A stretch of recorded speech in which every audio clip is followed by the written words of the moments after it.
Obunu gini kama chozunu Imana chukwa kozi womo Onyele miu Nyelu yumi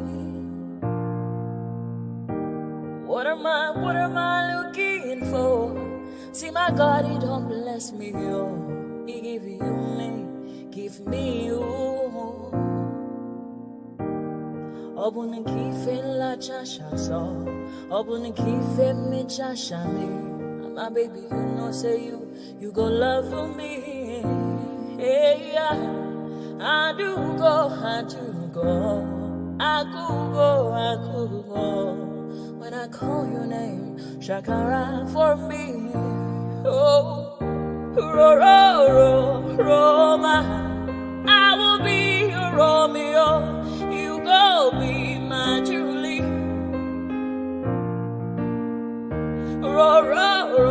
Roma, I will be your Romeo. You go be my Julia. Oh, give me your love and I'll go run away. Show me your love and I'll go use you play. Carry me, go me, I go follow you way. Follow you, they go. Maka Munagi, me and you. Okwa Munagi, my baby, and me and you. Me and you.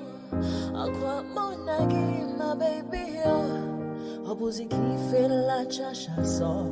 Obuni kife la chasha me, oh. My baby, you know, say you go love me. I do go. I could go. When I call your name, Shakara for me. Oh, Roma, I will be your Romeo. You go be my Julie. Yeah. Roma, I will be your Romeo. You will be my Julia. Oh, Roma, I will be your Romeo. You will be my Julia.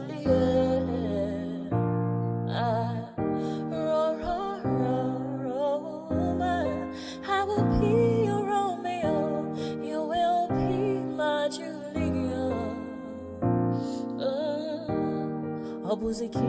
I wish I go back to the old days when I used to be the kid in the 3rd grade, playing in the street with my homies all day. Cause we live so fast, now we can't relate. We come a long way, money can't wait. And no worry about a thing, happy all days. This is how we live, we cannot complain. And nobody leave, keep the old plans.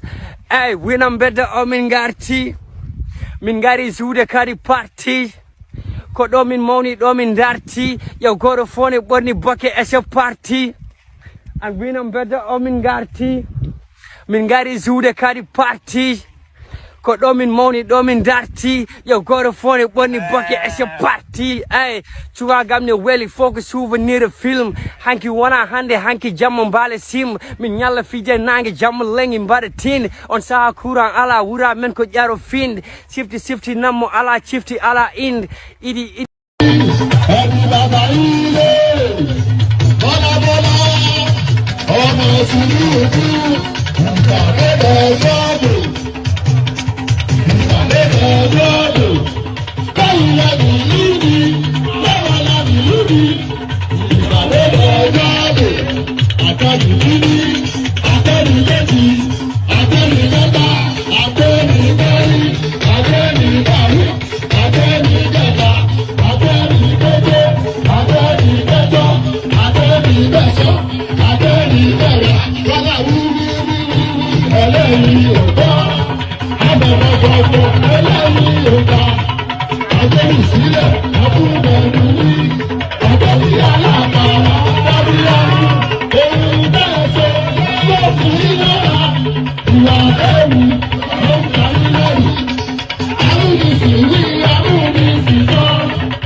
pẹ̀sẹ̀ fífi máa ń pẹ́. Àti pátápátá ló wẹ́ ní ìbọ̀gẹ̀ mẹ́wọ́n. Ọkọ̀ yẹn ló fi fíìmù. Ìkéré anya. Màmá mú sí na nwa m etogo kwa. Maka na nwa m jelu mba, o wee bute ike. Ọganihu na-ebute ilo nwanne m. Ọ na-agbawa nke ya dịka akpa ya chọkwa.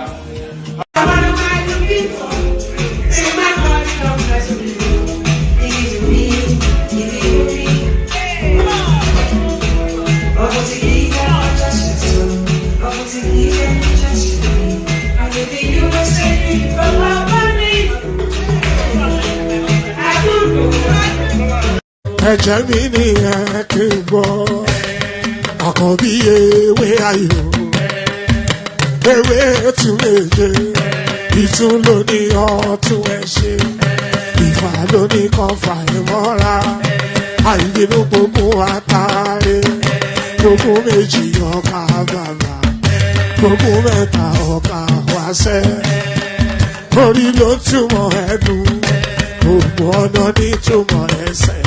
Akọni ìmọ̀ tú ìmọ̀ ọjọ́, ìmọ̀ èmi ni wọn kì í dálẹ̀. Wọ́n bá lọ mẹ́lẹ́mọ́, wọ́n á fi jóye ẹlẹ́mọ́. Akọni wọ́n bá lọ gbé fèrè, wọ́n á fi jóye ẹlòkò. Bọ́wọ́ wọn bá tẹ̀ mí, wọ́n á fi jóye aláre. Àwọn mẹ́tẹ̀ẹ̀ta parapọ̀. Wọ́n wá jọ ń pẹ́ mọ́, ẹ̀ẹ́mọ́ olóko jẹ. Wọ́n pa Akíntọ́lá ọmọ Ògún. Wọ́n pàdé Ìyọ̀dà ọmọ Àtàlàbọ̀bà. Àkọ́bí wọ́n pàdé Ṣàtàdàdẹ ọmọ ọba Ìjẹ̀bú Mèrè. Aṣíwájú odò gbólùkẹrẹ, ajagun lólòdì ọ̀run. Tó o bá ṣe pé tìyẹ, tó o bá ṣe pé tìyẹ, lọ bá ń darí jọ wí. Àgbèrò mi kún gbọ́wọ́, ọ̀gọ́ ti ṣìgìdì máa gbé, àgétì ló máa ń gbé, àyàn ti ìlàyàn ewúrẹ́. Ọlọ́run dákun má padà lẹ́yìn ẹ, kó má gbàgbé ọ̀rọ̀ tẹ́. Aṣíwájú Ọlọ́run dákun má padà lẹ́yìn ẹ.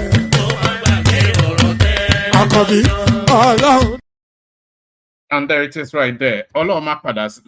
You already know what that means because I explain it almost on a daily basis. But pardon me.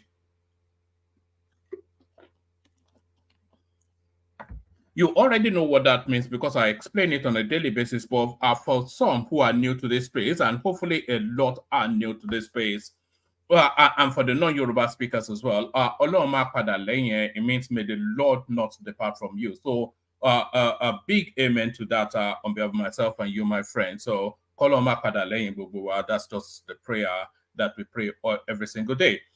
So good day, another session. We go through it again. We always go through it every single day, don't we? So we go through it again today. It's just to keep so it's a routine thing. So to the people who are traditional in this space, this is now the backdrop to their day. Maybe this is what guides them through the night or whatever it is. But it's certainly a schedule now that is somewhat permanent in the lives of so many people. So thank you for that. But we need to expand that space. That's just ultimately what we need to do. So good day to you. Good to be in your company. And how are you? Hope you've had a wonderfully glorious day. The usual protocol, click on the like button just as soon as you're coming in. Subscribe if you haven't done that already. Hyperlink that says stream yeah. And I keep saying this every day. I'm not saying all these things just as a sing-along. It's actually a call to action. I'm inviting you to do something. Do you understand?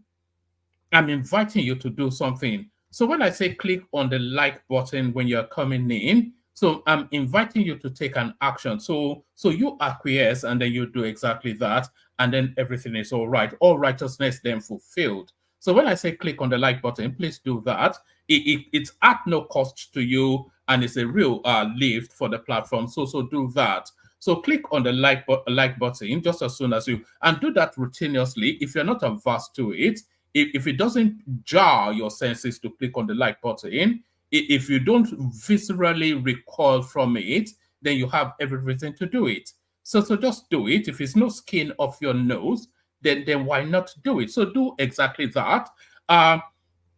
Click on the like button just as soon as you're coming in. And if you're not already subscribed, then correct that as well. So these are not things that cost you anything. It doesn't remove anything from you, but it adds to the platform. So why not do it? So click on like and click on subscribe. And then the hyperlink that says StreamYard, that invites you into the studio. So if you feel inclined to be part of the conversation, then just click on the hyperlink that says StreamYard. Come join us. I'll resend it so it's immediate to hand. So let me resend it so it's immediate to hand. So there it is right there. Oh no, that's not quite it quite yet. So there it is right there now. So click on like, click on subscribe, click on the hyperlink that says StreamYard if you're inclined to come and join us on the screen. And of course, the $sign at the bottom of the screen at the YouTube space, or the star sign in the Facebook space. All of that invite you to donate towards the platform. So if you feel that there's any worth, then just encourage that with a super chat or a donation. That always encourage. You know what gladdens somewhat is when you see the comment section light up in multicolors of super chats and super stickers and all of that.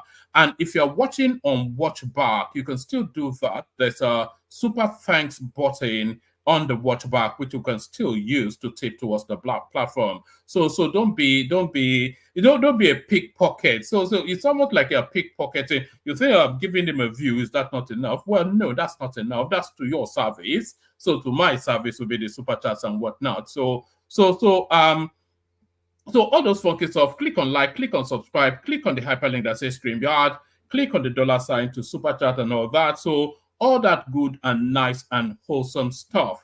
Good, nice and wholesome, but is that how we're describing what is going on in the Labour Party? So we'll get there imminently. So we'll get to the Labour Party space imminently. But first, let's take the Israelites route to the main talking point. So we take the Israelites route to the main talking point, and we kick it off with this. Government sidelining us, only spending huge funds on Muslims, Christian pilgrims, traditional worshippers. So we're landing on that space now, where all of the concerns around the Muslim ticket seems to be manifesting somewhat in government actions. Government sidelining us, only spending huge funds on Muslims, Christian pilgrimages, traditional worshippers. So you can understand the argument from the Christian pilgrimages, but you cannot understand it from the traditional worshippers, because the government at no time have ever spent any money on traditional worshippers. Isiaka Ogundare Okpana Epena of Lagos on Tuesday urged the federal government to support African traditional religions just as it has always upheld Islam and Christianity. In commemoration of World Cultural Day, Mr. Ogunda, and by the way, with a name like Ishaka, you know that he wasn't actually born into a traditional tradition worshipping sort of family, because Ishaka, of course, very much so after the Anobi Isa, which is so that's a gold standard Muslim name within the Yoruba pantheon, at least. Ishaka Ogundare Epena of Lagos on Tuesday urged the federal government to support traditional religions just as it has always upheld Islam and Christianity. In commemoration of World Culture Day, Mr. Ogundare said traditional religion, an aspect of African culture, had not enjoyed the government's attention over the years. While speaking with journalists let's do that entirely all over again. For the last time, of course. Ishaka Ogundare, the Epena of Lagos, on Tuesday urged the federal government to support traditional religions just as it has always upheld Islam and Christianity.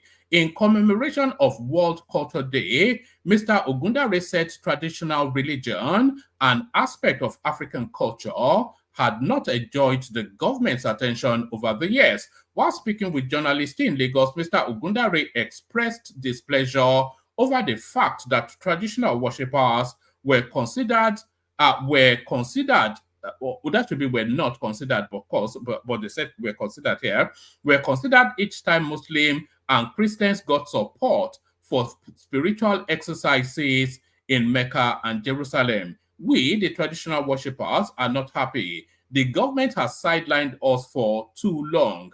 We are not taken seriously at all, and we are not happy with this. The government will always support the Muslims, paying huge amounts for their Hajj exercises. The same goes for the Christians who go to Jerusalem, Mr. Ogundare said. However, he appealed to the government to also pay attention to traditional worshippers who need support to promote their festivals and deities, such as Agemo, Igunako, and others. We also crave such support to develop our local festivals and promote our deities. The Agemo deity is supposed to be celebrated during Agemo festival. It is the deity responsible for protecting children. We don't have the needed resources to celebrate the festival as we should. So what sort of resources do they actually need? You kill a goat and then you pour libation. Goats and somewhat palm oil that's my understanding of the traditional go-tos of traditional worshippers. They kill goats, then they pour the thing, they pour the blood on the shrine, and then they garnish it with red oil. So what resources do they need? Do they need a private jet to do traditional worship? We don't have the needed resources to celebrate the festival as we should. Also, the Igunuko is Igunuko.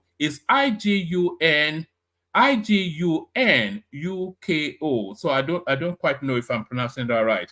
So the Igunako deity, responsible for warding off evil from the land, is not well celebrated. Many more of our deities and festivals need to be celebrated and promoted. When resources are earmarked for Hajj and Mecca pilgrimages, some funds should also be given to us. So there is an argument for that, of course, because let me round it off, and then I'll just give a little commentary. Ogundare advised Nigerians to practice religion by being charitable, showing compassion to others, and imbibing good morals. The traditional worshipper said exhibiting these qualities would make society a safer place to live. He warned Nigerians against neglecting African culture whilst embracing Western culture. And by the way, these Abrahamic faiths, they are not Western cultures, they are Eastern cultures. He warned Nigerians against neglecting African culture whilst embracing Western culture, adding that the repercussions will be grievous later in the future, as Nigerians will be left without an identity.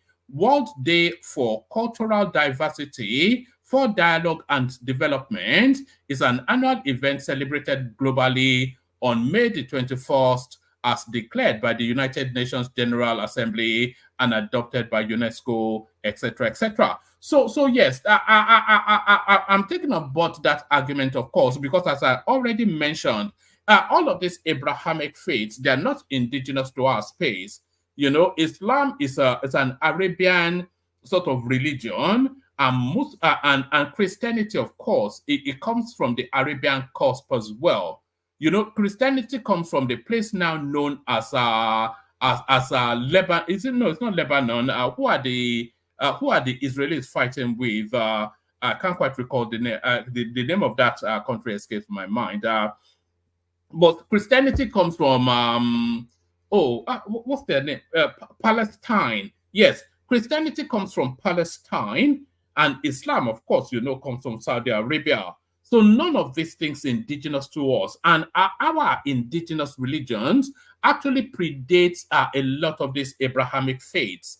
And when these Abrahamic faiths first started off, they were considered pagan worship amongst their people. When Christianity actually first started, because you have to remember that was it the Greeks? It was the Romans actually. The Romans actually ruled over that space called Palestine in that period that Christianity started. And when Christianity started, it was one of it's same with Islam. It was one of like thousands of religions that they had in that cusp, and they were worshiping things like Zeus and all manners of Greco-Roman deities, Zeus and things like that. Those were their worships. And when Christianity came aboard, they thought it was a paganized a religion for the poor. So it was one of 1,000 what they considered pagan worship then, before it then broke through. So I'm not quite sure. And our deities actually predate a lot of these Abrahamic faiths. So quite why they now supersede us within our own space really is the Malays that we suffer as Africans. But there it is, the Isheshe people, they want equal measure with the Abrahamic faith. So there it is. The Isheshe people want equal measure with the Abrahamic faith. So let's go on from there to another one. Let's go from I think we've been monitoring somewhat the performance of the economy, and we'll continue to monitor that because, of course, the money end is the most important bit of all of this conversation. Get the money right, get everything right. Everybody knows that as a standard of everybody knows that as a standard of being, as a measure of practice, as a matter of course. So if you get the money right, you get most things right. So we monitor the economy. High FX rate, insecurity, others driving food inflation in Nigeria. So this is the CBN now wanting then the impact of their movements to impact on the average Nigerian.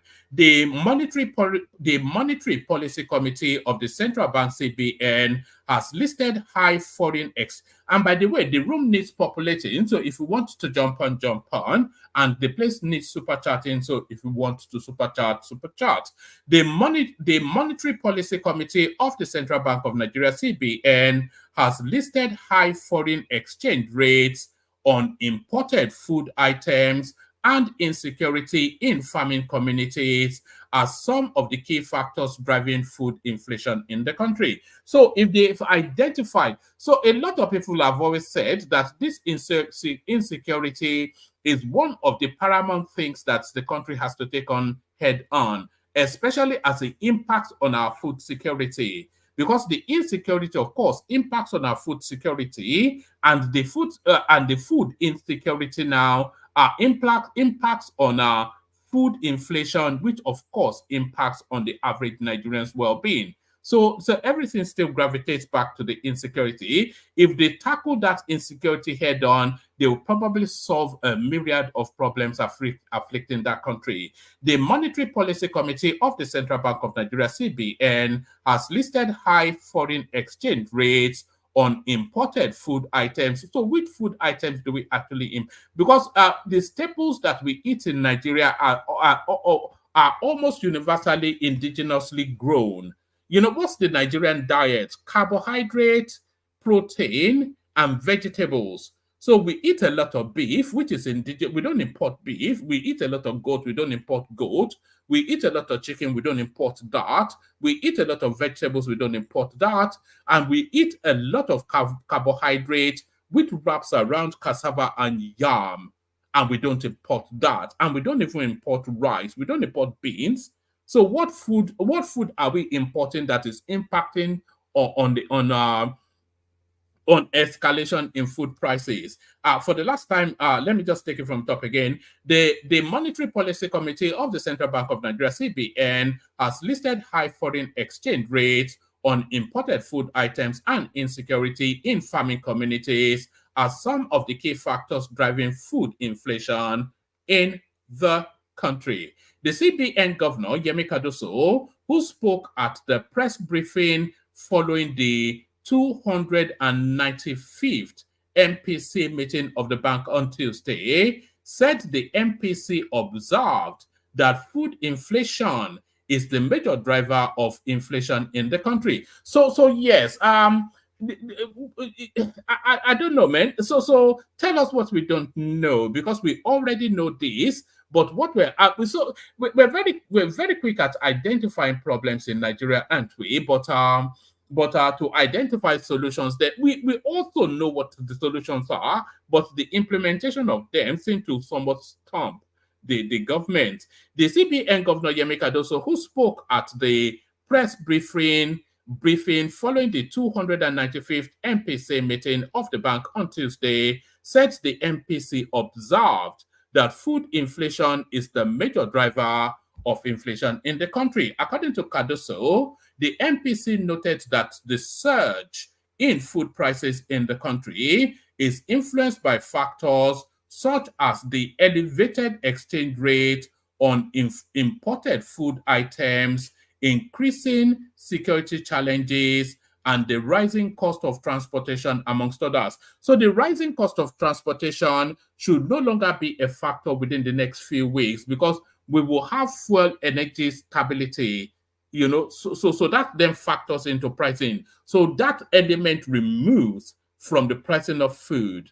So the other elements, then I don't quite know how much food we import, but the insecurity is the really biggest thing that they need to tackle. On the side of domestic production, Cardoso said the committee encourages the fiscal authorities to tackle insecurity to ensure food production in farming communities. The MPC, however, noted that the inflationary pressure continues to be driven largely by food inflation. So the hub of the inflation in Nigeria is essentially wrapped around food prices. The committee thus reiterated several challenges confronting the effective moderation of food inflation, which includes rising cost of transportation of farm produce, infrastructure-related constraints along the lines of distribution network, security challenges in food-producing areas, and exchange rate pass-through to domestic prices for imported food items. The NPC urged, therefore, that more should be done to address the security of farming communities to guarantee increase in food production in these areas. So the government can actually ring-fence those, especially food hubs, which is, of course, the middle belt. They can ring-fence them with a ring of steel security to somewhat guarantee food security. So that's anyway. So we get the gist of that. So let me not labor that too much, but let me take you to this. That segue was not even intended. Labour rejects federal government's 50th. And by the way, the room still needs populating. Let me send the link. We don't import rice, Tim Ajek. I think there's a moratorium on the importation of rice. So let me send the link. Anybody wants to come join. Labour rejects federal government's 54,000 new minimum wage offer. Talks adjourned till Tuesday. So I'm not quite sure where they'll settle this. But I don't think there's much more movement for the government. So the labor union have to come off their high horses because from 35,000 to 54,000, that's quite a leap actually. So even if they do a double your money deal, I think that's sufficient to insulate whatever hardship is currently going on in the country. So a double your money deal will be 70,000. So let's just call it square there, or maybe 60,000. Meetings on the ongoing negotiation on new minimum wage has been adjourned till Wednesday after the organized labor rejected the new 54,000 minimum wage proposal by the federal government. A highly reliable source who attended the meeting told correspondents on Tuesday. Correspondents had exclusively reported that the federal government upped its offer from its earlier proposed 48,000 to 54,000. Tuesday's meeting came as a result of the walkout staged by members of the organized labor following the proposal of 48,000 as minimum wage by the federal government during last Tuesday's meeting. So there it is. So those negotiations still go on, but I think we're getting towards the tail end of that. But now we're cascading towards the main beats of the conversation. Peter Obi makes position known as Kenneth Okonkwo dumps Julius Abure led Labour Party. So that's one headline. I'm not sure where I'm picking this up. Atiku Obi are united by mutual disdain for Tinubu's commitment, desperation to be Nigerian president. So that's the APC now punching back at that space. But let me pick it up from this space. Let me pick it up from here. Kenneth Okonkwo dumps Abure-led Labour Party. So Kenneth Okonkwo, of course, he's the golden boy of the obedient movement. So this is a real blow to that space. But where is he going after that? Is the question. Nollywood actor Coombe, that's C-U-M, Nollywood actor Coombe, politician Kenneth Okonkwo, has announced he's suspending his relationship with the Abure-led National Working Committee of the Labour Party LP. He argued that for him, a new Nigeria is the priority, and he prefers to lose doing the right thing than win doing the wrong thing. So that's a cryptic that's a cryptic message right there. So the right thing, the wrong thing. So that's a if you don't know, this guy is going to APC. You know, you heard it here first. So throw stones at me, but bring flowers later. This guy is going to APC. Throw stones at me now, bring flowers later.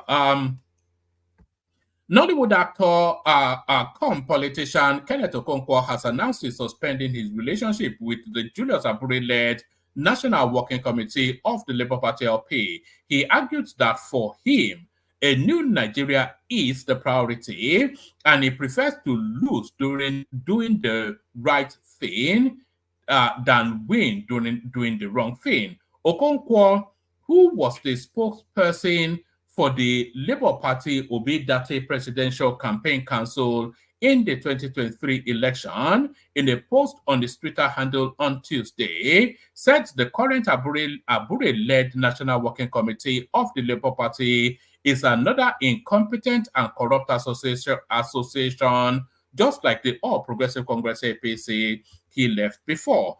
According to him, the national convention organized by Abure is nothing but criminality and corruption. The post reads, I am suspending my relationship in all ramifications. They like that word, especially in Nigeria, ramifications.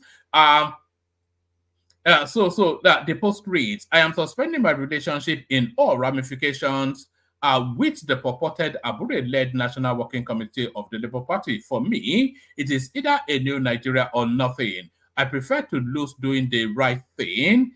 I prefer to lose doing the right thing than winning doing the wrong thing. That should read. Nothing can wash out the criminality, corruption, and incompetence nothing can wash out the criminality, corruption, and incompetence with which the purported national convention was purportedly organized by Abure. I did not leave the comfort of a ruling party APC because I believe that they are incompetent and dishonest, only to come and join another incompetent and corrupt association, which is the current Abure-led National Working Committee of the Labour Party. So that's the salvo from Kenneth Okonkwo right there. He's quite categorical. There is no ambiguity in what he said. There's no room for maneuver. There's absolute clarity in what he said. But how does his lead respond to this? Peter Obi endorses the Julius Abure-led National Working Committee. So there it is right there. The party that his spokesperson told us is corruption-laden, Peter Obi, who tells us that he's coming to clean the Uchi's table, now endorses this corruption-laden association according to his own main man. Peter Obi endorses the Julius Abure-led National Working Committee. So how does it justify this? The presidential candidate of the Labour Party in the 2023 election, Peter Obi, has thrown his weight behind the Julius Abure-led National Working Committee of the party. Obi joined the Federal Capital Territory FCT chapter of the Labour Party and supporters who converged at the National Secretariat in solidarity with Abure after the 2024 National Convention held in Anambra State. This is the first time Obi is joining the National Executive Committee of the Labour Party after the National Convention of the party on March the 27th, 2024. Obi was absent at the last convention of the party, which the Nigeria Labour Congress described as illegal. His silence after the convention also raised doubts about his loyalty to the Julius Abure-led National Working Committee. Peter Obi says he's more interested in the well-being of Nigerians who are currently suffering untold hardship across the country. So that's Peter Obi right there, the yin-yang master who yings and then yangs again. So the yin-yang master yings and then yangs again. Let's now pick it up from here. Our last piece on that particular storyline. Peter Obi makes position known as Kenneth Okonkwo dumps Julius Abure-led Labour Party. So there it is right there.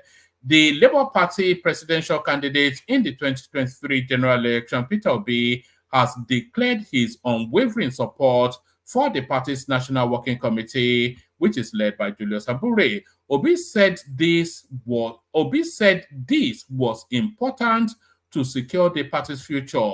During a solidarity visit to the party leadership at the national headquarters in Abuja on Tuesday, Peter Obi stressed the necessity of safeguarding the party's existence and encouraged unity amongst disgruntled party members. The former governor of Anambra State stressed the need to prioritize the well-being of Nigerians and the nation over personal interest. So how exactly is he prioritizing? Sorry, give me one moment. Let me play you a musical clip for just 1 minute. Just to attend to something.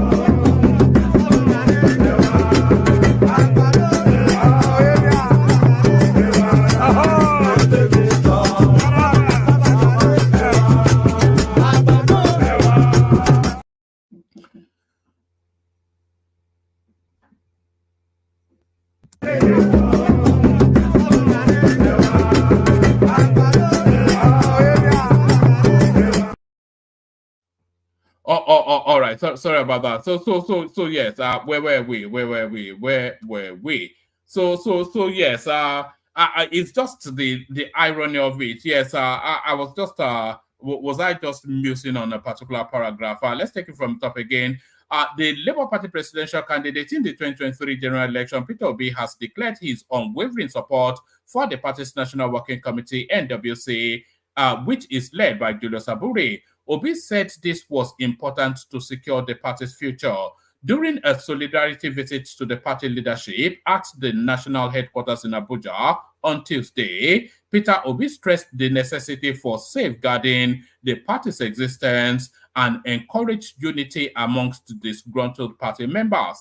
The former governor of Anambra State stressed the need to prioritize the well-being of Nigerians and the nation above personal interest. So how is he exactly doing that is the thing.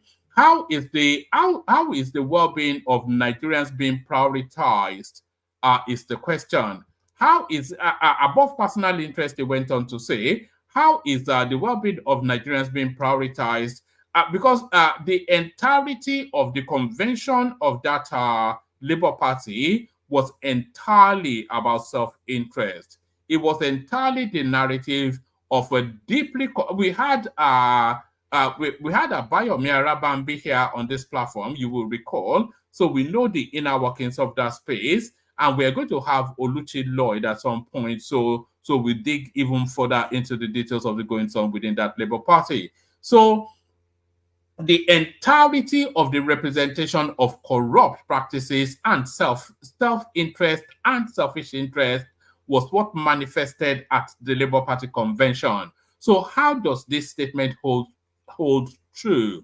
that the former governor of Anambra State stressed the need to prioritize the well-being of Nigerians and the nation above personal interest. So there it is right there. The lack of self-awareness of this guy continues to confound. Obi mentioned that he had visited the National Secretariat to meet with the chairman and expressed his commitment to tirelessly work towards reconciling all conflicting factions, emphasizing the importance of unity for the party to triumph. He emphasized that Nigeria's obstacles primarily resolve around the development of human capital, encompassing all areas such as food security, education, healthcare, and access to clean water. So access to clean water is a nod to the borehole politics that is playing at the moment. For now, let us talk about how we are going to survive, because we politicians always focus on the next election and not on human beings. Let us focus on Nigeria and see that Nigeria works. If Nigeria is working, the Labour Party will work. But it cannot be the case that Peter Obi will want Nigeria to work, because it is to his disadvantage for the country to work. If the country does work, then what need would there be for him? And he's after power above anything else. Is lost for power. He even lost power more than Atiku Abubakar, which is quite a thing. It says, for now, let us talk about how we are going to survive, because we politicians always focus on the next election and not human beings. Let us focus on Nigeria and see that Nigeria works. If Nigeria is working, the Labour Party will work. If Nigeria fails, the Labour Party will fail. This guy, man, and it's rather tedious, uninspired, peppy little sound bites. It speaks to the denominator that is speaking to. If this is what purports to be a rallying cry or a rallying call, it's just rank nonsense, really. In response, Julius Abure, the national chairman of the party, expressed gratitude for the visit of the party members and the presidential candidate. He emphasized the importance of unity amongst the different factions that had been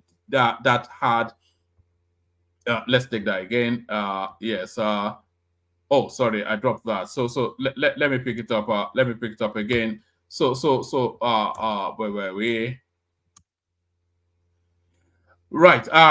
In his response, Julius Abure, the national chairman of the party, expressed gratitude for the visit of the party members and the presidential candidate. He emphasized the importance of unity amongst the different factions that had differing opinions about the Nnewi Convention. Abure urged them to put aside their individual interest, but like he did he put aside his individual? It's quite a cardy little game. A card, CAD. Maybe look up the word. It's quite a cardy little game that he played there, packing the convention at the home state of the presidential candidate to infer all sorts of inferences. Abure urged them to put aside their individual interest and focus on working together for the party's success in the upcoming election season. He said, I want to say this very clearly. The convention has come and gone. All those who are still angry with us over the Nnewi Convention, we want to appeal to them to come together to work with us to build the party for a new Nigeria that has a vision.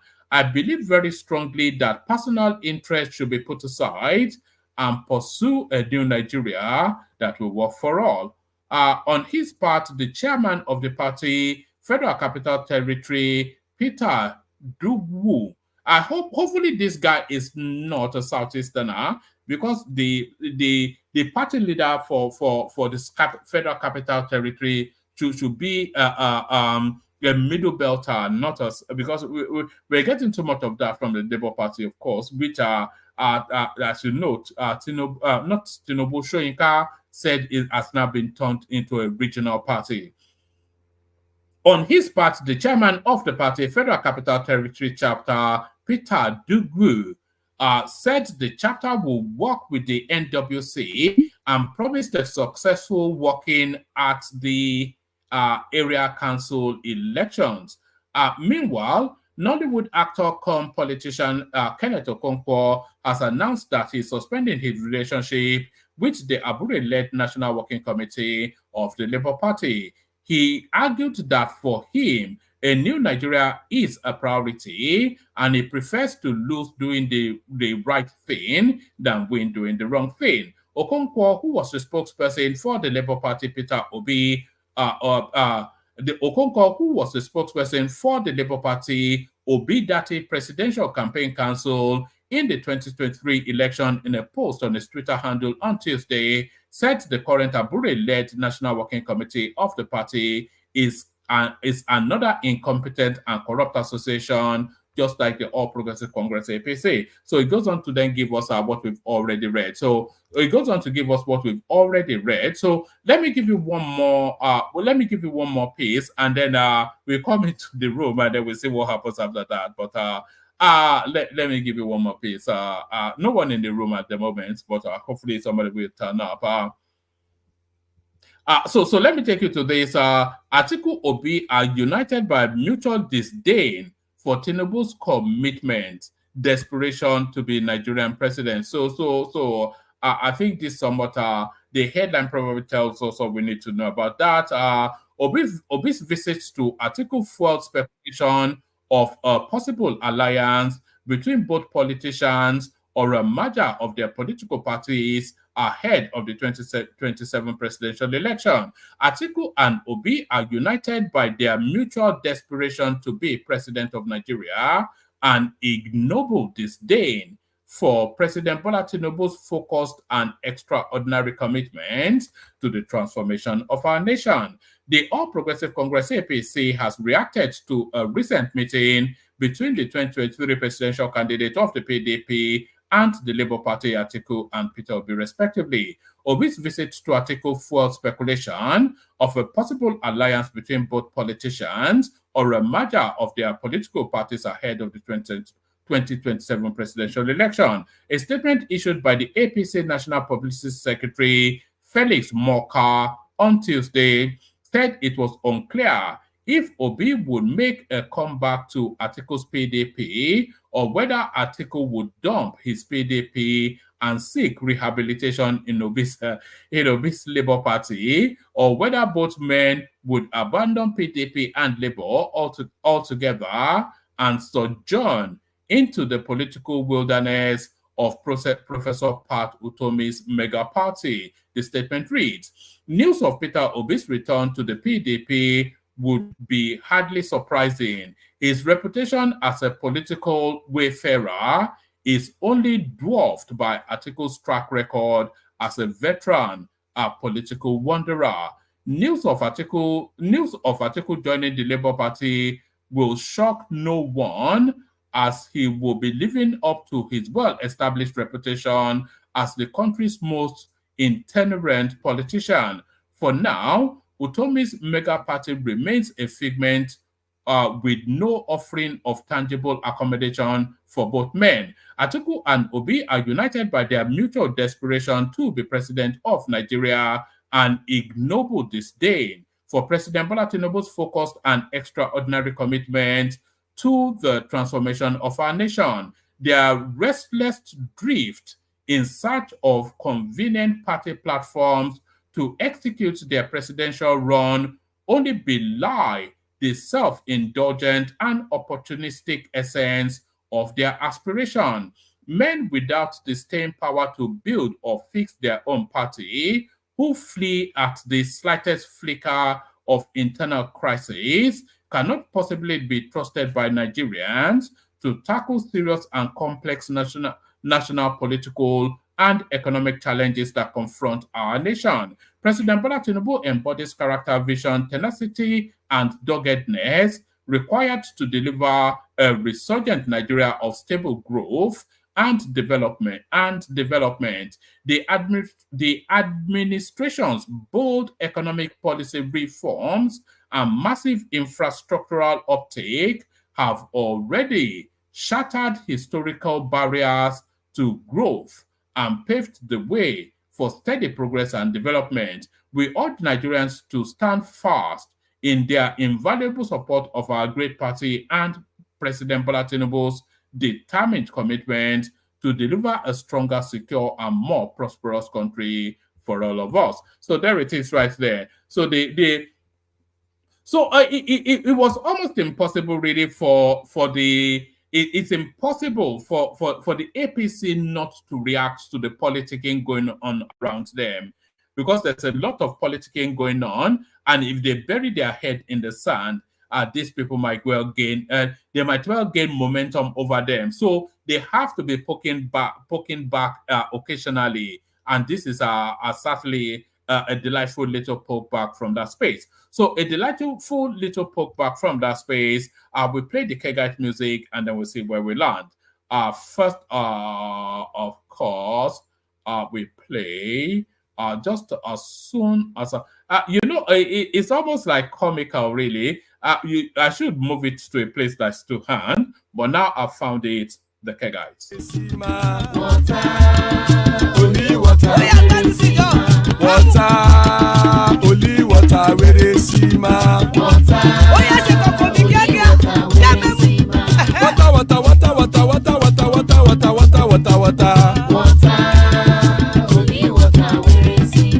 Hapa o naido.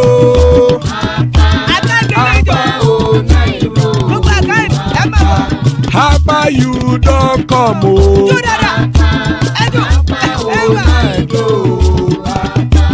Hapa o naido.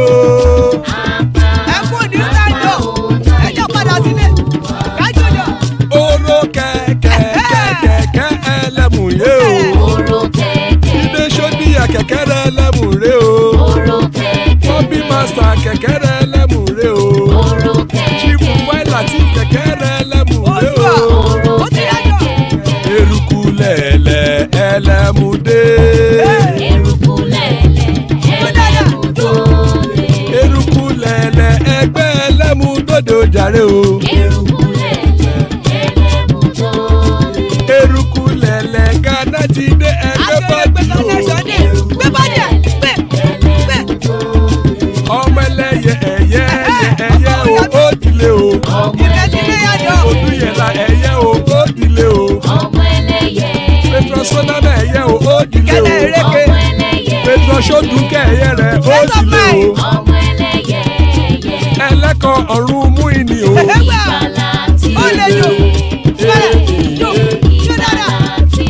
Àkùkọ ọ̀run mẹ́kọ̀.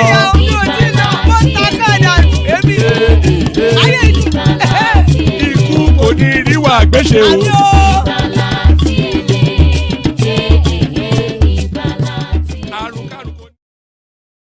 And there it is right there. Ikuku Niru Agwese, may death have nothing to do with us. So holding the fort, we have the Kenneth joining us. So good to see Kenneth always. Adewale in the house. Adewale, you might need to change that avatar. It might trigger something. Of course, Ajanle Koko as ever. So that's the assemble so far. So plenty of space still in the studio. Pardon me. Plenty of space still in the a sip of water. I think you are recommending. So let's have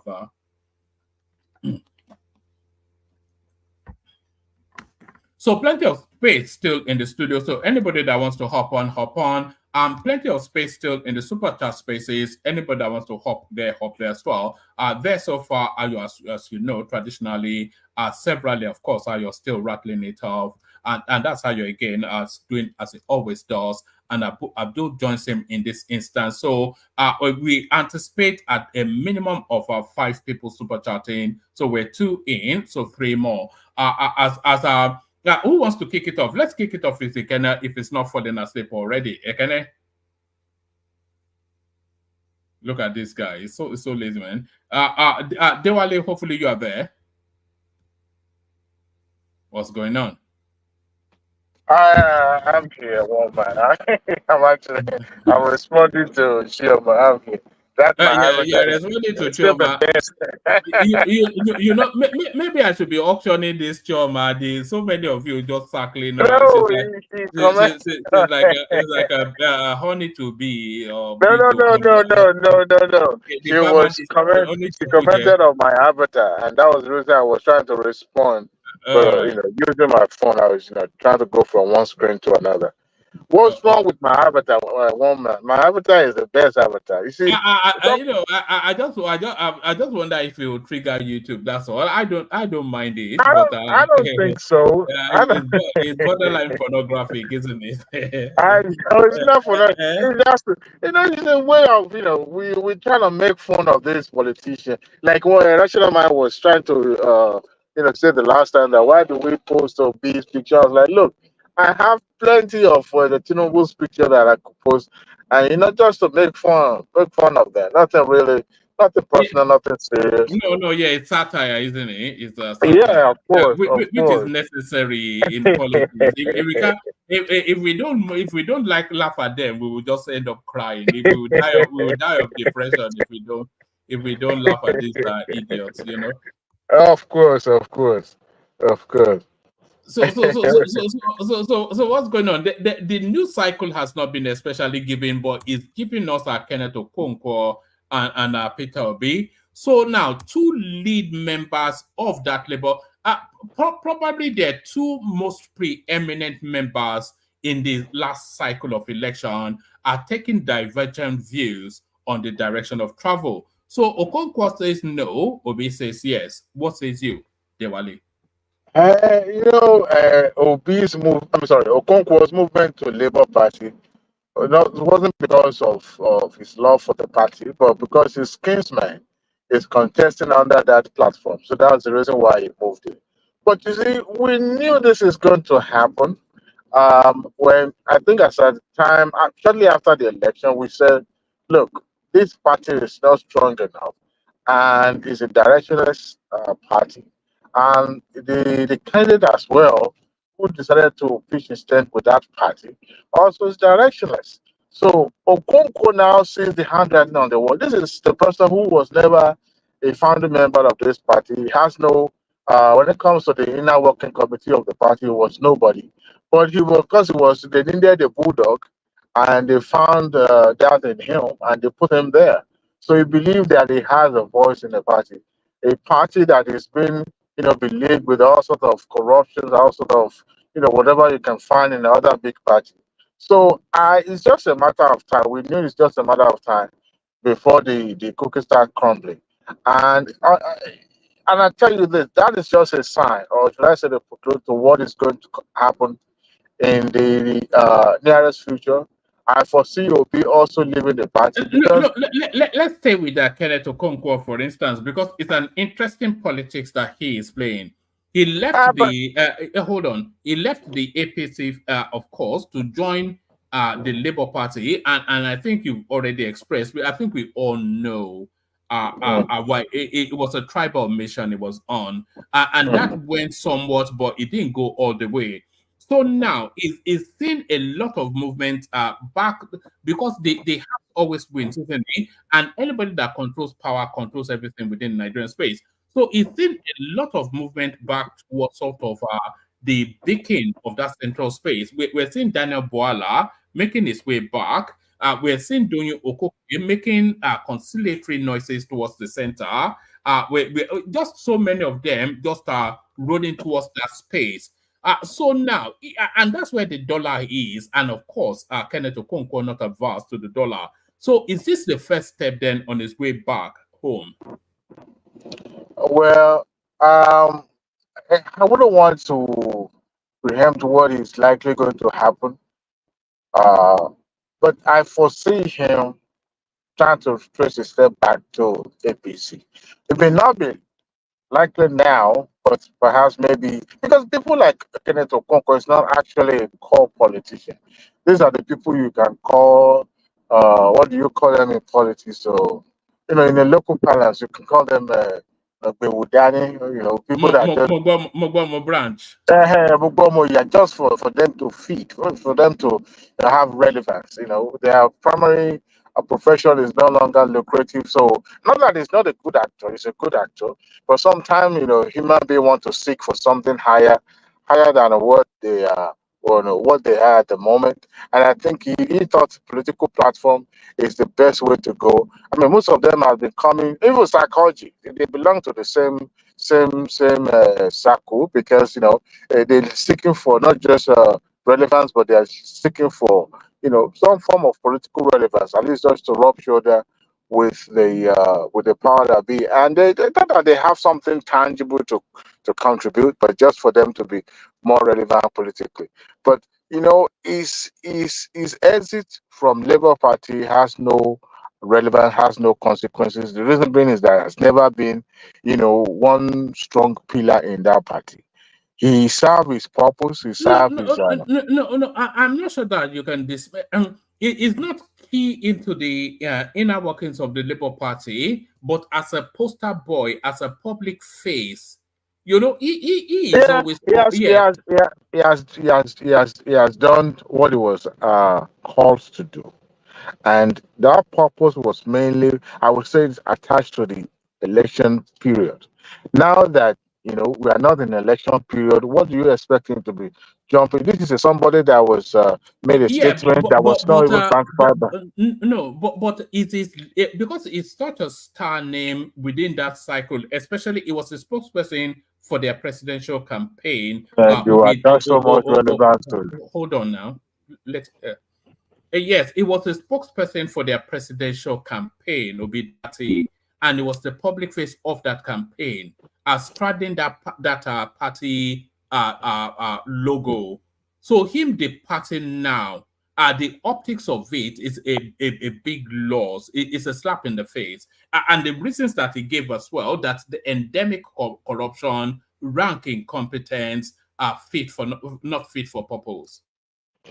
Maybe I'm not saying my analysis from my own point of view. It's like saying enduring Bilali has hold weight in APC or the part. I mean the administration that is representing. Look, what I'm trying to say is this: during Bilali and Kenneth Okonkwo, I would say they are in the same political circle or the same political template, so to say. They hold no weight. Like I said, it was called for a harsh job for him to, be the poster boy or the bulldog, whatever in the media. Sorry, Dewale. I would probably bracket Kenneth Okonkwo more with somebody like Daniel Buala than Aduri Ngalale. Aduri Ngalale is just an employee now. It's not a star name.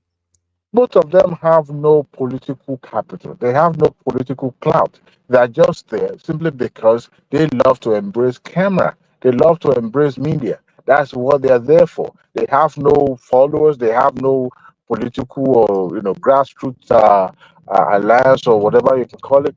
So they are just there. They are like Abuja politician, paperless, just like what is it called?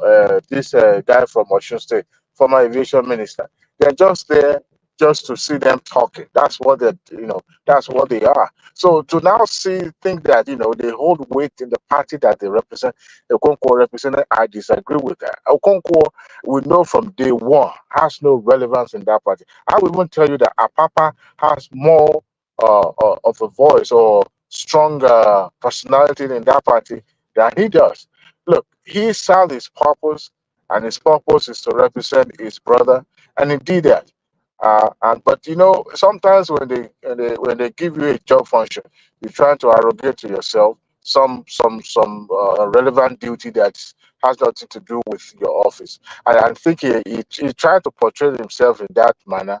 But people that knows who is who in that party knows that his job is just for him to be attacking and to condemning the government of the day. But like I said, it's just a sign of what to come. He's Yoruba would say so now that he's decided not to be with the Labour Party, and I also think maybe it's just a way of they put it together to. Okay. So he's suspended his membership of the Labour Party, which reads as a departure from that party. So is it your consideration that he's looking to exit politics entirely, or do you think So, he's going to move his notoriety to somewhere else? And if he of, is moving his notoriety to somewhere else, where is his likely next port of call? look, I've learned that there's no permanent enemy when it comes to politics. I mean, I don't think he's ready or for him to exit politics completely for now. Because in as much as his king's brother is still in the storm of the politics in Nigeria, he will also want to at least just to be there. But I don't think he's going to fizzle into political oblivion. He's still going to be very much around. Him going back to APC is something that is possible. I mean, who knew that Wahala of a person would have uh, go back to his political uh, uh, uh, party. I mean, APC. Are you anticipating that we'll be seeing meetings of this guy with Tinubu over the next coming weeks? I don't think it's going to happen so fast. Reason being is that this guy is from the southeast, unlike Buhala that is, from the north. So his people will skin him alive if they start seeing him aligning with Tinubu now. Because that will be too early for him. Remember, he too also contested for gubernatorial election I believe, in Enugu State, right? And all this that he's doing, who was doing for APC then, was for him to pay. I mean, for you to pave way for him to, contest under the APC for that seat again. But since his kinsman is, contesting, and he felt, temporarily or momentarily felt that, okay, this is the right thing to do, so that for him to be able to get relevant, in case he's trying to, pick up his ambition again under Labour Party. But now that it's not the case, it's not the case in Enugu State. I think you will recalculate. Right now, APC is not popular, and except he has put that ambition on the shelf for him to become the governor of his home state. If that is the case, he can choose to go back to APC. But if that ambition is still very much alive, I don't think we want to go to APC because APC is not popular in in Enugu State, and it will be too politically suicidal for him to start romancing, uh, Tinubu now. It's too early for that. But I think, like you said, it might be something they're planning. Maybe they are trying to float that mega party of a thing that the what is his name? Professor Patu Tommy floated. I mean, touted. Maybe is going to come into shape. Maybe that is the reason why Atiku and Obi are having a meeting. Maybe, I don't know. Maybe not. No, But all right. Before we let's build up to that space. So let's go on to Peter Obi, who what's his name? Okonkwo gave us the reasons why he is quite damning in his condemnation. A corruption mhm, laden, gross incompetence, not fit for purpose. So that's what his spokesperson in the campaign said as he departs that party. But Peter Obi then joined the party function in Abuja to give a ringing endorsement then to what even the NLC and everybody else said was a categorically failed convention to return Abure. So how can Obi carry on his narrative of this piety, this sanctimonious righteousness politics that he plays, given the backdrop of what Kenneth Okonkwo said and what we know about that convention that happened at Newi? it shows that he was not in charge of the party when it comes to the control. But I think I heard you reading earlier saying that the reason why Okonkwo is leaving because of the internal corruption and rancor and all that with the party that beleaguered the party. That is the reason why he's leaving. Is that correct? Yes, Former. that is what he said. He said he left the APC because of corruption and incompetence.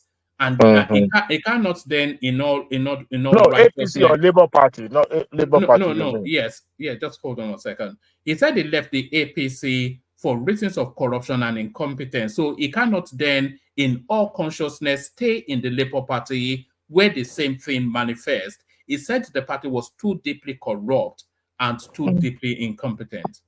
Mm-hmm. That to me is a convenient statement. He's using that as a cover for him to do whatever he wanted to do.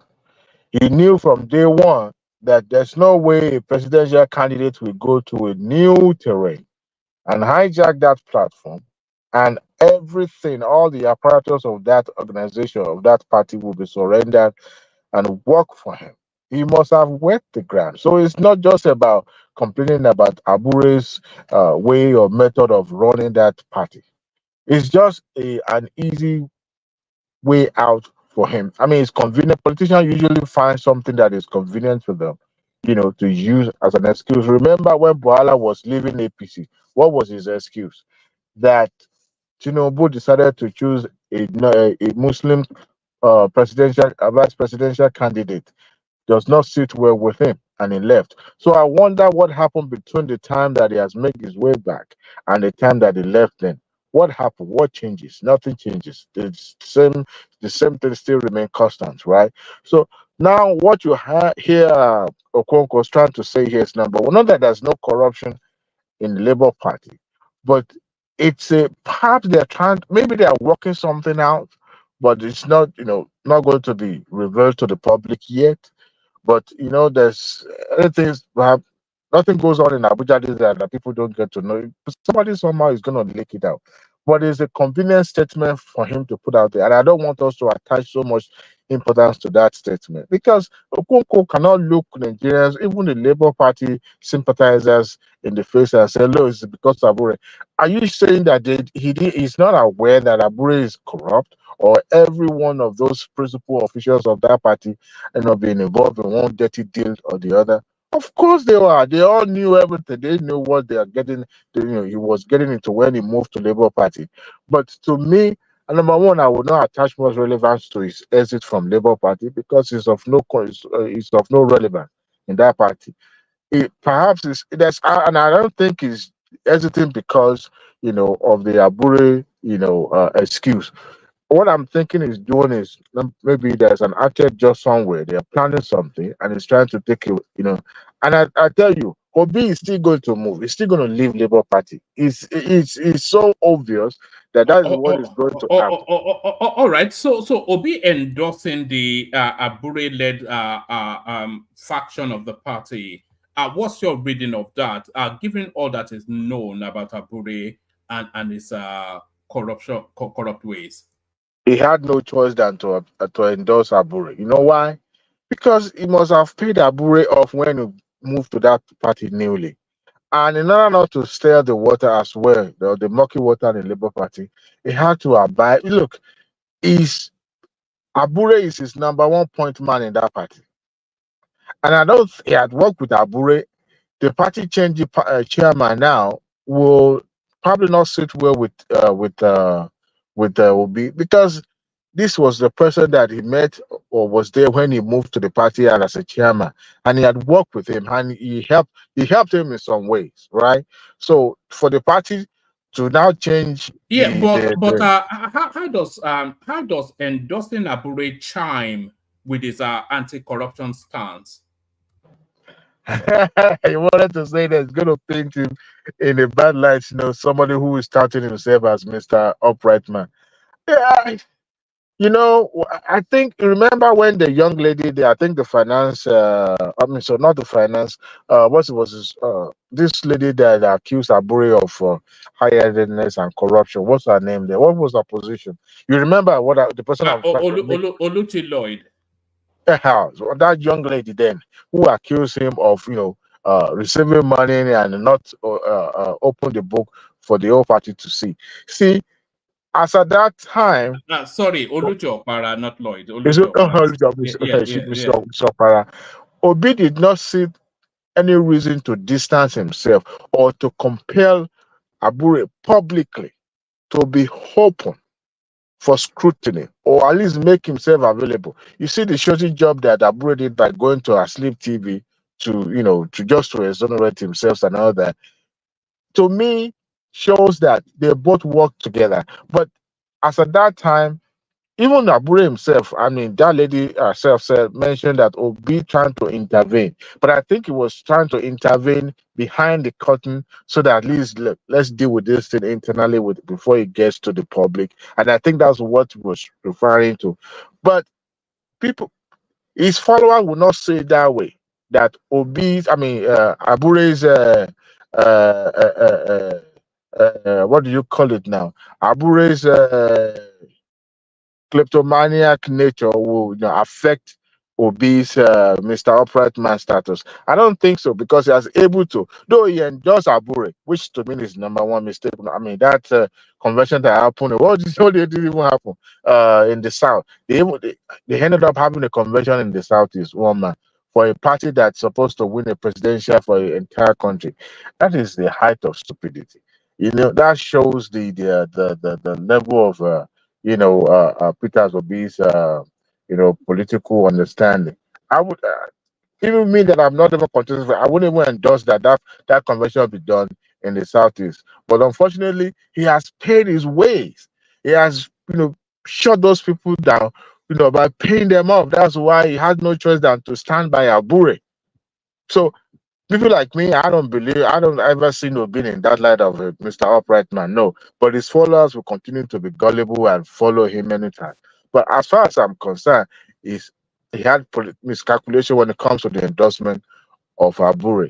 And unfortunately, his romance with Atiku also rub off on him as somebody who cannot be trusted. There's no way you're trying to bring this man as Mr. Upright Man, that you a political party that they called party of criminality is the one that is romancing, right? So to me, as far as I'm concerned, they are all the same. They are the same. I mean, no matter how they're trying to, make him look in the public, they are all the same.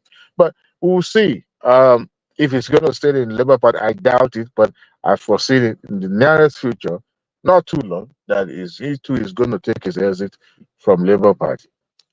Yeah, yes, there's every reason to believe that he's going to take his exit from Labour Party. But I'm not quite sure that that exit is going to depart to PDP, because it would look too untidy. Uh, Where would he go? I think they might well form a coalition sort of party, a party of the willing, essentially Labour Party, PDP, and maybe a few strag. They're in conversations with SDP as well. So Mhm. yeah. So that more likely than will be going back to PDP. And SDP is not going to move in with PDP. They will stay with the power that be, because they are able to benefit, number one, financially from the incumbents. I mean, there's a rumor that there's likelihood of SDP even worked for APC during the last election. Forget about what Prince Adewale is saying in the media. There's this rumor. So the likes of Pete, I mean, SDP has always been a party of Southwest anyway. So I don't see them working with them. But the mega party of it is, let's look at, how feasible for it to even take place in the first place. Look, a journey of 1,000 years starts, and you will see, you will be able to deduce from the steps those people who call themselves, political, or what do they call them now these days? Oppositions. If they are serious enough, because remember, I recall during the last election, Atiku found it very, very hard to even pick Obi as a vice presidential candidate, simply because Okowa was pumping his state money into that campaign. He had chosen Okowa even way before the South people government even had their meeting. So it tells you that these politicians only make changes when it's convenient for them. Atiku knew how old it's going to be in 2027. So you now have, it's more or less about having an agreement. Okay, if you become president, maybe I can benefit financially from you. They will have that little agreement between them because I don't even see Obi the way it is right now. If you choose to now become Atiku's vice presidential candidate, to me, that will be completely hard because I for somebody who had said a lot and his followers who bought into that idea of Dewale, the only way it can work is if article drops completely out of the picture. Because of course, Obi will not subordinate to article, and article cannot constitutionally subordinate to Obi, having run 2 terms as a vice president with Obasanjo. So the only way it works is if article sacrifices himself because his resentment for Tinubu. I don't even think he wants to be president. I think he just resents that Tinubu got that presidency before him, and that because there's someone who are competing for decades and decades, and Tinubu got it, he didn't. So anything to undermine him or to pull the rug under his feet, I think is for that. But for anything to work in any of those permutations, Atiku has to be out of the way. He'll be 81 by the way, 2027. So there is no way he's going to be president. But if he's willing to sacrifice himself, then they can sort of maneuver something. that is not far from the truth. You're actually right. You hit it by the bullhead, woman. And I think, like you said, he's trying to put Sansan in Tinubu's political gallery. But Tinubu, you remember shortly after the election, during the time they were having Kano gubernatorial appeal, court cases, and all that. Remember what happens? Kwan Kwazo has not shown, and his follower has not shown that they are going to be pitching their tent with the PDP in that. Look, NNPP is not going anywhere. We know that, and I foresee that movement in Kano working with APC in 2027. And if that is the case where Atiku is trying to pull his own camp to work alongside with the what is it called with Obi, then Tinubu is also still going to hold the South River State down, and then with a little help from Kano, they will be able to pull more numbers. And the target of the Christianity or whatever they have in the South will no longer come to play because people could see through their shenanigans. So even Atiku coming into play to say you want to align with the Obi will still not pull that number out for them. So except Obi choose to be, because I don't even see the North decided not to. I mean, if you look at the last election, they even spiked Atiku in his own place because they felt okay, even though they've zoned this thing to the South, they would rather, for the sake of for the sake of the unity of this country, let this man do his 2 term and go and let that power come back to the North than to create the political logjam in the South for the for the fact that they wanted to regain power in 2000 after 2027. So they would rather sit back, apply the sit down look method than for them to now stir the murky water in the South. And if that is the case, Atiku decided to be stubborn and said he wants to, you know, do whatever he wants to do, then it will still not work out for them. But I foresee that happening because what is the basis of them having a public meeting together? It's just to signal that, look, we're ready to work together with each other. But it will still not work out right because why? Majority of people that voted for Atiku then or for Obi then would not vote them this coming election. Forget about the economic issue, economic uh, problem that we have now. That can be sorted out. Government knows when it comes to apply certain bans into. They know how to do that, and people usually have amnesia when it comes to their pain they've gone through. So when it comes to that, they will take care of that. But at the end of the day, that alliance, I don't even see it because I don't even see that coming into being. I haven't. That's something that I've shown that they are serious about that alliance. I haven't seen it. I haven't seen it. And I tell you, people love government. The incumbent. Politicians love to be on the right side of the incumbent. They do. All right. Let me agree with you somewhat on something you said, then I'll move you on to another topic. If Obi does align with Atiku, which I think we are almost certain that that will happen, there'll be some sort of convergence for 2027 between the two of them. If they are not able to get Kwakwanso on board, it will mean nothing. And I think Kwakwanso leans more, even we saw it in 2023, Kwakwanso leans more towards Tinubu than somebody like Atiku. So if Kwakwanso collapses for Tinubu, which is a high chance that he will, then he delivers Kano, Tinubu sweeps Lagos. That's just the victory right there. So it's just huffing and puffing, but not blowing the house down. But let me take you to this next headline. Government sidelining us, only spending huge funds on Muslim Christian pilgrimages, traditional worship paths. So I was ready to laugh at them. Sorry, Baba, did you want to come in? No. I just want to correct. I know you hit some pronunciation block when you get to somewhere along the line. That's why I unmute to help yes. you. Do you want to do you want to help me with it? I couldn't quite It's wrap called my Igunuko.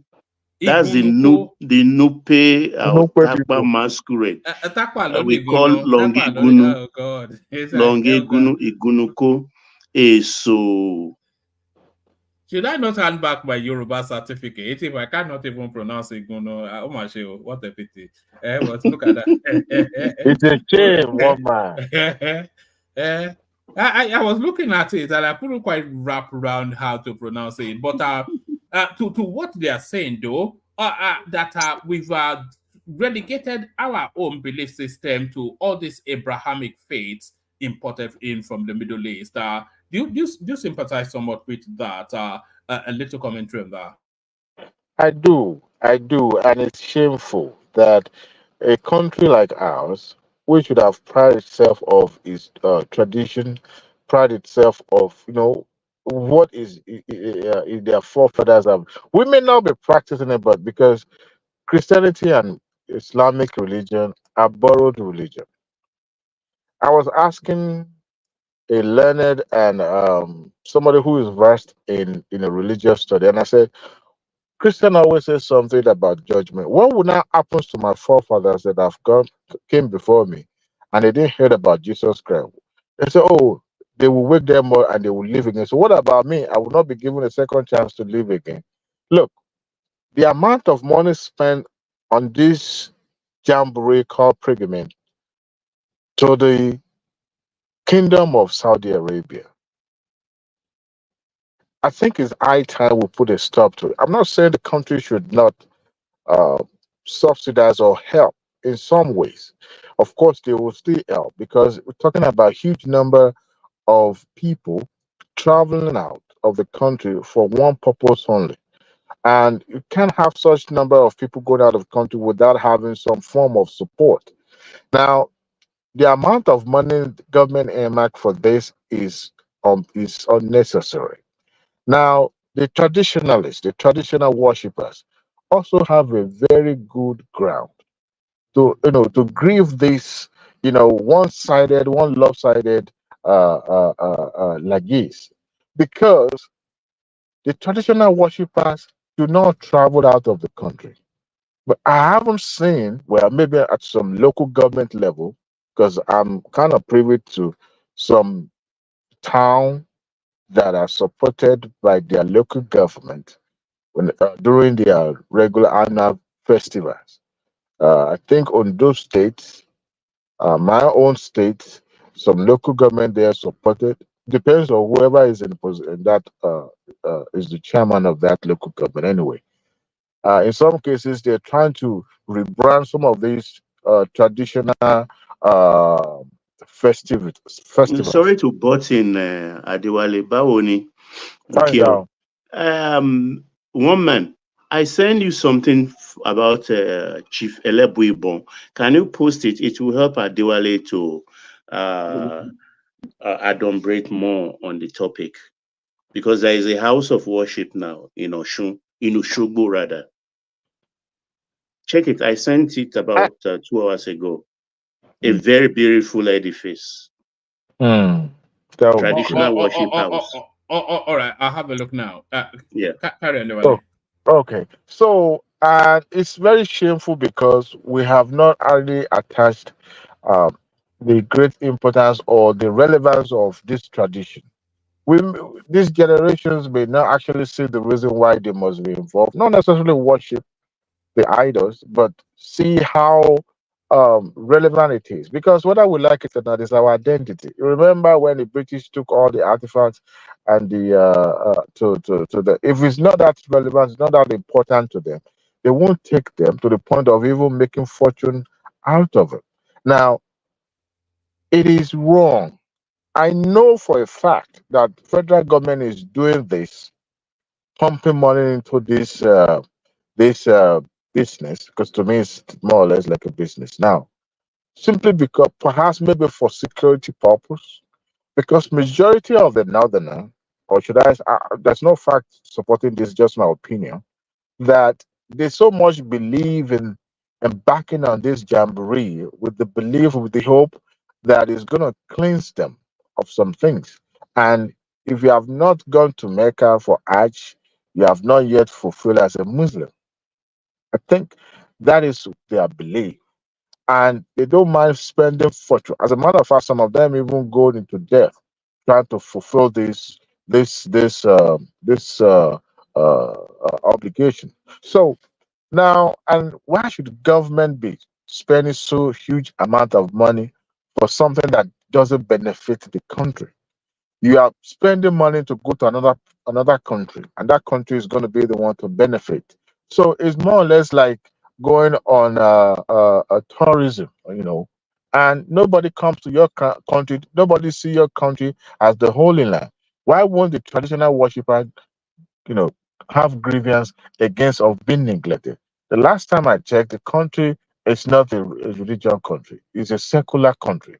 So anybody and the government should not look at it from the maybe for security aspect that okay, we're trying to give to these people so that well, at least they will have peace. They will be the friend. They will be on the side of the government.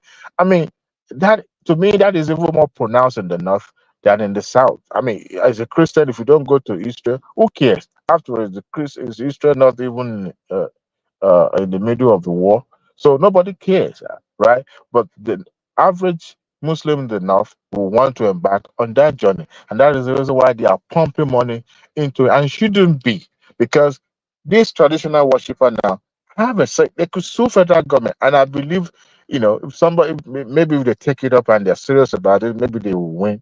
But it's quite unfortunate that it has been the military administration put this thing in place. They actually established a commission. The purpose of that commission, to me, the way I understand it, is to help with the Hajj process. Because I tell you what, it's a very tedious process. Some even lose their life in the process of doing this. Some even, get lost. So they're trying to, organize in such a way that the government will help to, convene them to and fro, and making sure that they regulate those people that are into that kind of businesses by helping those people. So, but now here making money, huge amount of money, like billions of naira, because they want to subsidize. For what reason? What is the gain? How does it even affect the country? So the traditionalists have a grievance, and it's high time we start paying attention to our own local and traditional way of life. Not everything that we have to worship idol. Look at Oshun Oshogbo. It draws people. It draws tourists. It draws internationals to come to see how we used to be. Even we ourselves don't value this. There's a traditional festival in I think the Arungungun where they do fishings and all that. Look at the one that they do in Nekpe. Is it Nekpe or in Badagry? So All right. to me, they have a very good ground to grieve that, and I think government should have a rethink the way, because we cannot be spending money in a frivolous way. At the same time, for the national security sake, people are going to take up arms. I'm not talking literally taking arms, but at least not going to be pleased with the way it's one-sided. It's not good. It's not good. All right, brilliant, excellent. Still a couple more topics for that, like your opinion on, but just for the benefit of people waiting, let me look the conversation around and then bring it quickly back to you. I'll take it to Pansat, Baba, then Kulata. So Pansat, you're up next. Are you ready, Pansat? Look at that. It's probably falling asleep. Pansat. Yeah. What's up? One man went to mow. Yes. I saw you. I saw you. I saw you on Kaizo trying to act like a grown-up adult. I'm not sure if they were fooled, but nice attempt anyway. But good to have you I was here. there. And, yes. Good to have you here. Good. So I mean, do you want to launch into the conversation at your own speed, or do you want me to go to guide you through it? Just got me through. All right. The main talking point, of course, Kenneth Okonkwo saying no, thank you, and Peter will be saying yes, please. So bringing quite a damning exit speech by Kenneth Okonkwo on Twitter. Corruption laden, not fit for purpose, are the worst of its type. So he tears up his Labour Party membership card. So what are you making of that first? And then we go on to Peter Obi, then endorsing that space. Yeah, I would say that, well, by the way, hello to everybody in the comment section. And of course, those who are with me on this panel. I was surprised a little bit, but Kenneth Okonkwo is a learned man, is a lawyer, but he's mostly known for acting. He's an actor. So on top of that, he's a very intelligent person and quite eloquent. I don't know if you've observed him make comments as a spokesman or whatever. So the performance that he gave today, it was stunning. It's okay, but that is not what we're looking at. We know he's capable. If he's exiting the party, we're going to see where he's heading to. I saw Kulata suggesting that he may be going to PDP or something like that. But so no, I know that APC, they won, but they're in despair. They're tormented winners, right? Sad winners, hopeless winners, winners in melancholy, agony up to that point. So they're looking at every little move Nigerians make to position themselves to take the country back. It's going to be quite a lot of drama. People are going to change positions. People are going to do everything to make sure that we'll have a new Nigeria. So I'm not one who's going to sit here criticizing something that is inconsequential. I saw some of our brilliant commentators in the comment section, such as Oga and others, saying, hey, what's the big deal? This guy basically thinking it's a distraction, basically. It doesn't call for a show. But, we have nothing to do for the next 2.5 years, so we're going to be mowing them over. I don't want anybody to get carried away or distracted. Kenneth Okonkwo, it's not Peter Obi. Obviously, it's shown here. This is an example of a remarkable example of what we're talking about. The Igbos don't get together at night and do a meeting and agree on everything that we're going to do. Yeah, Peter Obi can disagree with Kenneth Okonkwo as he's done here with class. And it's off, I believe that if I were to guess, I would say that the jury is still out on Abure. Obi is somebody who likes to follow the law, follow the rules of the party. Sorry, would you say the jury is still out when the biggest name and the only real validation that I could get validates him today to say that it was everybody to pull together behind him? Abure, of course, without equivocation, a very corrupt politician, and Peter Obi endorsing him. How does that? What does that mean for the brand? Yeah, I wasn't trying to be cute or rhyme that the jury is still out on Abure. The point is that Peter Obi had hired some professionals to look into the books of the party, see if there were monies actually misappropriated by Julius. And he's going to wait, methodically wait. That's the difference between Peter Obi and, say, Showere. Due process. Somebody has to be guilty before you say that person is guilty. Somebody has to face the accusers. But in this case, get the best people out there to look into the accusations. And I could assure you, when that comes in, and Abure is guilty of something, yeah, he's going to take action. He's going to either have Abure exit the party. You have some smart people in your comment section, by the way. Somebody said the next person to exit will be Abure, I believe. I can't recall the commentator who said that. So that may be what's going to happen if he refuses to leave or if he has support, because that chairmanship is an elected post. I personally don't think Julius Abure is corrupt.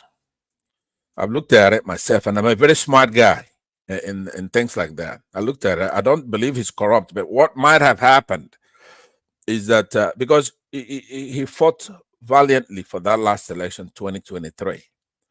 So those who come to equity must come with clean hands.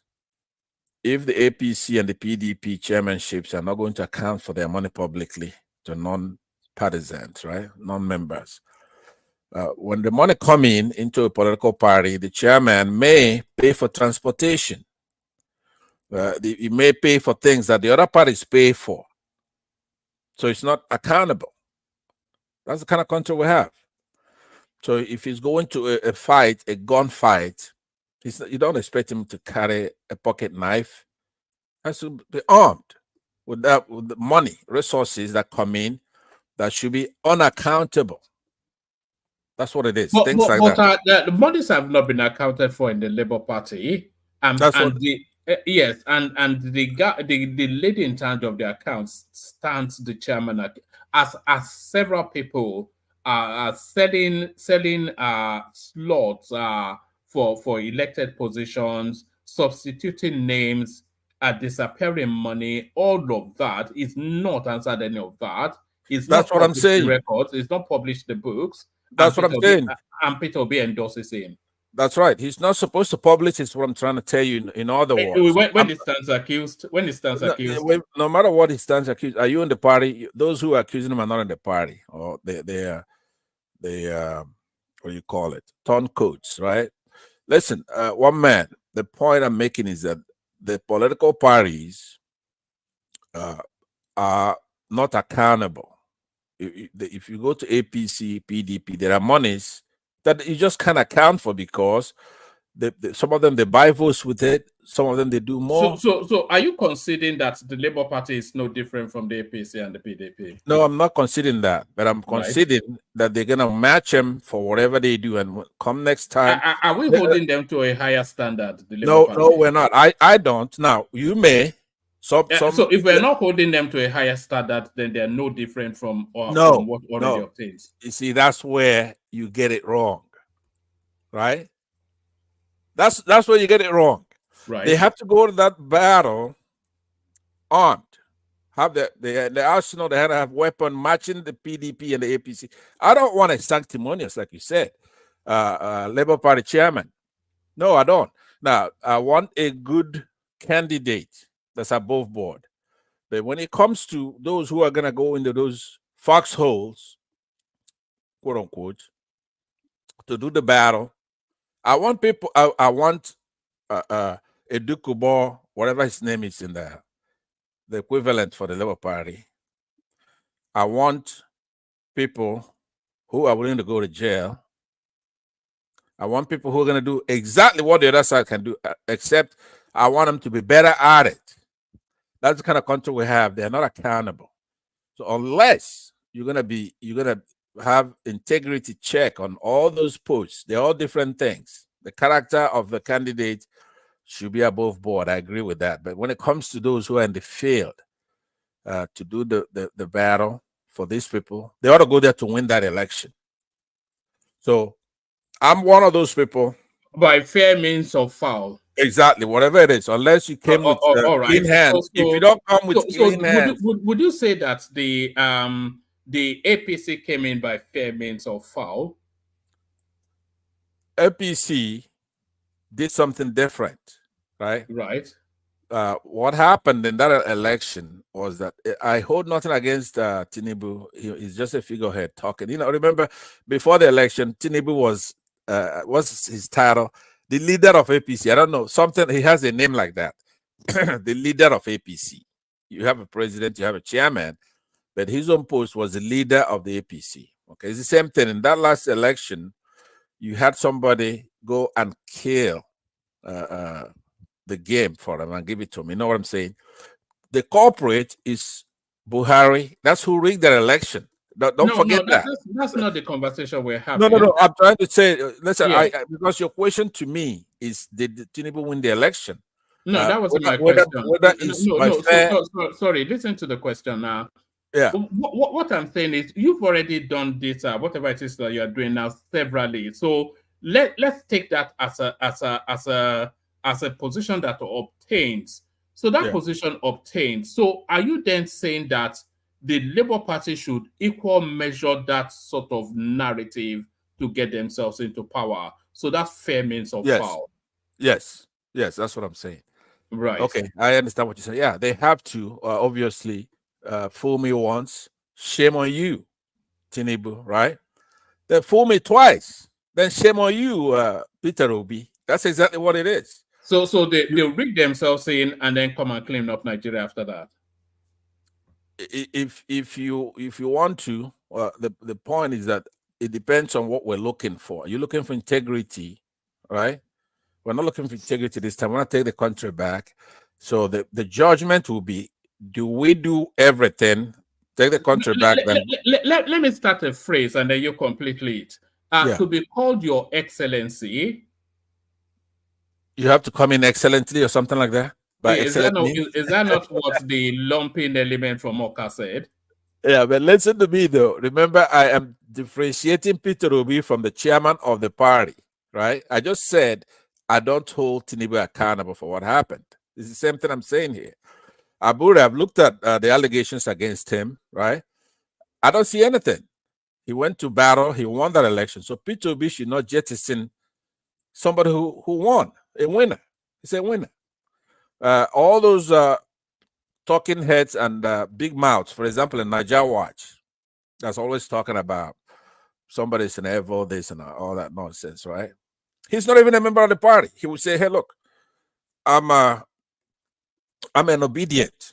I'm not a member of the Labour Party." Then get the hell out of there. You can't. Why should they account to you what they're doing in their party? It's none of your business. You want to know what it is? Join the party.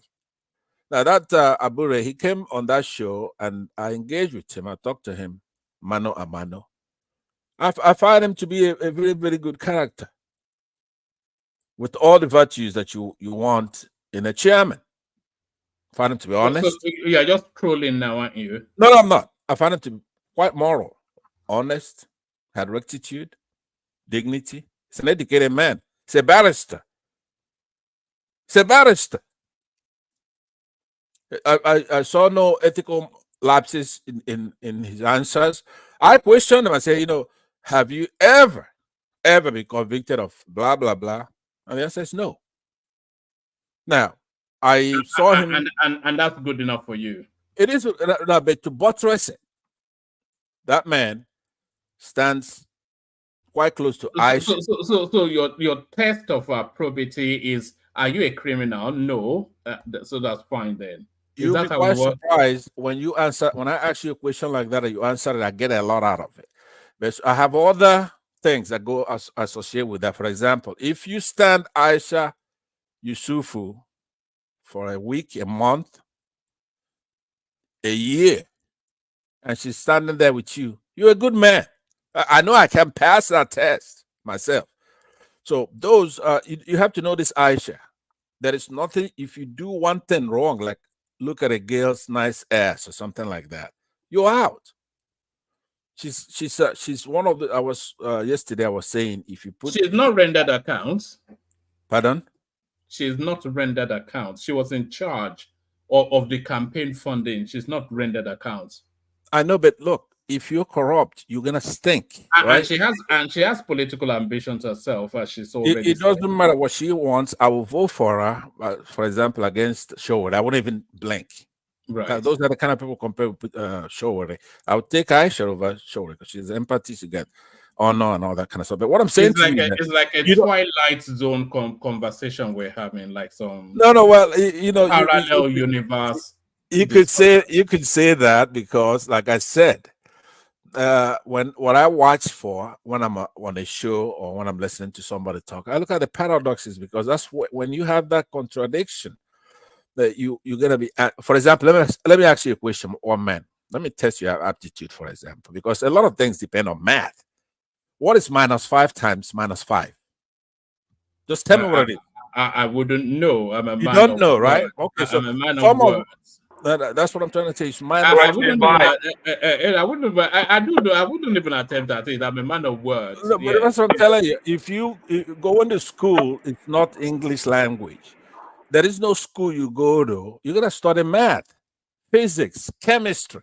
So what I do, I test somebody's aptitude. Remember when you had that Prince Adewale? Oh no, that was on that Dr. Damages, and I was testing his attitude, and he kept running his mouth on everything else, except when there's a paradox or something that involves math. Now, you saw Adewale here talking as some kind of political scientist, like an analyst, right? Is he still here? Adewale is still here? Okay, because I had a question for him. That's one problem we have in that country. A lot of things involve math. Conversation sideways, man. I don't even no, okay, well, I don't want to that, but I'm just trying to tell you that you're just scrambling and you go to another topic because, like I said, the bottom line is this: Abure, I find him to be quite an honorable man, and I'll be shocked if they find him doing anything wrong. Now, what do I mean by that? Let's say he took money and paid for transportation, facilitating that election. That's what I'm looking for. Somebody who saying he took money from he outrightly stole money is what's been alleged against him. I know, but was it misappropriation? You see what I'm saying? What do you mean it was a misappropriation? What is stealing money? Let me tell you, that's the thing. There's a misappropriation of funds, right? You took money. What's your question? I get you. We'll come back. Yeah. So if you took money and paid for transportation, right, or paid off thugs to go out and man a polling booth, chase away APC. What are you supposed to do? That's what you're supposed to do. But if you took money and then went and bought some kind of shoes or whatever, right? Spent it smoking dope or whatever it is. That you should be gone for that. But if you took money but applied it to that election, it's not misappropriation. The money is for the election. Now, unfortunately, misappropriation is stealing, and that is what it stands accused of. No, misappropriation is taking money that's supposed to be meant for something and then use it for something else. Do you understand? No, it is not. That is misapplication of funds. I don't know, man. It's just I don't know what's just look it up. When I say something, that's what it is. I don't know how to know. It's basic English. That is your best bet. You talk about education. Go to something else. I just asked you a question about basic math. You don't know. So I didn't care to answer. I didn't even listen to the question. But should I give you another one then? You don't have to give me another one. Okay, let's go to another one. Go ahead. All right. Go to the FX thing. Go to the FX thing. But please try a bit more coherence in high FX rate, insecurity, others driving food inflation in Nigeria. This is the CBN committee. So they're preaching to the converted. It's almost, and this is a malaise that we suffer in that country. Everybody quite, they elucidate grandly about what the problems are. But I can elucidate the problems, but he is appointed to find the solution. So what are you then What are you then making of the CBN governor crying over spilled milk? Man, I mean, I could have said it better than the way you put it. All right, I don't give this man any credit whatsoever. First of all, a bunch of economists, like I was telling you yesterday, I don't want to, if I was president, those are the people I'm going to banish. I don't want to see them ever until I'm out of that office. If you see an economist, I don't want to see you. Because by observation, I said I experienced in 1980 where I took 7,000 naira, took it to the United States, and they gave me over $15,000, right? So what's that tell me? Our money should be 2 to 1. In essence, our 1 naira should be $2. In the case of Britain, we'll make it 1 to 1. So anything else is nonsense. It has nothing to do. I experienced it. I know it works. They could come in. Somebody like Kulata here say, "Hey, look, it's gonna make manufacturers have a hard time selling." What manufacturers? What are they selling? Go. You want to manufacture? Go to Ghana, where they don't have my policy. These guys, first of all, they're a bunch of liars. I said I don't like to come here discussing them. These Nigerian politicians, especially APC, they're nothing but a bunch of propagandists and liars. There's nothing. First of all, they don't even know. Nobody could do anything good for the country unless you're a patriot.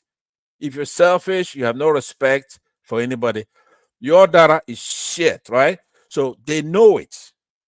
But you guys, especially on this platform, you have a bunch. Now there are some exceptions, but the rule here is you have a bunch of propagandists that waste our time here, right? Especially quoting anybody in this administration. It's a waste of your time. It makes you look stupid. So I say move on to the next one because I see this Muslim one here. So let me take on it. So now I don't give them any credit. If they get anything right, it's by chance, it's by luck. They don't mean to do well.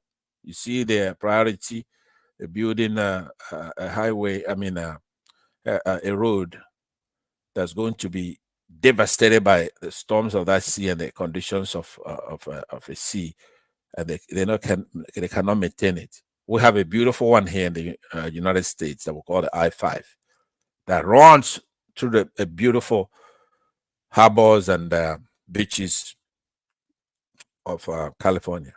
But anyway, so I like good things, but we don't. Our priority should be this economy and looking after our people, not building those things. And then they know that there's nothing to attract anybody, nothing monetary policy that makes any sense, or just going back since the quasi dictatorship. You could say, you know what, I've come in here, I'm Tinubu, I'm nationalizing the oil, I'm taking it back, all the oil fields, whatever. Take the oil back, we need it. I just want to create a 1980 climate in Nigeria. I'm going to pin our money one to one British pound. We don't need too much hassle. We don't need economists. We need experience, what we experienced in the past. We're going to have to reset. That's what it's supposed to say there. But can he do that? No, he can't. So let me go to this spending huge funds on Muslims, going to pilgrimage. Just putting the Christian there is just, it's a form of, what do you call it? Moral equivalence, I guess. Christians don't go to anything. They don't need any money anyway to go to anything. If a Christian wants to go to somewhere, they'll pay for it and go there. So I don't. The rest of it after that Muslim there doesn't mean anything. They're taking our money, going on a pilgrimage. They don't go to school.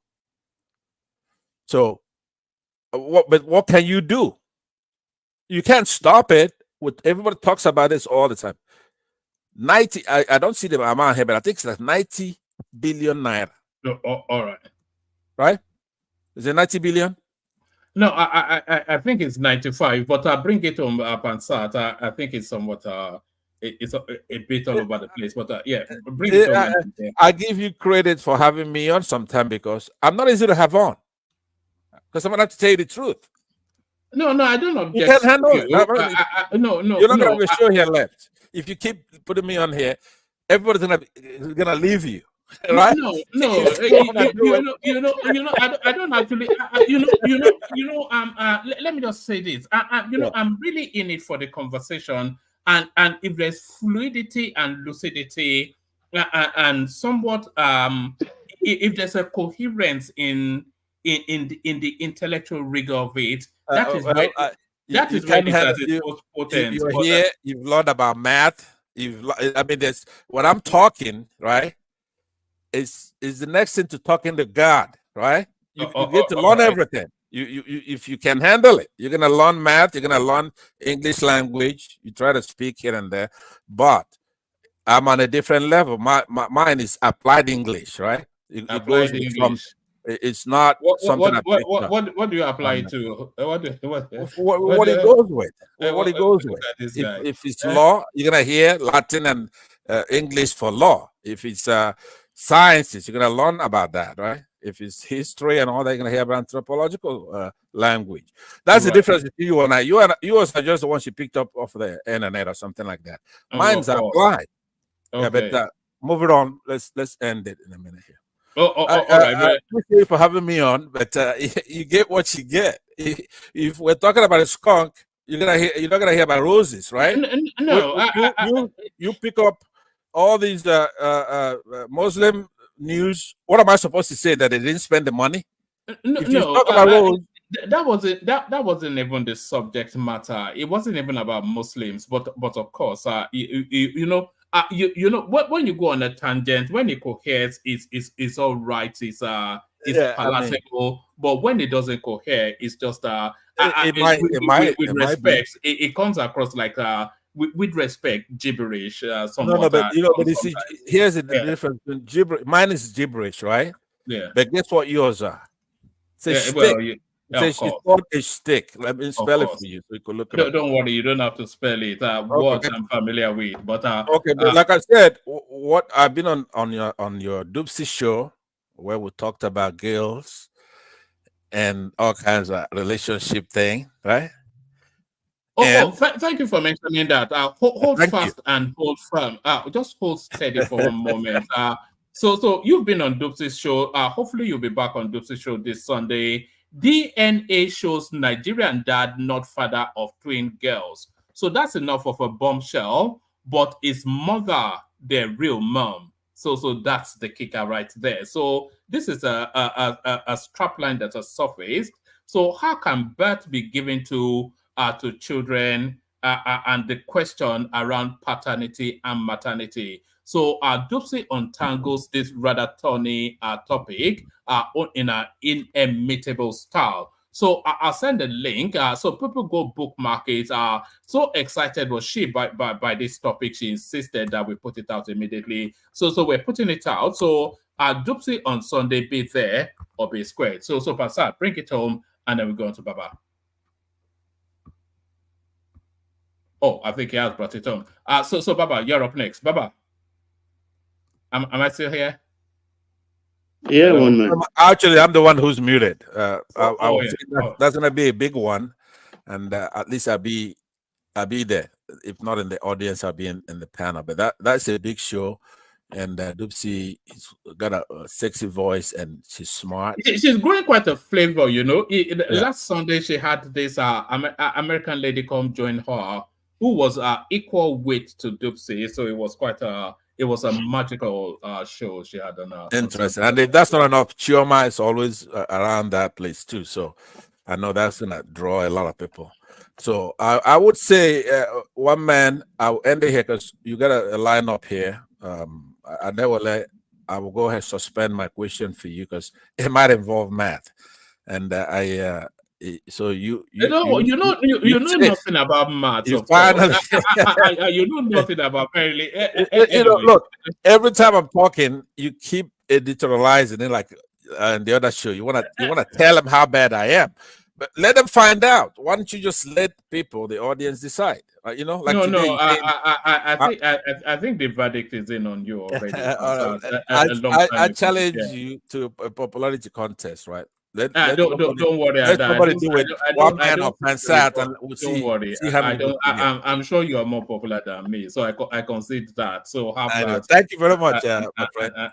All right, thank you. Guys, So that's I'll be listening, and if you need me, I'm around here. Thank you very much. all right. Thank you, Pastor. So that Pastor, he only really came in to make sure that they didn't shut it down early. I noticed that was what he did. But Baba, you're up next. Baba.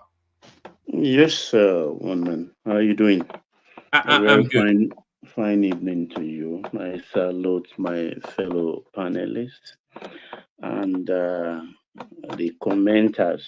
I salute you too, and our beloved viewers. Please don't forget, click the like button and share later and do subscribe too. Firstly, one man, before you take me into the topic, there is this curiosity about this subsidized pilgrimage of 90 billion. I'm a little bit conflicted. I'm against it, but I ask my question. For every misstep this administration had made, Atiku Obi will not allow it to go past them.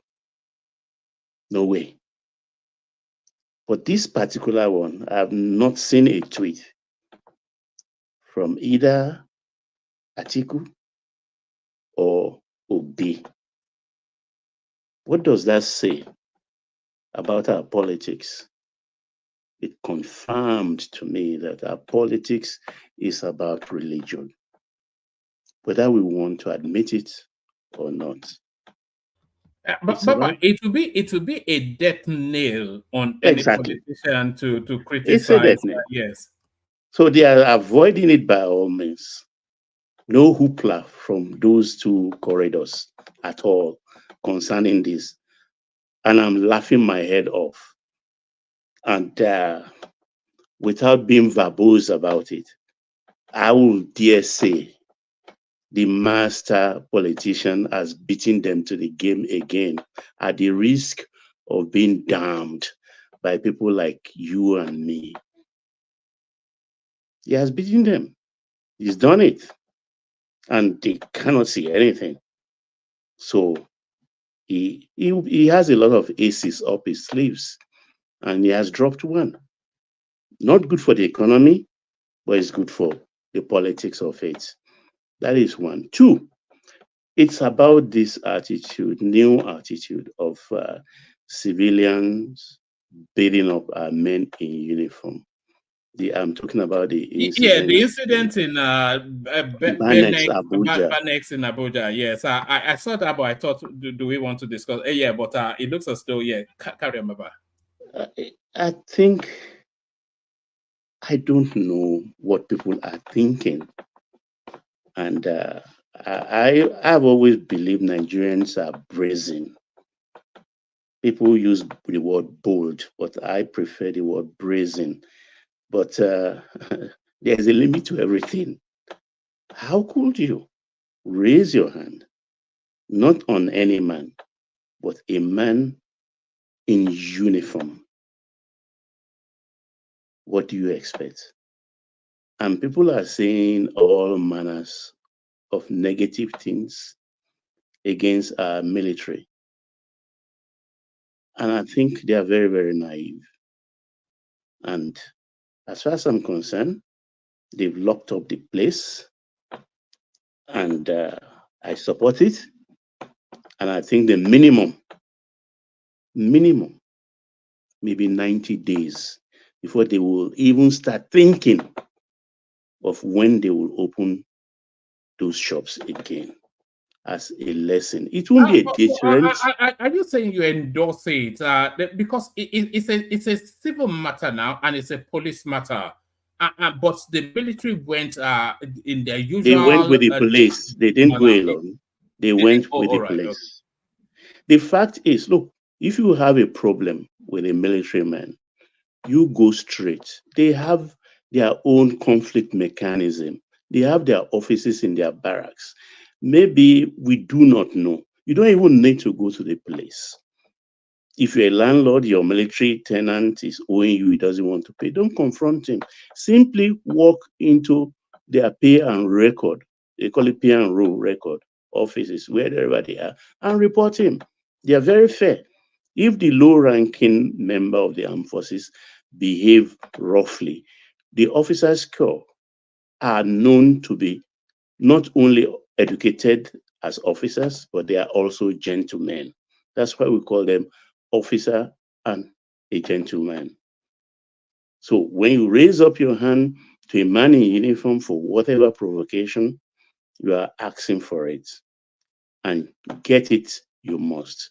Number 3, 3 days or 4 days ago, I think I was sorry, Baba. Do you know what actually led to the skirmish?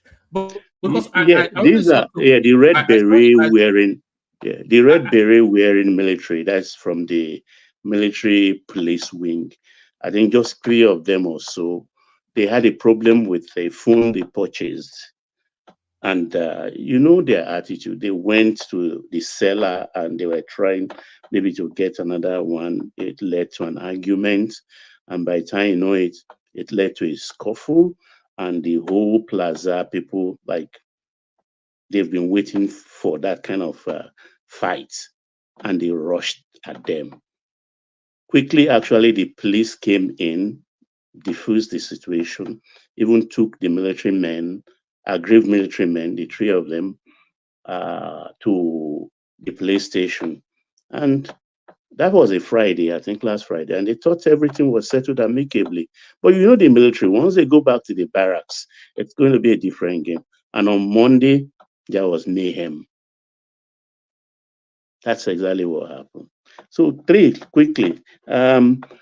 It's about, I made comments about the IDP thing in the comment section. I didn't come on the panel that day about, because I hear from comment section and on the panel too, most times they talk about, oh, IDP, 1 million, 3 million IDP. And I'm telling them, look, we don't need IDPs in our country. It is only convenient for the Northerners because it has become a business, like banditry, like terrorism has become business for them.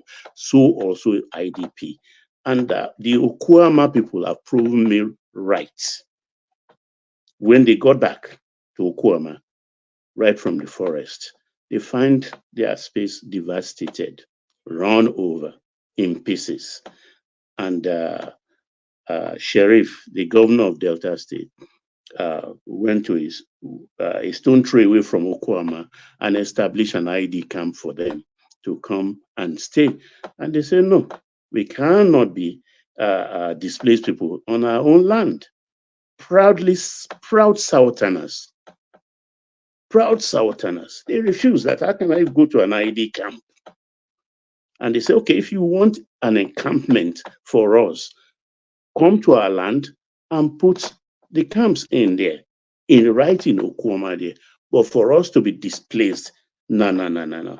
That is the attitude I want the Northerners to adopt.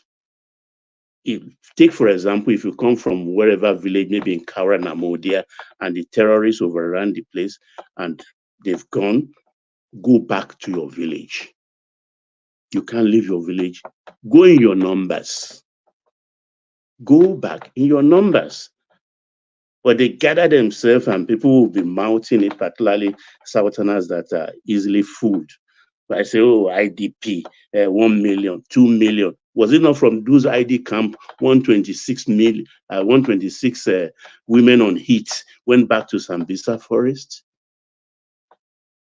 They were trying to do us in then, to dupe the citizenry.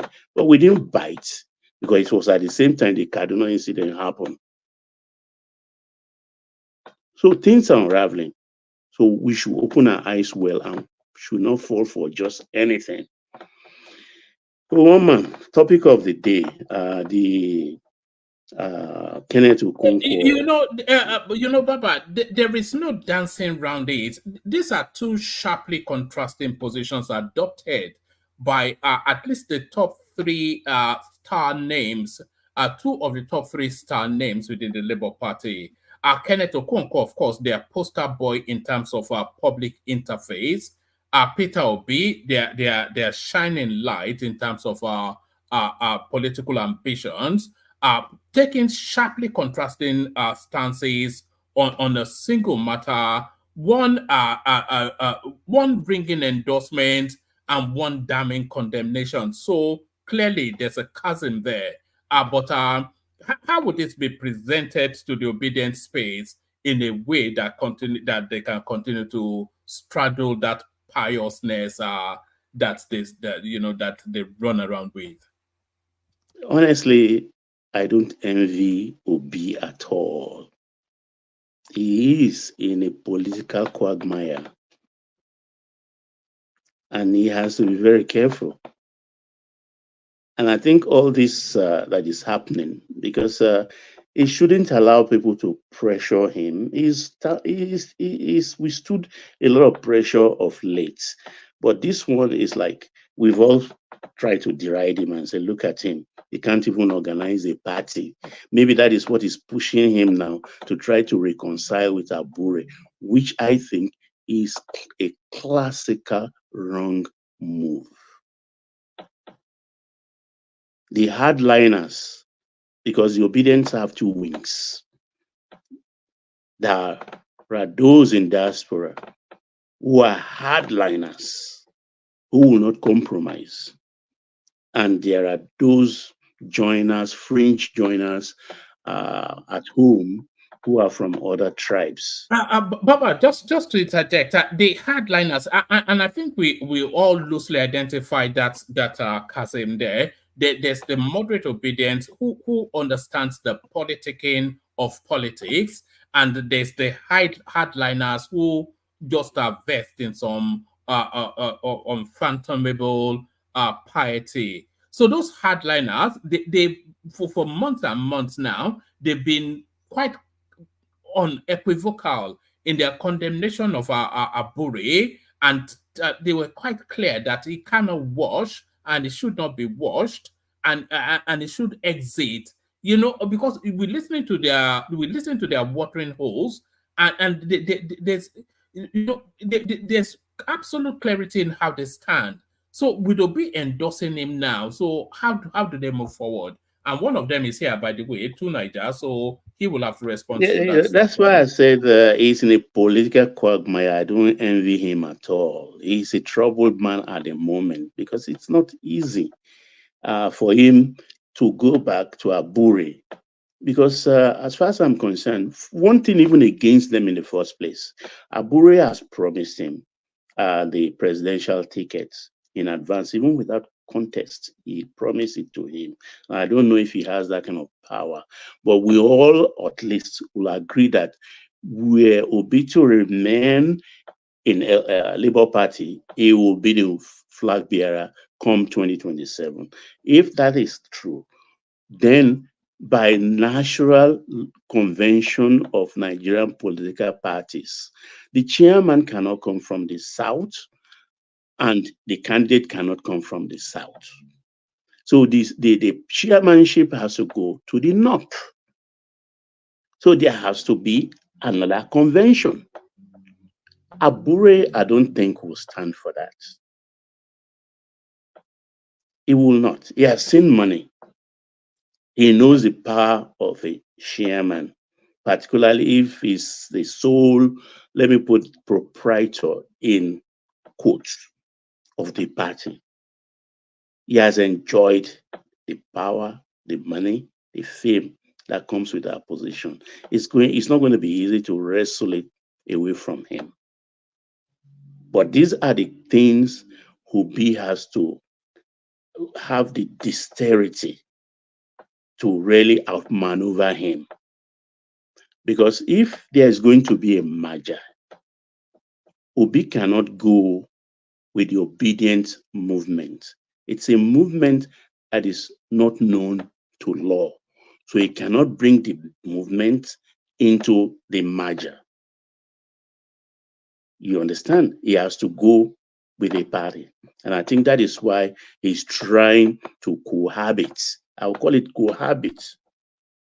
An inconvenient one, with Abure so that they can use that SPV to go into negotiation with other parties with whom they want to go into merger.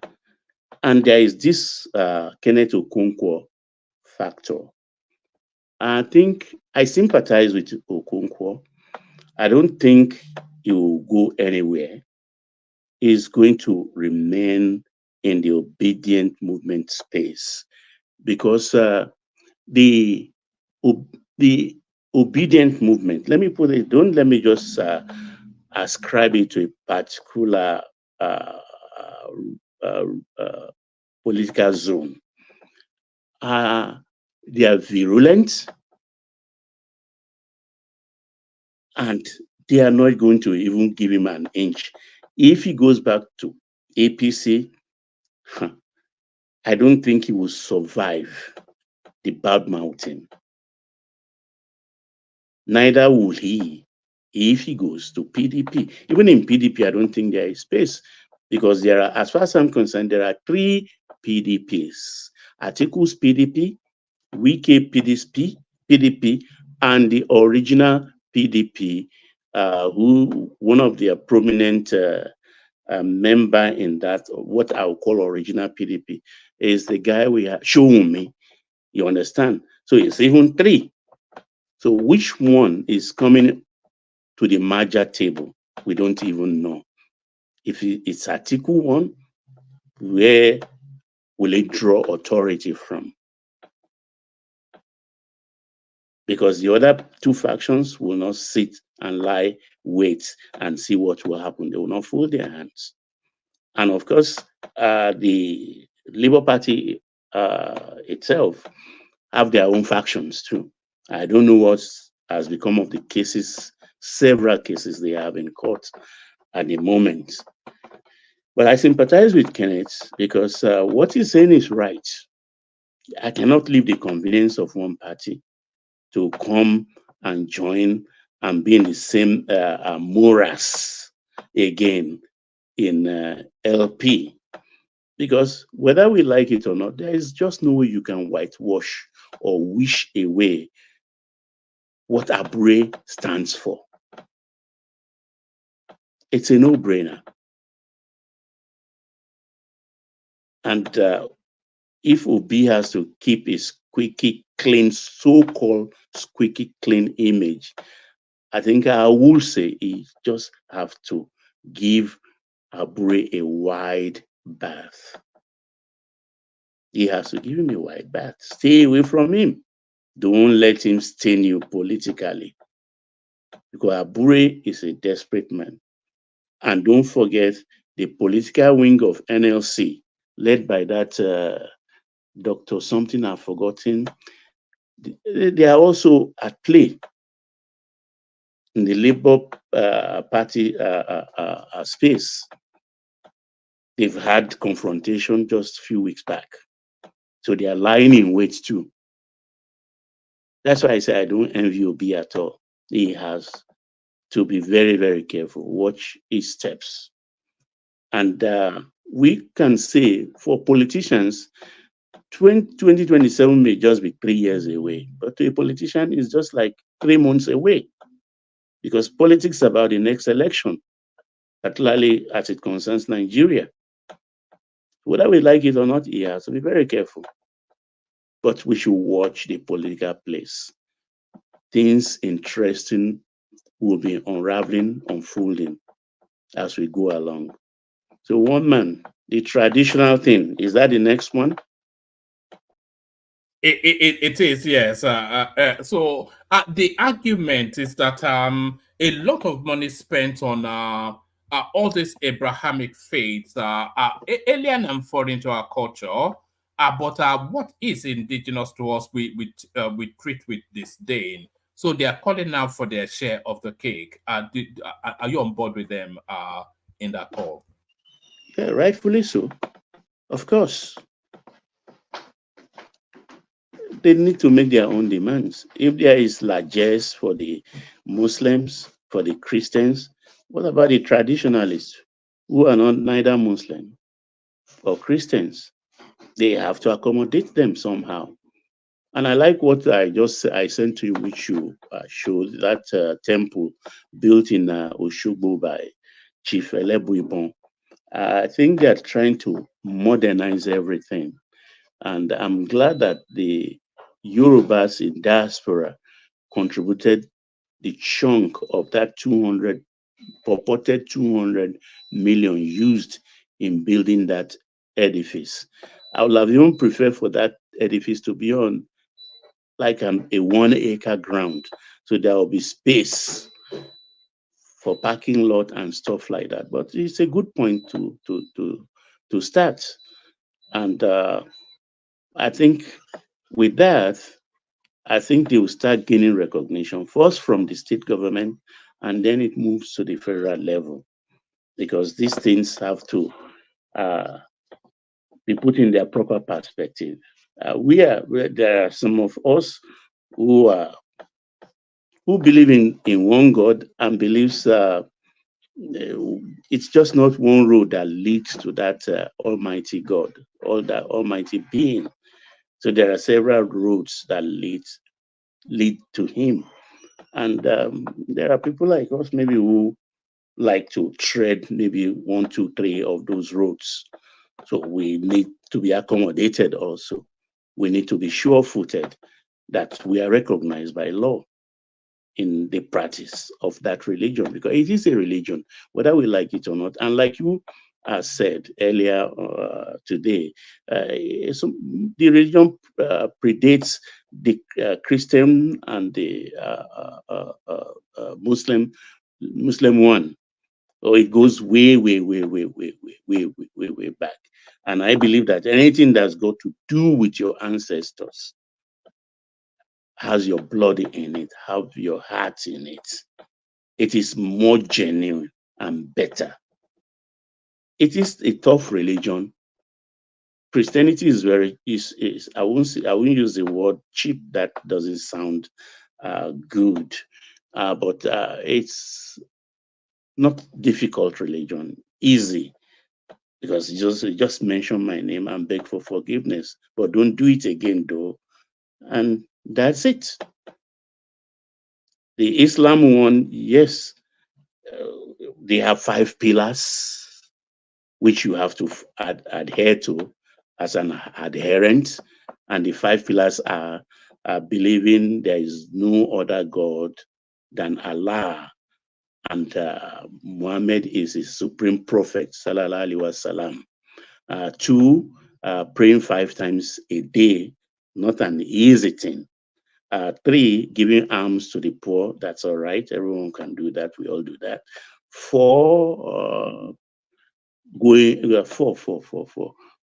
fasting during the month of Ramadan. That is number 4.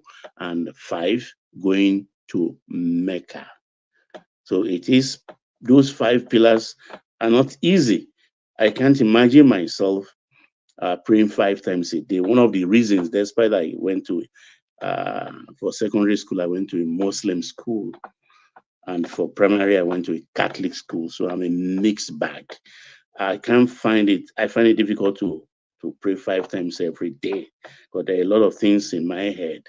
I see Muslims, I don't know how they read the timing.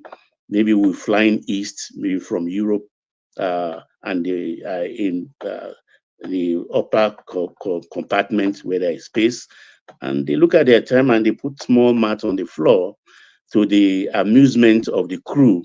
They start praying. And I start to wonder, is it the 4 o'clock one, or is it the 2 o'clock one, or is it 7 o'clock one? I don't know how they do it. So those are not too difficult. But when it comes to our own religion, a bargain is a bargain. That is why I like it.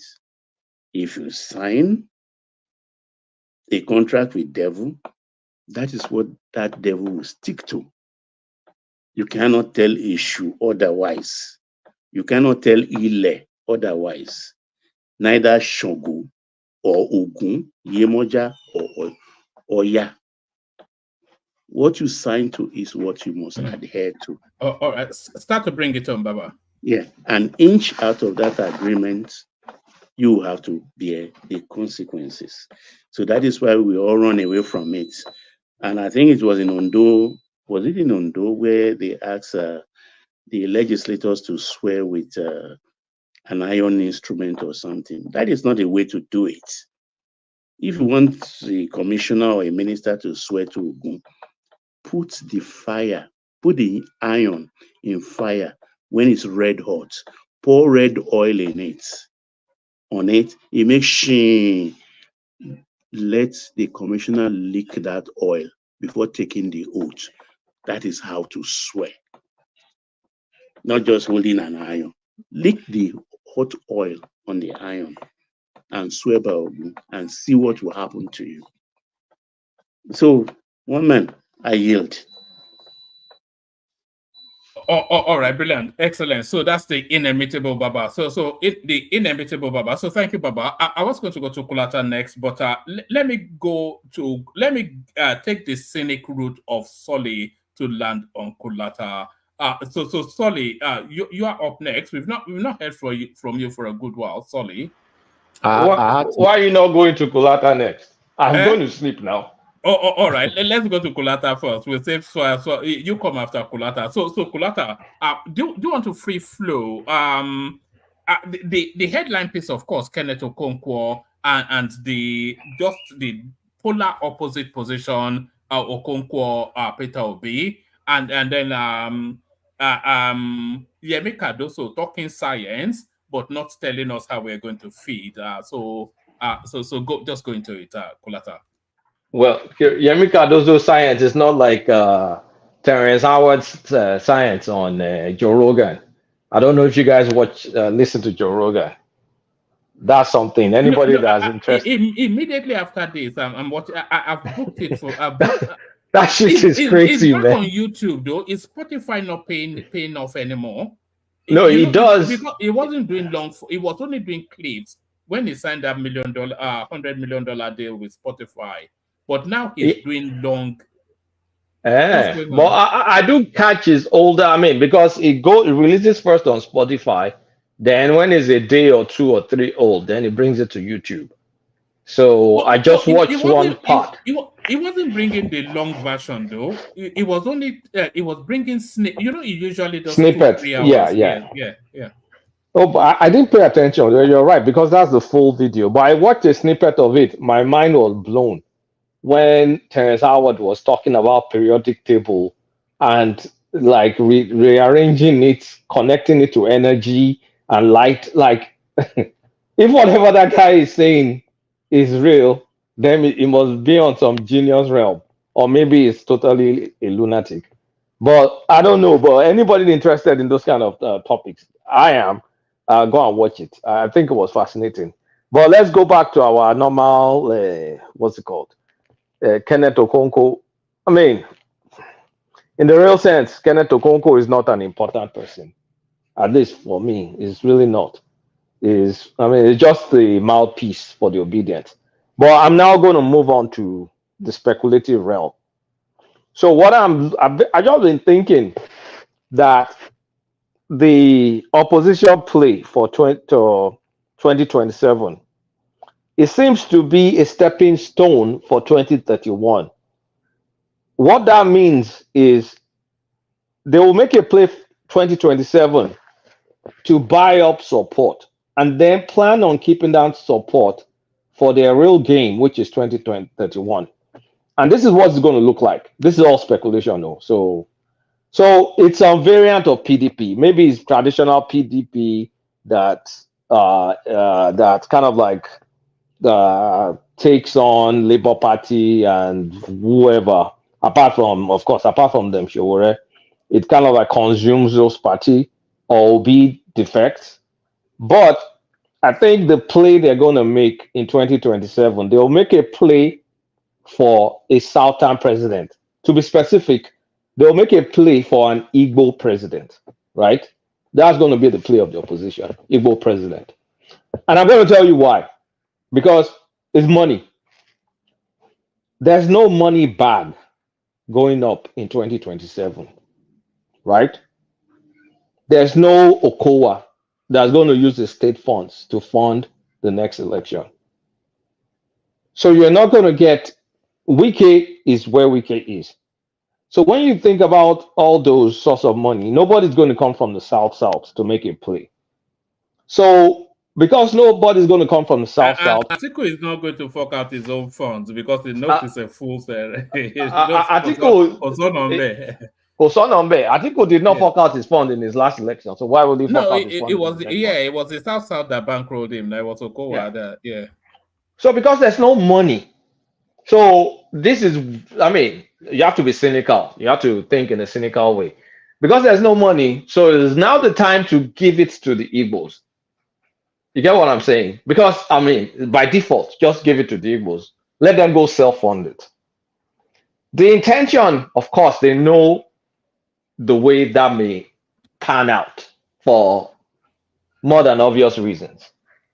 But it's to now to lock in the two Nigerians and the rest for 2031 for the eventual northern candidate, which may be maybe that Bauchi governor or some other governor. Nobody knows whatever is going to come in 2031. But it's a way of rebuilding PDP because PDP is in shambles right now. They can't really come up with a united front. And the easiest way, if I was their strategist, and I'm recommending a strategy for them, this is the strategy I'm going to tell them to do. And that's why I'm speculating. The easiest thing is to give it to the South and microzone it to the Southeast. So automatically try and get Obi there. So in summary, basically playing them against their own tribalism, as usual. I don't know about that, Sony. That's just the summary now. Since everybody is a tribalist, you know, this strategy is just using your tribalism against you. But I'm not thinking about it in terms of tribal terms. You know, the only sticking point is I cannot permutate to see Obi go back to the PDP. It will just be even for him. It might well be that step too far. I don't think so. You think he will make that move? I think the man has no shame. The man has no shame. So I don't think so. There was a man. I don't know the way it was. If you saw him begging Ojukwu, he's not going to leave APGA. After I left PDP for APGA, and then immediately after I went back to PDP. Please forget that thing. I mean, someone that lies about shoes and wristwatch. What do you expect? Like, come on, man, stop. Don't buy into the obedient propaganda. It's a politician, true and true, thoroughbred one. If they say you're going to be the top of the ticket in 2031, do you think he's going to hesitate? It's not going to hesitate now. Doesn't make sense. And in that way, he can get what he wants, top of the ticket of the main party.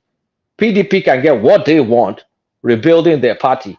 And because there's nobody that's going to like float money to fund, then he has to self-fund. And it's all about money. Honestly speaking, I've thought about it. It all boils down to money. Because who's going to fund PDP in 20? Who's going to fund PDP? They're not going to be. They're not going to be able to raise enough. Tinubu has sovereign wealth. So yes. What level of crowdfunding can they do in the Southeast to counter? Yeah, well, because it's going to be an ethnic favored sort of fundraising. But even that might not be able to. Well, when you think about it, right, it's no longer Obi in Labour Party, a third party. It's now Obi in a major coalition, right? And then if it's Obi in a major coalition, the rest of the country may run away, right? But his own people will rally around. Because outside of that, do you expect the governor of Bayelsa to fund that campaign? Or the governor of Cross Rivers or Akwa Ibom, for example, the typical place where they get money, or Edo State, if PDP wins, they're not going to fund it now. Where's the money going to come from? That's why I think that's the logical next step from a coalition in 2031. It's going to be on the pretext that Southern president, you'll do 4 years, you hand over, and then all equation is balanced. That's what it's going to look like, and then they'll microzone it.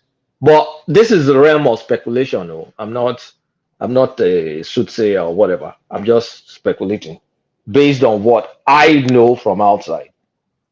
It's a bit far-reaching though, because like you said, I cannot imagine. You know, they usually bring money together to prosecute these elections, but I cannot see any of the northern governors doing more than the barest minimum to support an Obi ticket. One, mainly because they know he has no chance of winning, and also they know that well, this guy is just standing in our way. So they will do the barest minimum to fulfill righteousness of party. So Exactly. there's no money coming in from there. And then Obi will be hopping America, whatever, doing his 10,000 tickets, whatever. That Yes. didn't bring much last time, so it won't bring that much more this time. And then he will So, lose. and then he will lose. You know, Yeah. but he will lose under any circumstances It anyway. will lose. But then PDP can say they fulfilled all righteousness. Right? And then when they are going in 2031, it's now time for the North. So where will so that then crowd? it'll be paid back for Obi to bring his people into Exactly. or Exactly. So that's my speculation, Sha. But I mean, I don't care about Kenneth Okonkwo. Who cares I what he's going to- 100% agree. In fact, 150% agree with your speculation. Because I mean, think about 2020. If we continue to go like this and there's no coalition, PDP will just end up endorsing Tinubu. There's not going to be any action. The best them Atiku and Co can draw together is to put Obi or microzone it to the southeast.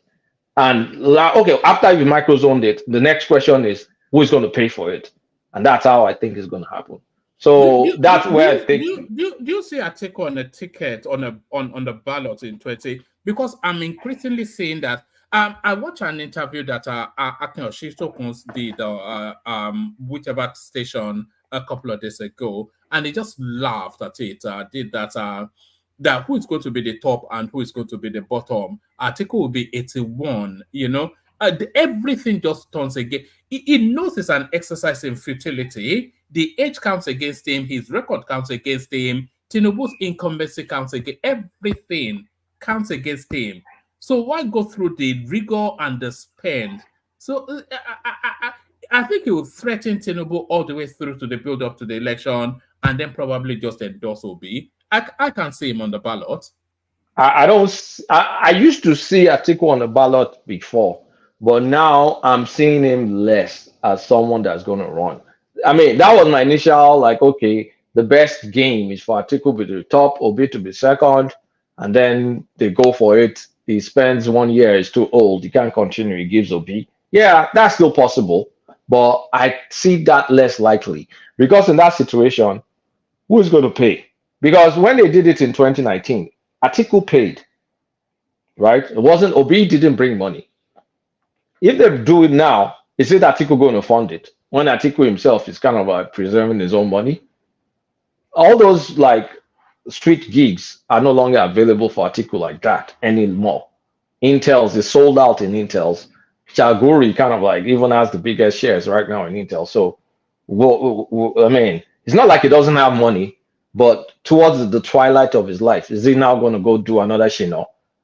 I mean, you need some governor that's getting stupid money to come and pay for it. So if he puts Obi there now, who's going to pay for it? So it's just better all of them, including Obasanjo, because this is when you can say, okay, Obasanjo, Atiku, all of them endorsing the Southeastern candidate for, I'm even not calling it PDP again. I'll just call it the major opposition party because it has to be a coalition. Let's look at that coalition for a moment. If any coalition takes place without Kwakwanso being part of it, is doomed to failure. Kwakwanso will not be part of it. Yeah. That coalition, as good as they will make it be, yes, is designed to fail. Yes. It's designed to fail. But they will give it like the back shots. It will have all the spin, the propaganda, the emotional, the people writing letter to Joe Biden. Maybe it's going to be Donald Trump. They'll write letter to all that crap. It's going to happen. But it's designed to go nowhere. It's going to be yet the most ethnic. We thought 2023 was ethnic. 2027 is going to be brutal. It's going to be bonkers. If what I'm saying, it's going to be an ugliness. If what I'm saying pans out, it's going to be bonkers. Like, especially between Southwest and Southeast, it's going to be nuclear. It's going to be nuclear. So, but like I said, it's all speculation. Kenneth Okonkwo living or not living, I give rat's ass about that. But sorry, Kulata. How much of Daniel Bwala romanticizing with the APC informed Okonkwo's stance by your reckoning? Does it want a little bit of a slice of that? Do you think? If it wants a little bit of a slice of that, then that means it should be heading back to APC. So while I did not listen to your readout, what did he say? Did he say anything? Did he give any hints? He said the corruption and incompetence that drove him out of the APC manifest very firmly within the Labour Party as well. So he cannot, in all consciousness, stay when everything that drove him away from APC is very visible in the Labour Party now. So he's now partyless, essentially. He's going to the coalition I'm talking about. Because that's bullshitting.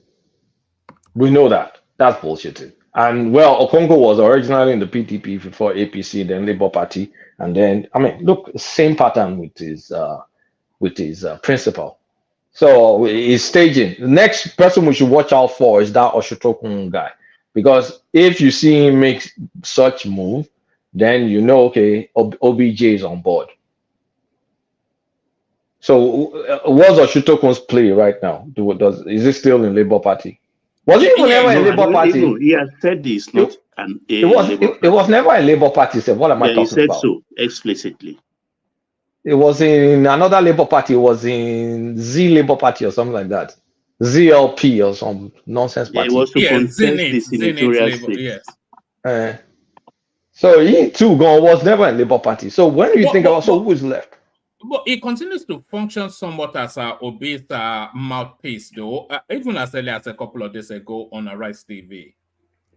Well, they stamp him with that. It's not that he accepts it, but he just flows with it.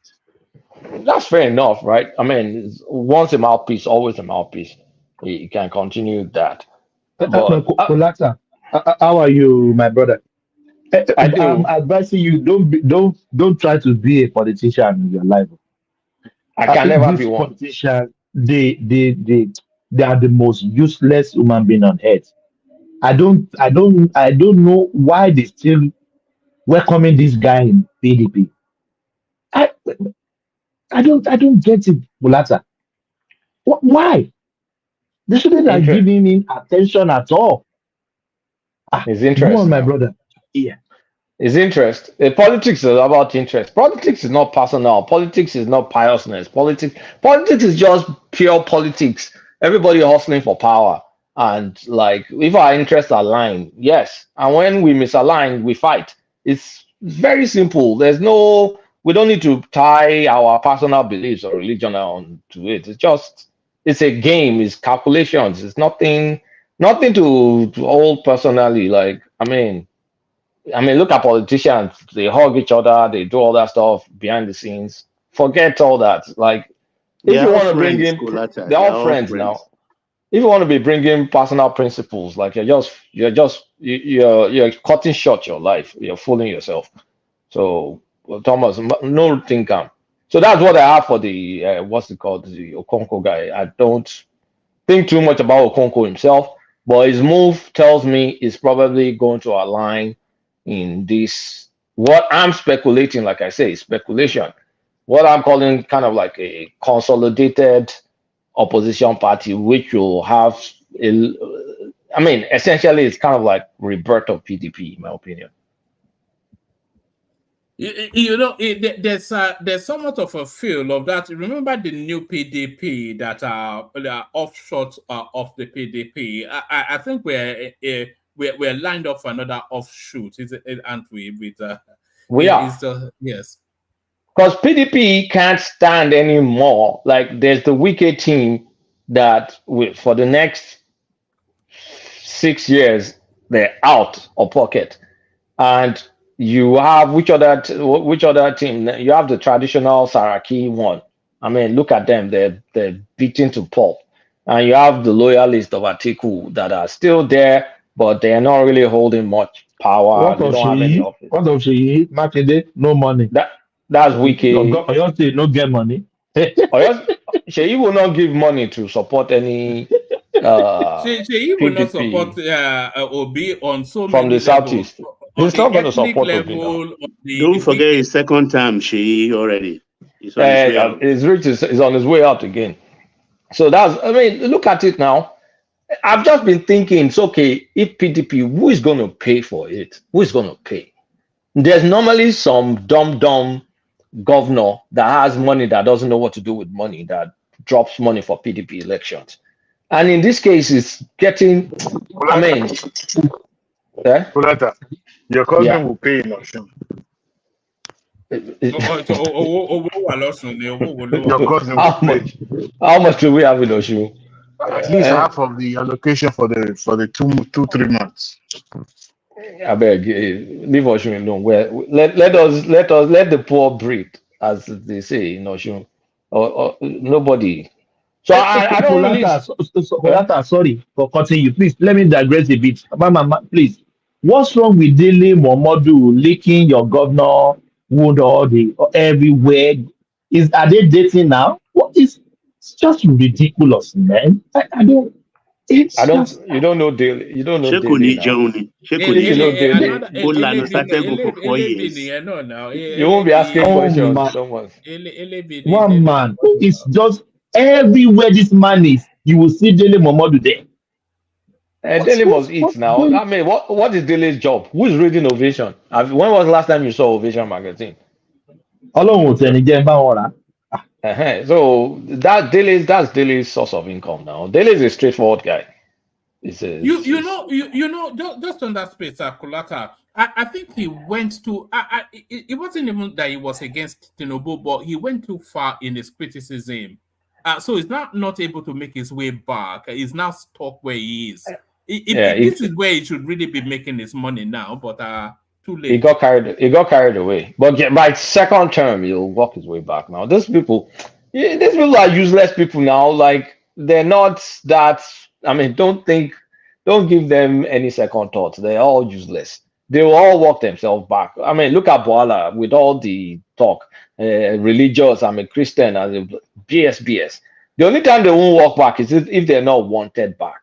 If they're not welcome back or wanted, then they will remain and be trying. So people like Dele Momodu, uncle, those are professional hustlers. Like, I mean, I won't blame Dele. Like, he's doing what he needs to do to feed his family. So what's the next topic, one man? Yes, man must work and all that. So the next one is really the outcry from the traditional worshippers. We were here first, is what they're saying. So they're saying then all of this money is being thrown at the two Abrahamic faiths being practiced in the country. Where's our slice? Is there an argument to be had there? Is there some validity to their stance? Why can't people test that in court? Like, we should be able to test it in court. Everybody's trip to Oshogbo or to Edo State or to something, you can claim it as a religious pilgrimage and let the government pay for it. It should be tested in court. Because if they can pay $60 million for Hajj and they pay for people's Christmases, I don't know how much. Of course, that was in December. That's not anywhere close to $60 million.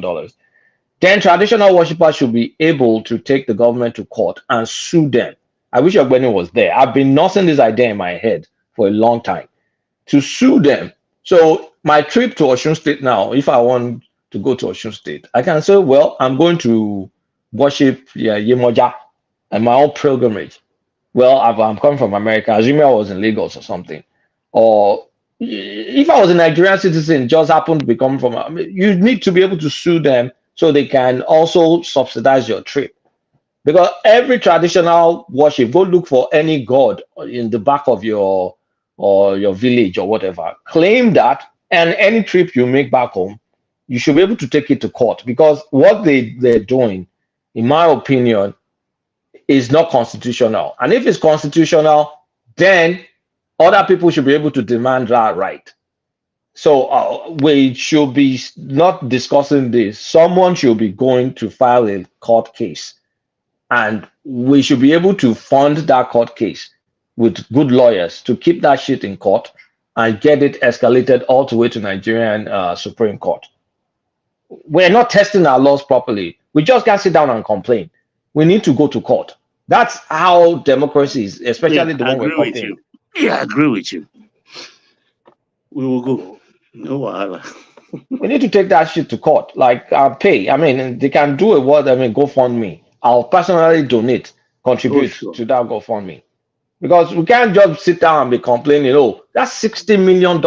How much did they tell Nigeria to put as counterpart fund for this Siemens deal? Wasn't it $300 million? Just 5 times more than this. And that counterpart funds, I don't even know if we came up with it. So we'll wait. I know the $60 million is essentially for elections, but it's still money that we're wasting.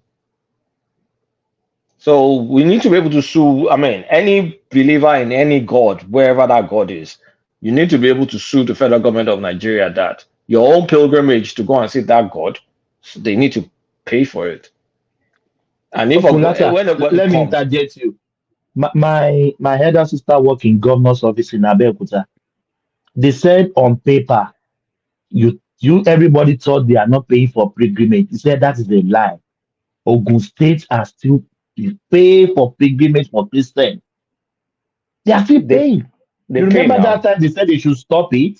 States should stop it. They said no, they don't announce it. More can loud them, they don't loud it anymore. But underneath, they are still paying for pilgrimage in Ogun State that doesn't have anything. If you want to be, if you are a Christian, if you want to go to Jerusalem, if you are not capable to go to Jerusalem, go to. I don't want to say what come out of my mouth. Muslim, go if you want to. It's just crazy. It's just crazy, my brother. Why would they be paying money for you to go for one Hajj, one Jerusalem? It's just like a tourism, isn't it? They're paying for tourists now. It's subsidized tourism. And I mean, like I said, when it comes back, if I'm not even around, can someone please raise it? Because I've been thinking of the specter of testing this in court. There are many things I want to test in court. It's possible. Yeah. That's one of the things I've been thinking. The other thing I was thinking about testing in court is the whole Ilorin shenanigans, but that's not today's topic. No, leave those ones. So time is coming. Yes. Second time. That would be that's the real. That's the real tension point within that relationship between the North and the Southwest. Ilorin is the test hub of that. It's a second time agenda. Yes, everything in play there: religion, ethnicity, dominance, all of that playing out in Ilorin. But let me take it to the space Akulata. High FX rate, insecurity, others driving food inflation in Nigeria. So this is Yemi Cardoso diagnosing but not prescribing. Well, it's not. How do you blame Yemi Cardoso? We've said this. I've said this personally on this platform, that we're reaching the limits of what monetary policy can do for us in our inflation. Monetary tools is good for supply side inflation. But the other inflation, the biggest chunk that we're facing now is the cost push one. And the cost push ones are due to the cost drivers of our food, of our Greek product food. So things like insecurity, infrastructure to farms, more bountiful harvest, all those things, they're not what Cardoso can control. Those are up to the fiscal side to do things. And it's not just that. There are many things the fiscal side needs to catch up on. And I've been saying this, that Cardoso is doing his own thing. And Edun and the rest of his crew in whatever council, whatever they call themselves, they're not up to snuff yet. We're going to get some respite, hopefully, if the Port Harcourt refinery and Dangote start selling petrol, which I think comes next month and maybe July. So let's say project another 6 months down the line. Maybe we'll get some respite from, I don't even know, is there enough respite? Well, in terms of demand, it will reduce our dollar demand, right? But we still have the legacy issues creating creating expenses, the driving up the cost of our food. And we've also said here, even though I was against it initially, that why don't we start importing some foods? Let's even say we import cheap protein and things we can't produce, like sardines. Like if we flood the market with sardines and anchovies, eggs, we should be able to produce eggs, but I don't think we're producing enough eggs. Like cheap protein, if you can, at least that will give some respite while we say, okay, the tubers and all that stuff. But even rice, we're not producing enough rice for what our population needs. So really, we should import some. We need to just try. If we can't produce ourselves, like when you think about the planting season now, we've lost another one.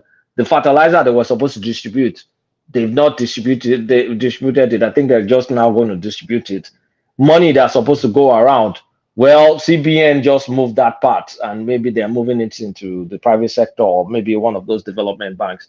But Bank of Agriculture, I don't know if they've chosen a new MD. So we're just not serious about the whole agricultural value chain. We're not that serious about the what do we expect? We expect food prices to go down. Even the ones that they're producing, government, federal government, and other government, they're buying it up for palliatives. So that's putting pressure on the demand. So why won't that keep going up if they're not going to import? Like it beats me. Like if we can't meet our own demand, why are we suffering the population?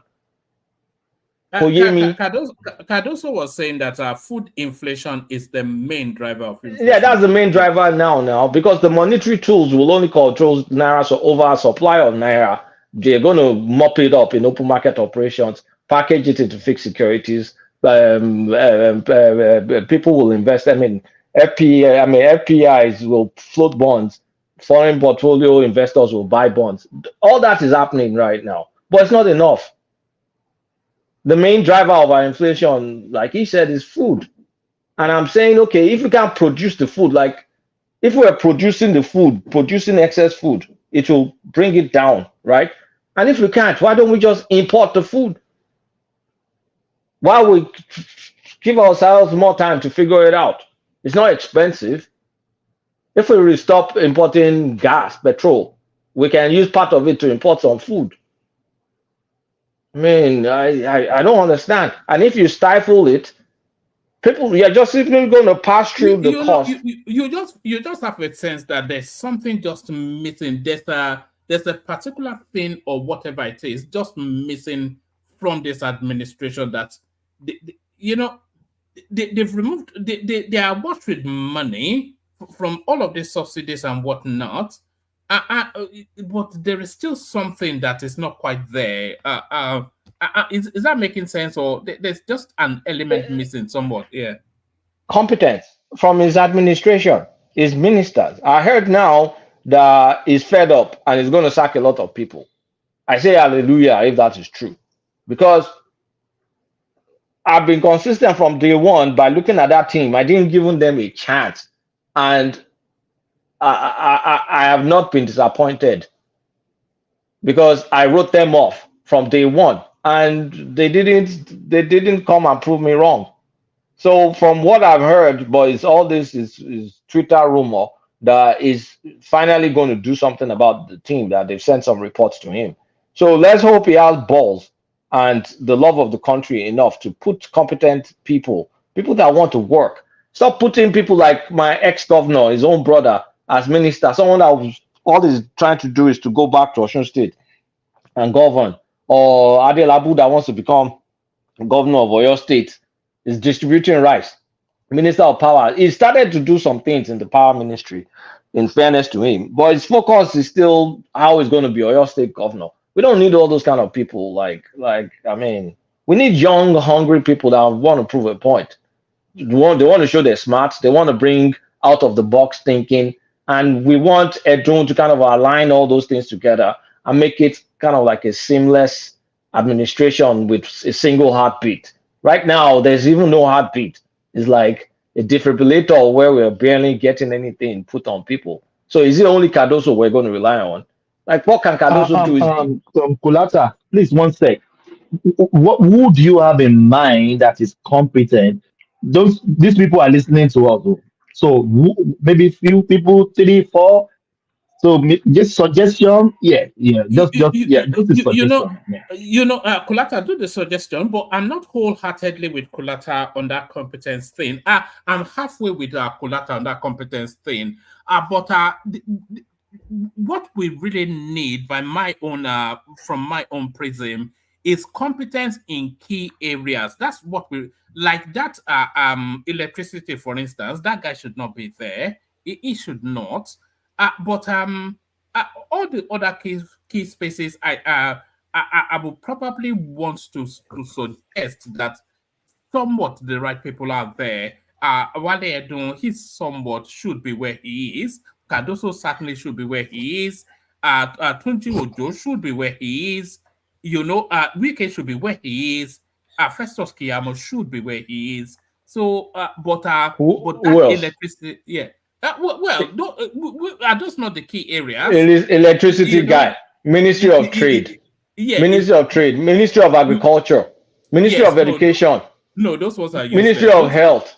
They should go. Those ones should go. Ministry of Health. You don't even know their name. Defense Ministry.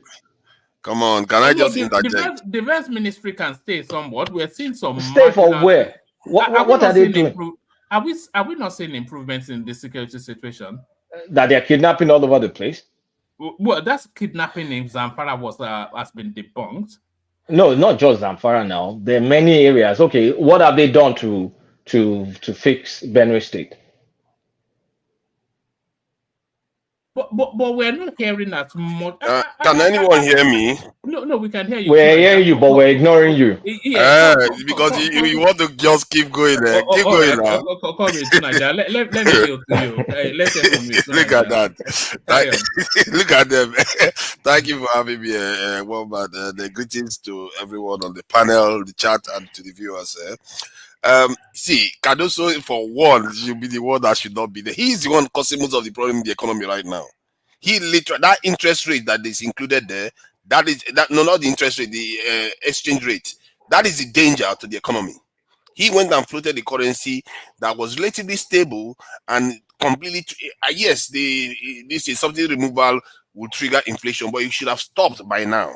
It should have stabilized. But because of that exchange is doing yo-yo right now, that's where the real problem is. Then there's insecurity that is not being addressed. But that one, we're going to come to that later. But I just thought I should say that Cardoso, when he said that he should be there, he's within how many months he's performed worse than Emefiele for 8 years. How can you want him there? I think I've said that next time I speak to you, I'm going to give you an assignment, and I hope you can do it. So I know you love ChatGPT. Do you have GPT-4? Why? Just yes or no. It's still at 3.5. I'm not answering anything. Why? Do you have 4? What is it you want? Okay, go to your GPT, whatever version it is. Type, what exchange regime will you recommend to a country with low foreign reserves and most of their export is crude oil? Enter. Then when it gives you a response, ask it, what is the closest exchange rate regime to what you described? When you get the answer, you can come and give us an update. Yeah, so I can give you. Okay. I already know that what it's going to say. Do it. Don't assume it. Do it. No need to argue. Just do it. Do it for the team. And anybody else that is listening to us, go to ChatGPT. Right now, information should not be anybody's problem. Now it's democratized. We need to put it in context. What exchange rate regime will you recommend to a country with low foreign reserves and mostly export crude oil. You see what you just done? Well, Hold on. Let me say this. You think you have been smart by half. Hold on. Now let me finish what I'm saying. So once you type that, it will give you a small lecture on exchange rate and kind of like describe the kind of exchange rate. Now try and make it pinpointed. Say, okay, so what is the closest exchange regime to what you described? And then what you guys wait now? It's my turn still. When the thing gives you answer, please tell us what you find, because I'm asking a question with contextual reference, not just asking a question out of empty air. Like Nigeria mostly exports crude oil. We all know that. Nigeria has low reserves. So one man, if you two can do it, and then tell us what is there. So we just kind of like stop all this nonsense. You see what he just done? He tilted the question to give him the answer he wanted. Do you understand what contextual reference? Can you just stop? Do you know the meaning of contextual reference? Fine, carry on now. Carry on. So you have to ask something in context. Context is important. No, so one man, let's continue. The content you created do it first. Tell me what is. Because you tell me what is false between. You know what you included there? You say low reserve. So we have low reserves. Don't you know we have low reserves? No, we don't. Let's continue. You see what he did? One man. Typed the answer. Let's continue. Let's continue. The answer that he wants. How much is our reserves? How much is our reserves? How much is our reserves? You are not being honest. Can you answer me the question? You are spiking the question. You are spiking the question. Tunaja, how much is our reserves? Our reserve, it was going to 30-something billion. 30 what? 30 billion, this in US dollars. How much of it is encumbered? What do you mean in terms of debts or commitments? Yes. Yeah, from what I gather, it was around just almost 20-something billion or so that we owed. Okay, so wait. So if you say, I'm using your numbers, though. If we have, I think we have 32 billion, and if you say 20-something billion is encumbered, so that means we have less than 10 billion. So the reserves available to defend a peg or defend whatever you're going to defend is less than $10 billion. So from a contextual reference, when we say we have low reserves, is that true or false? False. Oh, okay. You're being disingenuous now. One man, let's continue. You would let me talk so that I will shoot this your narrative. One man, let's continue. Let's continue. You have a false narrative. This is quackery. One man, let's continue. I don't have time for this. Anything less than 10 billion, you say it's not. You don't want me to explain it. This is what you are doing is quackery. There's nothing to explain there. They're dealing with figures. A country of 200 million people having less than $10 billion to use to do many things. We have debt obligation. We have so many obligations. You say that is not low. I think you must be joking. The $10 billion. No, I said less than 10. Count the debts. Anyway, let's continue. One man, because the debts. This is ridiculous. You don't want me to address it. I don't know why you don't. There's nothing for you to address now. You're wasting people's time. This is oh man, you straightforward. You don't want me to poke holes into what he's just saying. You want me to poke the holes in this is straightforward. Anybody can see. If you're telling people objectively that having less than $10 billion for your country's obligation when you have something already encumbered, and you say that is not small exchange reserve, and then you say that is spiking the question, and then you obviously don't know what you're talking about. You can decide to commit all those funds to your exchange rate. Something that's already committed. You're going to take out the commitment. Yes, because you can decide not to make payments for debt. You can renegotiate. You can do all kinds of different things. Yes. What? Renege on your payments? Not renege. Renegotiate. You know what that would do to our rating? Oh my God! I'm not talking about the sovereign debt here. We are talking about something that when you are talking about it's not even that. I don't think you don't get it. You don't commit to pay debt. There's commitment for all sorts of forward contracts and so many things or tying down the money. So let's look. But that This has is not nothing to your do with this is not your campaigning. fault, to Niger. Let's move on. You see that he doesn't want to. This is not your fault. I Can you don't just have let time me to talk argue. for 1 minute, so that I'll shoot down your No, narrative. you will get your turn. I think I'm done. Okay, This is very getting well. irritating because it's kind of like primary school conversation we're having now, and you're not getting it. All right, let me take you to one more talking point, and then I'll go on to Solly. I think his fan club banging drums in the comment section. Atiku Obi are united by mutual disdain for Tinubu's commitment, desperation to be Nigerian president. So I think that's just in the general realms, isn't it? So very little to quibble with that headline. Well, I mean, it goes back to my speculation. So let's see what comes out of that.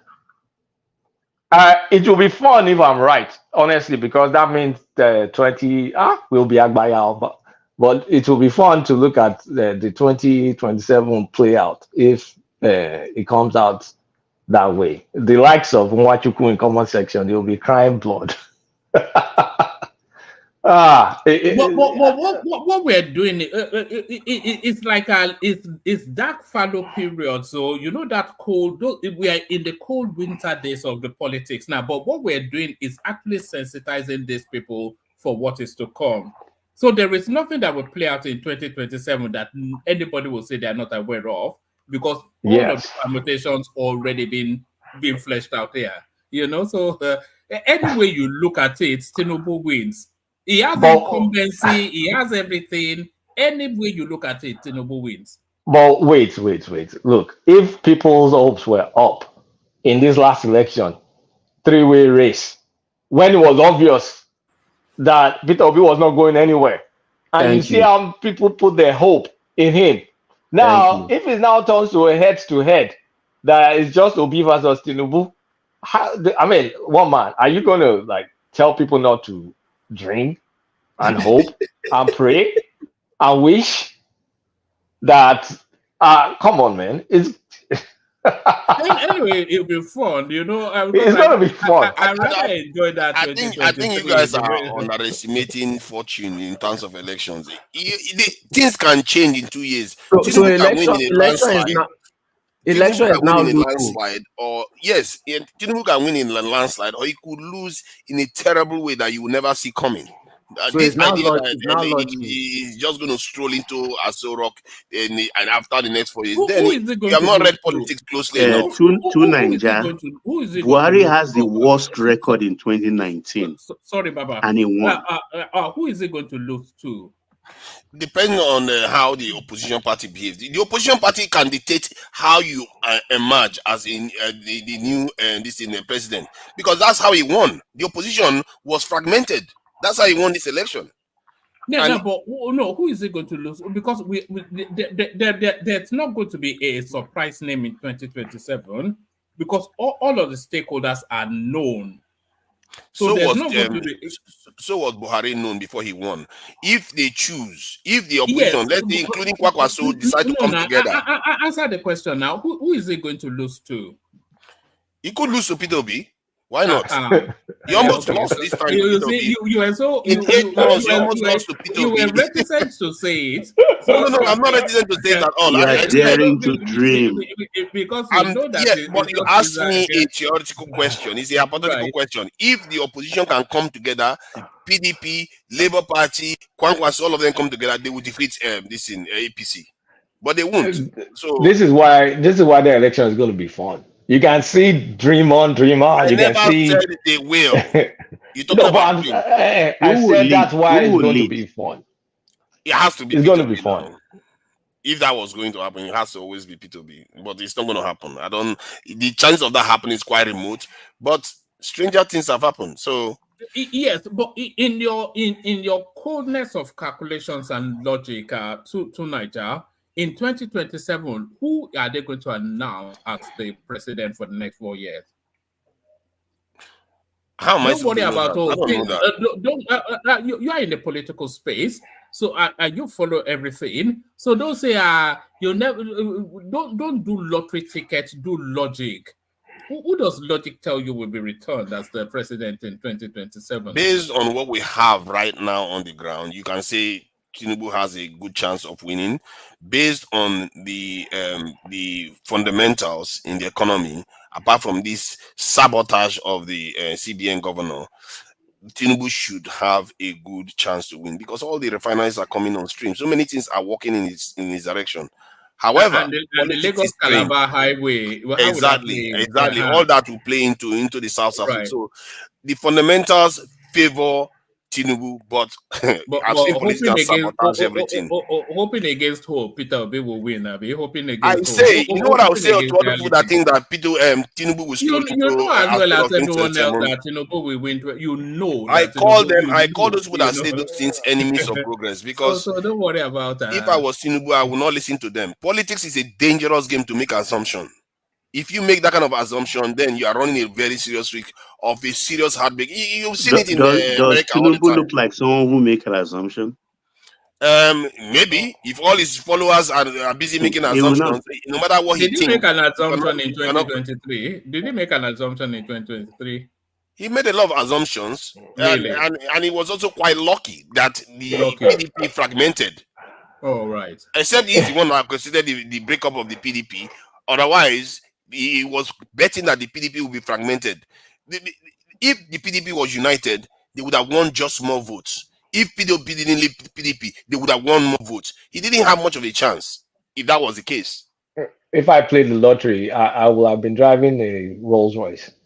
If anyway, it's going to be fun. Is it an Americanism, Kulata? Could have, would have, should have. Could have, would have, should have. It's an Americanism, yeah. But that is politics now. Isn't that politics? That's how politics works. Sometimes if your opposition defeats themselves, you win. That's what happens. You saw the election result. Tinubu got 36% of the vote, and yet he won.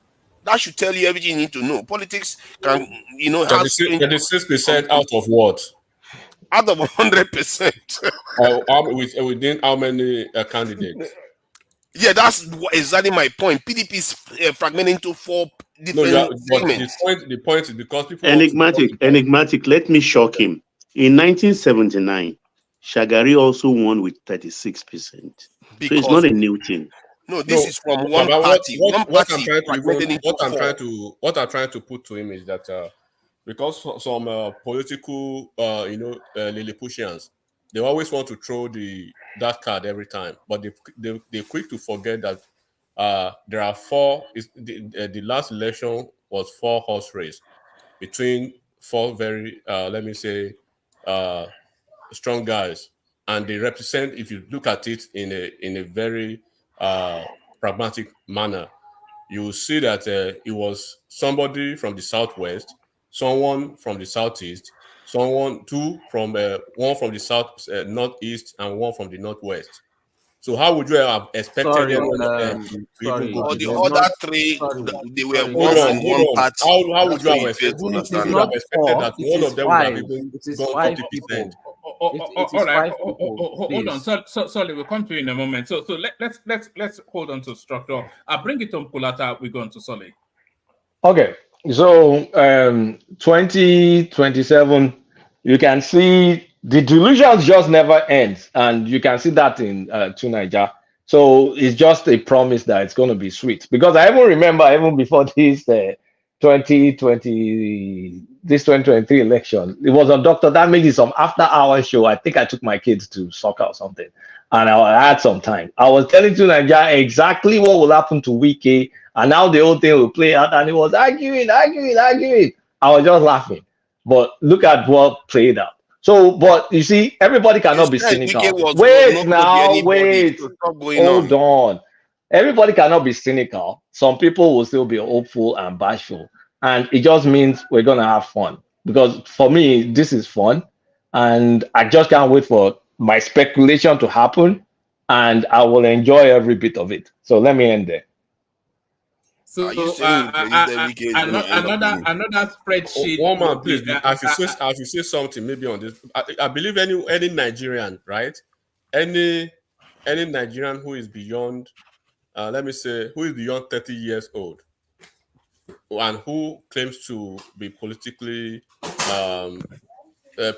politically, let me say, savvy in Nigeria, shouldn't be speaking in a certain way that you consider, or you try to like think about, is this person stupid or being delusional? Because when you look at certain things, regardless of how terrible it could look, you will know what the end product will be, especially within the Nigerian political dynamics. There are some things that you don't even do or prayer for. You will know how it will play out at the end of the day. So I mean, like I said, any Nigerian who is over 30, who is beyond 30 years old, and it claims to be politically savvy, it's not just about emotion or being delusional. When you see it, you will know. 2027, I've said it, and I'll say it again. It's probably going to be the easiest second-term re-election of any president in Nigeria. The way it's going to play out, because if there are governors even in the opposition that are aligning seriously now. And I asked a very cheeky question the other day, that if Alex Obi, right, moves to APC, what would they think? That what would they think? This is just a year after the election, and people are trying to find their footing. They are realigning. They are moving to PDP, from PDP to this, and you could see the body language of Labour Party already. And then when you are talking of alignment, or probably trying to come together of the opposition, everybody knows that provided Atiku is still alive, may God continue to spare his life. 2027, he's going to run again. He will never be VP to anybody, because constitutionally it's even bad, right? So if the projection is to move, to coalesce the whole opposition party to PDP, to only PDP, and have a singular opposition party against APC, who is going to be the VP, who is going to be the presidential candidate. And Kwakwanso, again, go and write it down. Kwakwanso will not work with the opposition. He already has a stand and is working towards the stand. So people, once again, if you're over 30 years old, we are talking politics. You can say any other thing when we're having some conversation. When it is politics in Nigeria, people should know what will happen. It's not about emotion. When you get yourself so emotional, at the end of the day, that's why you start crying, judiciary on the judiciary on this and on that. No, it doesn't play like that. All right, brilliant, excellent. So yes, Solly, you're up next. And 2027, by the way, Kulata already has his pencils sharpened. The spreadsheet will be in Technicolor this time around.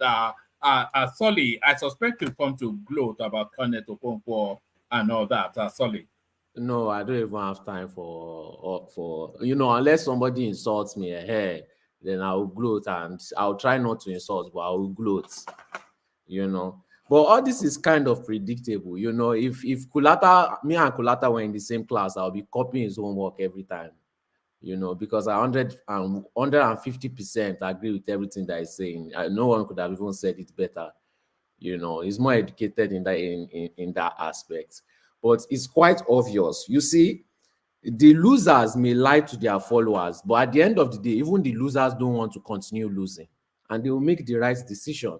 Everything that we have predicted came to pass. Everything that we are predicting, I can bet on it that is going to come to pass too. So it's not really surprising. It's not really surprising to me. Peter Obi will shamelessly go back to PDP. I believe the only reason why Atiku, you see, until you have met this Atiku people's family, is until that's the moment you realize the kind of people they are. This guy, he knows he's a loser, and this is my own speculation though. He's just going to support Obi to show everyone that he's not a loser, that see everybody is losing to this Tinubu, just to stroke his own ego. That's the only way I see Atiku supporting Obi, just to show that. You mean to sort of pass the baton of failure onto the yes, so that it will not end with him. They are very crafty like that, and they also care about their image. This guy knows that if he tries again, he's going to lose. That's even if he's alive at that period. So he just wants to pass and then use all this thing is strategy, because these PDP people, they are very how do I say it without these people coming after me now? they know how to use the Southeast very, very well. When you put sponge inside water and you squeeze it out tight, they know how to squeeze out every single drop. They know that they are going to lose. They are going to bring them back in to use their support. They are going to bring them back in to get funding from them. They are going to use them to get back in to get their positions in the party and fulfill their agenda. And then they will go for presidency again. You know, is just using their emotions against them. Plain and simple. The same way we are analyzing is the same way this article people analyze in PDP. I'm just surprised that Wiki has not joined APC yet, but with the way he's set up, he has the full support of APC. I don't just understand what is going on with him and Fubara. At this point, it just seems like they are just trying to distract people because the two of them are not really making any serious push. They are just making threats. I just think that they are just trying to entertain the people and distract them from something. And during the next election, we'll see what they were really on about, you know, because that's kind of game that they play in APC. They like to give people drama and distract them for a long period of time till they need the bullets in their gun. Hello? All right, brilliant. I thought you were coming to gloat and to, you know, do your usual spiel. But there is this clip that's been going around social. A lot of people sent it into. They've been sending it in since yesterday, but I couldn't really get my head around it. I thought it was a bit of a silliness, but let me play it anyway. See what you are making of it. This Nigerian girl is getting married to the Prince of Saudi Arabia.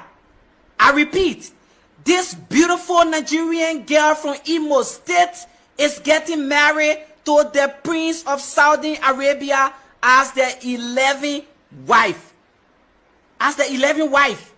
According to report, this is Chioma Kenechukwu. Chioma Kenechukwu used to be a chef to the royal family in Saudi Arabia. And the Prince of Saudi Arabia said he wants to marry Chioma as his 11th wife. Chioma is a medical doctor. She graduated from a medical school in Saudi Arabia and she became a medical doctor for the royal family. And she later became a chef.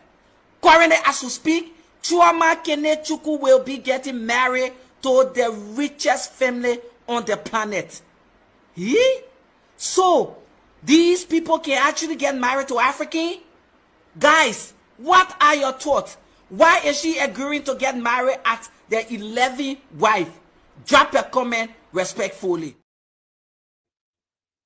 All right, drop your comments respectfully, Solly. But like I said, a lot of people send that in. I'm not sure if it's a skit or not, but I kind of phantom it's almost on phantom the idea of the Saudi royal family infusing black into that bloodline. I can't see that, and I cannot see Chioma being that person. Chioma almost happened to be a Christian.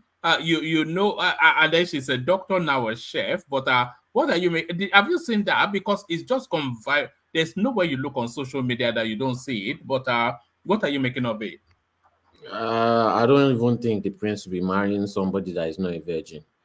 You know, let's just start there. So I don't know. I don't like to speak on things that are not confirmed. I don't like all this kind of speculation. I need to know that it's 100% true for me to make comment on it. But this Saudi prince, I love the guy. I love the guy so much. The guy is just doing whatever it wants. The Arabs don't like him. The Muslims don't like him.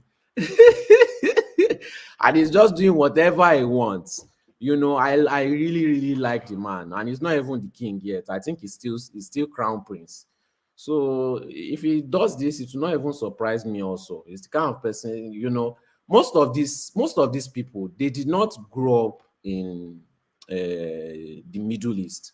Most of them grew up in Europe or America, you know. So they are already used to Western lifestyle. It's just the poor. It's usually the poor. But I couldn't hear.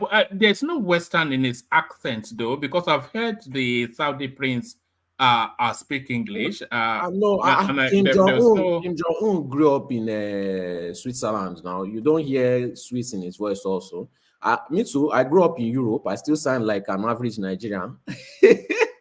You know, so most of these people don't. They don't, especially when you have a lot of money. You don't really care about your accents like that.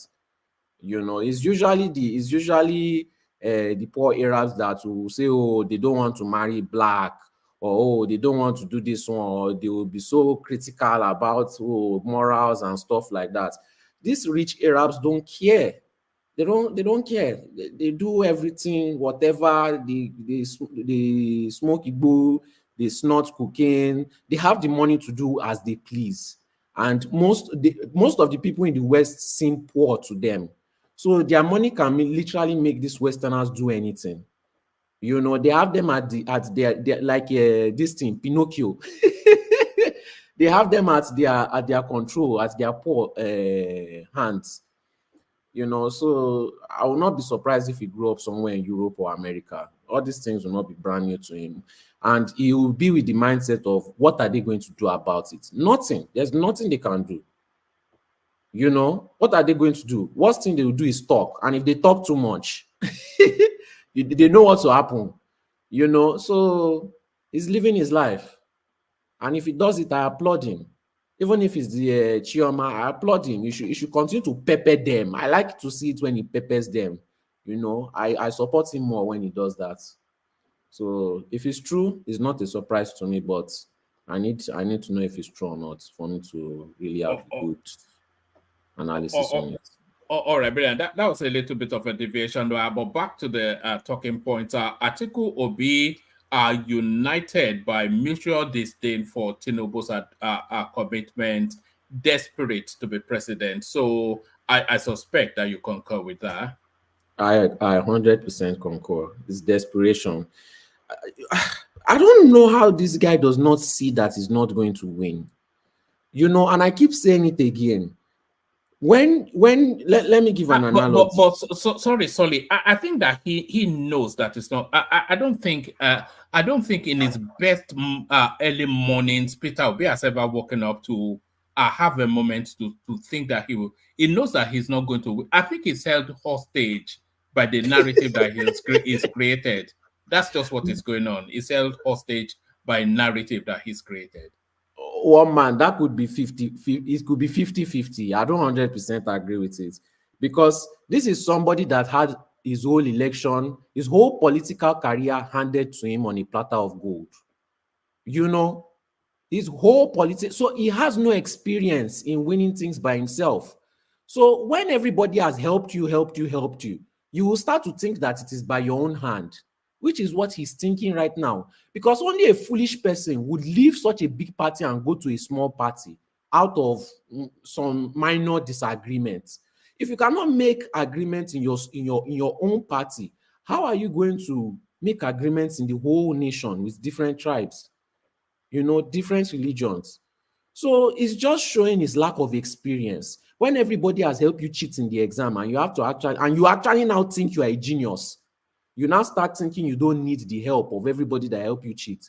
You now go to exam, you fail. You at first you won't accept it. You think, okay, maybe you didn't plan well. You write the exam again, you fail again. You know, you keep on writing and writing because you believe that you are a genius. You have forgotten those who helped you cheat in the exam. That is his problem. He's having what do they call this thing? Dissonance. You mean Buhari that lost 3 times? I don't know. Who are you referring to? Peter Obi. Oh, I see. Okay. You know, so it might just be mental dissonance, or he may be stuck in the narrative. We will never know because he will never say the truth. And that's one thing we know about Peter Obi. He will just tell you to go and verify. All right, brilliant. There's something you said there that sort of struck me. You know, in terms of experience, Peter Obi's experience is quite narrow. You know, all of its politics is managed virtually a mono-ethnic space and a mono-religious space. So 70-80% Anambra Christians, Catholics, or Anglican, whatever, but certainly Christians, 70-80%, and of course 70-80% of a particular ethnic stock. So I don't think it's ever really managed diversity. In fact, I know he's not. We all know he has not managed diversity, at least at the political level. So there's some veracity to what you said. But was there anything else that struck you in the news cycle before you go on to Niger? Just some old things that I didn't have time to come through before, but I'll try to make more appearances so I can make more comments to pepper the people that are watching me. Yeah, just here for the Ghostbusters. When they come after you in the comment section, don't start crying though. No, this time I'm ready for them. You know, I wasn't expecting it. You know, very emotional comments. You know, from uneducated people. You know, I had to take some break. I had to educate myself on most of these things. Then I started realizing that I'm really arguing with very emotionally uneducated people. So I educate myself very well. And when you are emotionally uneducated, you keep on wondering why your team keeps losing every time. You think it's because they hate you. You think it's because they don't like you, but you are just uneducated and emotional. When you want to gamble, you can, if you keep on supporting your team, you will become poor very fast. But when you want to gamble, if you use your common sense, you will be able to win sometimes. If some people want to continue to gamble and lose, let them continue to lose. You know, who will do the real crying? I'll just go back and go and enjoy my life. You know, so I thought of it that way. And it gave me peace. Let them keep crying. I even want them to cry.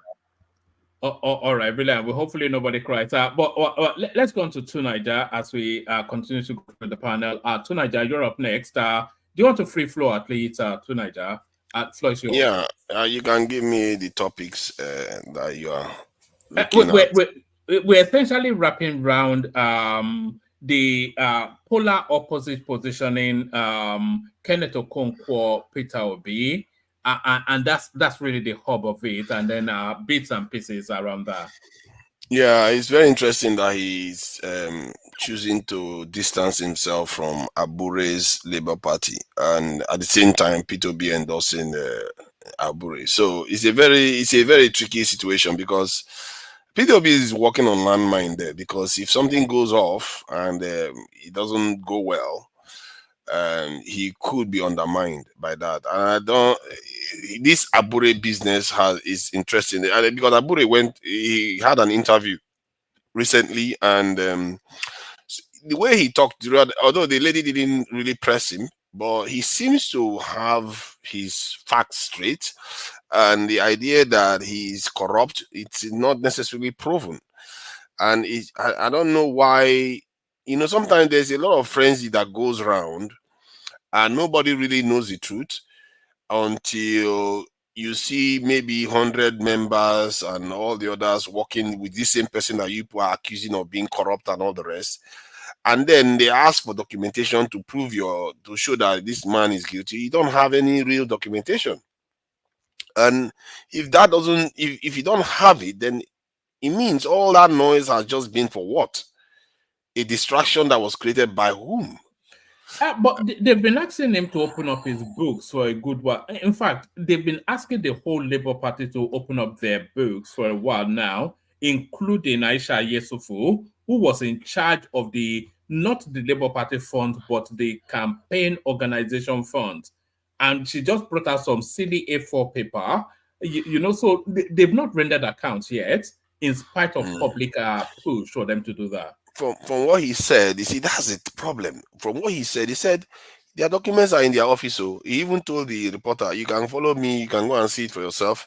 And that they said that they're going to send auditors, that he has not seen any auditor that they want to send to come and check, that he's not hiding anything.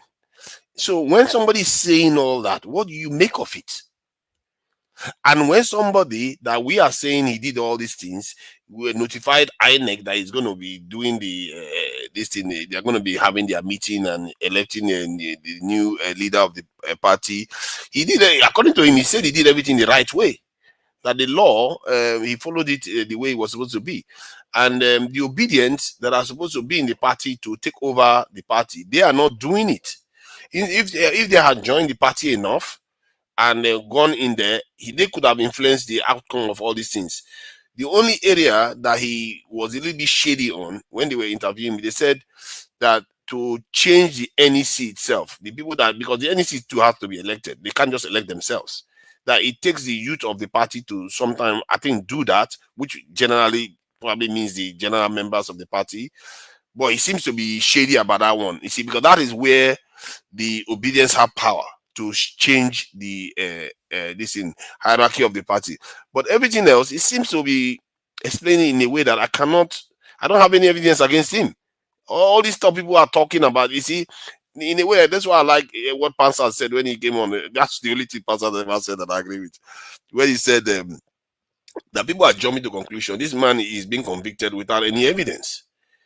And all is speculation, and you see that happen quite a lot, and we don't know. But the accounts person of that party, she remember, she went around all the media spaces telling us just what this guy did with zero evidence of what she's talking about. She was brandishing papers. Now she papers, took documents, not evidence.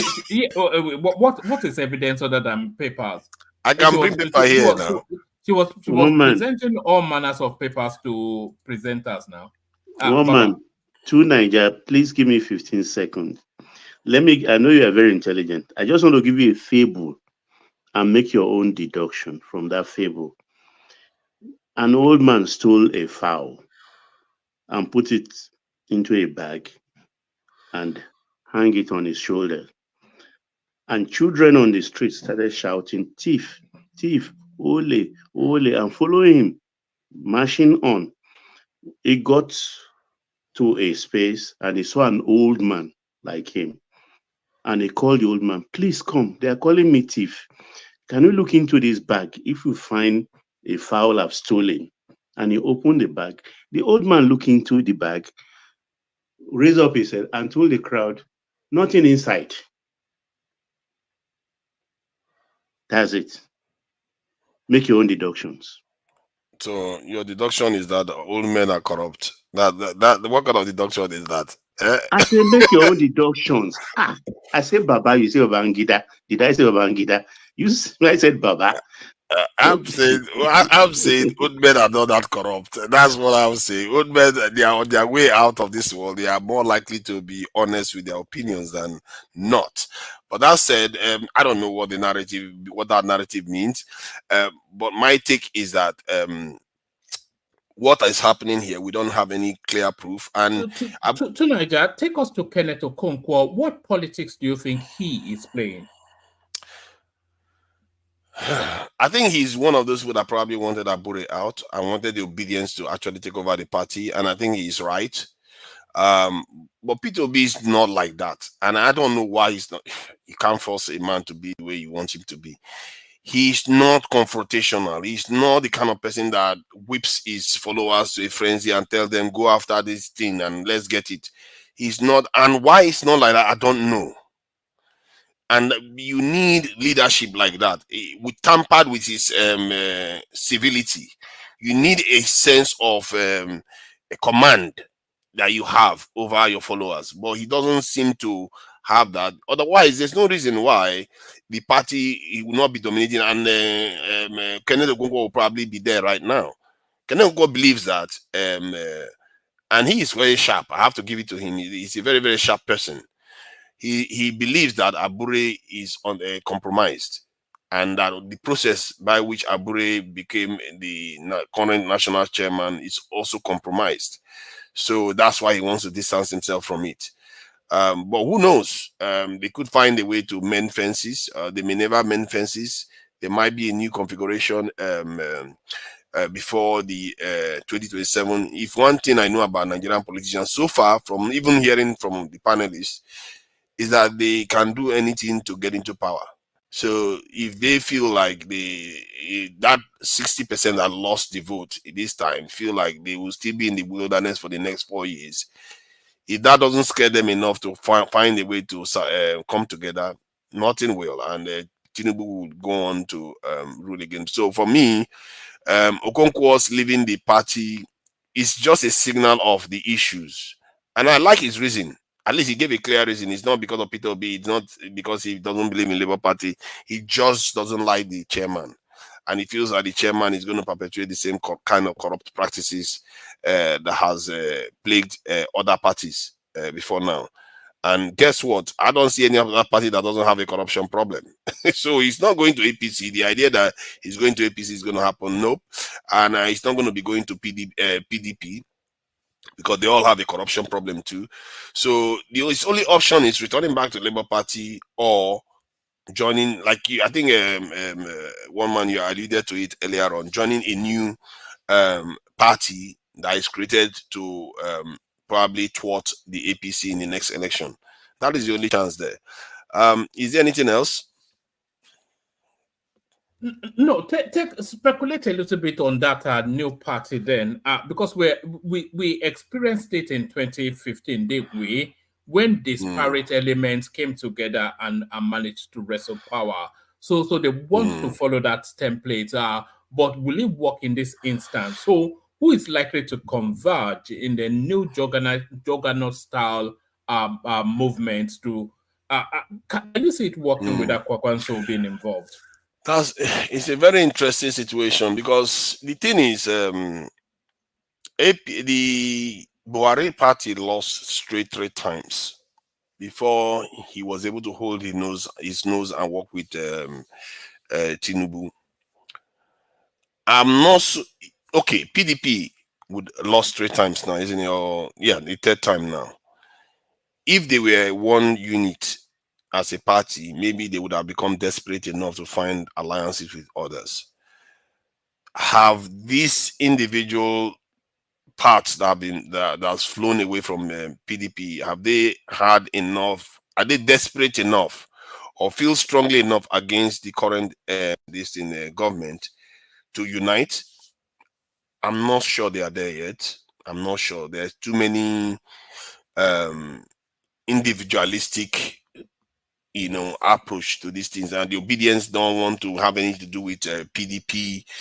The PDP people think that they can emerge somehow in some way and find their way back into office. Kwankwaso is doing his own thing in Kano. So chances, and then not to mention within the PDP itself, they've not even come close to resolving their differences with the G5 and the other groups. So you still have a lot of schism that doesn't indicate that they are hungry enough to want to defeat the APCs. That bodes well for APC and Tinubu in 2027.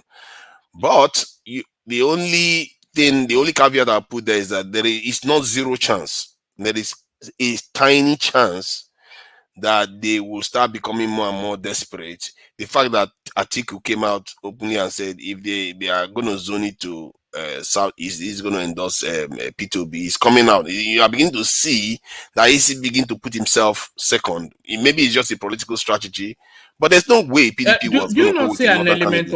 Do you not see an element of rinse and repeat in that? Because that's not. Of course, we had that in 2022. That he said if the microzone dates to the Southeast, it would not contest. So is that not a plate against sort of thing? I think it may be, but I don't see him. I don't see if PDP chooses a northern candidate again, it will be the death of PDP. They will not exist anymore. Because because that is part of their founding. That they have. Is that not the only chance of being able to oust Tinubu to present a northern candidate? Yes, but you don't have much of a chance in doing it now. That's the crippling thing that they went and see. Atiku is responsible for the problem in the first place. He created a situation whereby he could have defeated what's the name Tinubu, but he allowed the party to be so divided, so toxic. And part of the reason why is because he put his ambition first. He could have allowed the Southerner to Wike to take on Tinubu, and I think Wike would have won. But he didn't let Wike do that. And obviously, Wike is not a very good person too. He always annoys people, the living daylight out of people. So a lot of people wanted to kick his seat in. That happened. But even after that, he still didn't try to mend fences. He still went on to have a divided party, went to the election with a divided party. And even with all that, he still managed to win 12 states. That is crazy. Even with all that, he still won 12 states. PWB won 12 states. Kwakwaso won 1. These guys, they were not desperate enough. You see what I mean? If they were desperate enough, they were as hungry as Buhari when he was crying publicly after losing the third time. Maybe they would not have broken up. It's stupid. When you think about it, the way they lost, these guys could have been in office right now because of just when you think about it now, it's petty differences, and they flew in their own direction. Egos. Yes, Article totally mismanaged the G5 situation. Completely. Completely. It should have just given Wike that vice presidential slot, and he'll be sitting in Aso Rock now. And that is true. If he had just done that one, even if P2B left, there's a chance that he will still lose. Because P2B took a big chunk of the vote away. There was a chance that he could still have lost. If he had gone with Wike, the South would have gone with him. That's true. And P2B, that's Wike has a lot of pull in the South. And maybe even the Southeast, it does have quite a bit of pull. And P2B will not have that much of the momentum will not be as strong as it became because of the way things turned out in the PDP. So it was a catastrophic mistake. He made so many mistakes. It's unbelievable. That tells you that he's not desperate. This is a man that has been running for office since Abiola. And he can't even figure. Does that not indicate a lack of leadership capacity? Or it's not, it doesn't have the instincts of a leader because sometimes you have to just pack your ego temporarily. The decision making is poor, isn't it? That's just the thing. Terrible decision making. I think amongst Northerners, for some reason, he seems to have a lot of respect amongst them. That's why they keep choosing him for some reason. But in terms of negotiating with all the other groups and other interests, he doesn't seem to understand the need to bring people together. For some reason, I don't understand. As a matter of fact, it's so bad that I'll begin to worry that is this guy being paid by Tinubu or did they have a plan? Because he sabotaged his party beyond reason, all for himself. And then when it's supposed to be for himself, he didn't even work to make it work for himself. It's like you can't make it up. He literally, instead of into like you said, make Wike the vice president, or even get rid of the chairman or something like that. He didn't do anything. He just kept everything the way it was. The guy, if I didn't know better, he's working with Tinubu himself. No. To Niger, there might well be an element of an arrogance of miscalculation on his part. So he sees that Buhari is leaving.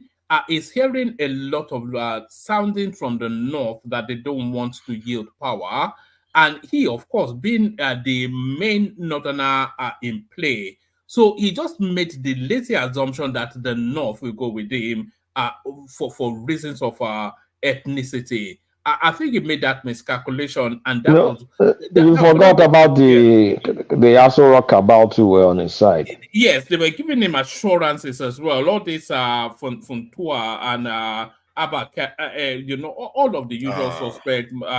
Yes, I think he got carried away with that just being a northerner was sufficient enough.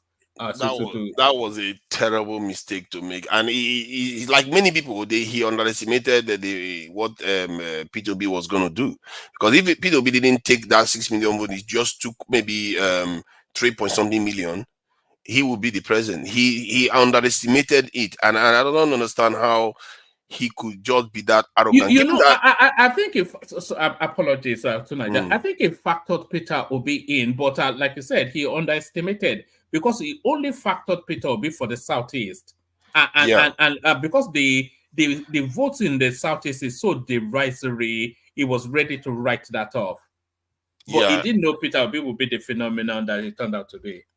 He was a terrible, terrible mistake. He barely even campaigned, and at the same time, his calculation was careless calculation, because if you truly want to win office, you do everything to get every single vote, every single one, not one based on ego. Every single vote, you make all the necessary sacrifices to get every single vote. He didn't even stretch himself enough. If he had done that, the G5 would not be where they are. They would have been come into the fold again. What they were not even asking for that much. He could have just found a way to placate them and move on. And he probably would have won River State. He probably would have won some other state, or at least his numbers would have risen in some other states. But In spite of what happened, Atiku could still have won if he had done well in Kano. It would have been so close. Kano, Kano, he got nothing in Kano. Yeah, Kwakwaso buried him there. Kwakwaso buried him in Kano. If he had gotten some in Kano, I think the two places he really effed up, Kano and the North Central, he will have won in spite of Obi. I think, if you ask me, I think Jonathan, I think Lagos, naturally the Lagos, yeah. The PDP numbers. What actually killed Atiku was over reliance and dependence on the Kaba and the Naka phenomenon that he was pushing in the north. He believed everything is called Naka. It means not for north. So everything was already in his mind. The T's were crossed and the I's were dotted because everything was in line according to the way they planned it. The Naira shortages, the fuel and everything was there for him to pounce on. They got everything, the logistics done already. But where he actually overestimated, his own opportunity was not thinking that the large number of the core natural PDP, base will just depart from him like that. Because do not forget obese number, right? Those people, those obese voters, those people were natural PDP people, naturally that will vote with PDP candidate. So Atiku was the PDP candidate, and because of the Atiku's candidacy now against what they expected, especially from South and Southeast, they worked against him, and then all over the country. So the number that he lost, particularly in Kano State and in Lagos State particularly, because the Lagos State numbers, go and look at the last electoral number in Lagos as against what we. So all the numbers, if those numbers had gone to PDP, to a natural PDP candidate, there would have been a good number for PDP for Atiku and another one in Kano. It would have been very, very close at the end of the day. See, I'm beginning to worry that Atiku has a form of maybe on the spectrum to an extent, because he didn't respond the way he's supposed to have responded when it comes to winning power. He had the chance. He must have seen the numbers. Are you talking about narcissism? Are you? I don't know which one it is, because one of them is definitely plaguing him, because the numbers were clear. If you really wanted to be a president, if he truly wanted to be a president, this was the time. He had the chance, because the outcome of the election clearly showed it now. And don't forget, he refused to sacrifice IU too. He didn't want to sacrifice anything. It's like the guy doesn't want to sacrifice anything. That was the lowest hanging fruit of all for him to have at least given himself. If he had fed, and now you should also have fallen on the sword. If he had fed to Wike would have acquiesced and joined him. But Wike was just saying, just kill this guy for me and I'll join you. But the arrogance, his arrogance was his undoing. During that election period, I was saying it now, that he didn't even fire the gate man of IU. He didn't do anything. He just kept it the way it was. I was like, is this man supposed to be desperate to be president? He doesn't seem like he's acting like one. And why is he not acting like one? That bothers me a little bit, because if you are not acting like you are desperate to be president, either you have something loose in your head, or you are working for Tinubu himself. It doesn't make sense, because if I was him, I would do anything. I'm getting old, and it's only Wiki. That's why I'm giving myself all this heartache. And Kwakwaso, I can't find a way to bring Kwakwaso under the fold and make sure P2B doesn't leave the party. I would do everything to make sure. Buhari lost 3 times, and he made sure that he won the 3rd time by working with Tinubu. But this guy has lost so many times from Abiola, from Abiola to Buhari. He has lost to them, and he's not desperate enough to form a united front against Tinubu for that election. So it does, for me, when you take all that into account, it doesn't make sense. His behavior is, and I actually think that Atiku is somewhat, as a politician, he reminds me of Trump a little bit in terms of they come across in a way almost as if they are naive politically. But yeah, they've been there for him. He's been there for a long time, but he acts naive, like talking about, when he said he was going to give contract to his friends, and he came out openly last year to talk about how he was going to privatize Nigerians' industries to Arabs. What kind of statement is that? What do you think that Southerners would think when you say something like that? To Niger, please let me interject you for a minute. Yeah. How are you? Welcome. I was listening to you and actually listening to everybody who's analyzing what happened in that last election. Would you admit that what you're saying is discounting a second scenario whereby the election was rigged? What you're talking about is you want you're saying that the numbers are the correct numbers, and then your analysis will be correct. But if the election was in any way rigged, if the numbers are not the true numbers, then everything you're saying should be discounted. Would you agree with that? Yes, right. Factually. So it's now up to the listeners and us who are on this panel to determine if the election was rigged. And if it was rigged, everything you've said, including the prognostication for the coming one, will be totally useless. If the election is rigged, the numbers that Atiku got are not his numbers. The numbers that Tinubu got are not his numbers. And of course, the number that Obi got are not the numbers. So now let me ask you pointedly, do you think that election was rigged? The election was rigged. The question is, did it affect the outcome? It may not have affected the outcome. That is what was going to be my second question, but I know it's your turn as a lot of people who haven't spoken. So could you cut to the chase and go to what I'm saying? Do you think it was rigged to where it affected the outcome? And that give us a scenario where if it was not rigged, what would have been? I mean, you've given us a situation where if it's rigged, if it was not rigged, this is what it was. Now give us a situation where if it was rigged, what happened? What do you just tell us? If it was rigged, especially against Peter Obi, it would have been the most how do I put it? It would have been the most phenomenal achievement by any political candidate in I don't know how many African countries that would have ever happened, and maybe in the world. Almost similar to what Macron did in France, because from nowhere you show up from a party that won barely 5,000 votes to win the presidential election in 8 months. That is that would have been the most phenomenal achievement, and those things don't happen frequently in history. However, my own analysis, yeah, go ahead. No, I was just saying we are having sort of nuanced conversation. We're going from the sublime to the ridiculous now. The election was rigged. The election was not rigged. Everybody knows that the election panned out is a reflection of the will of the people.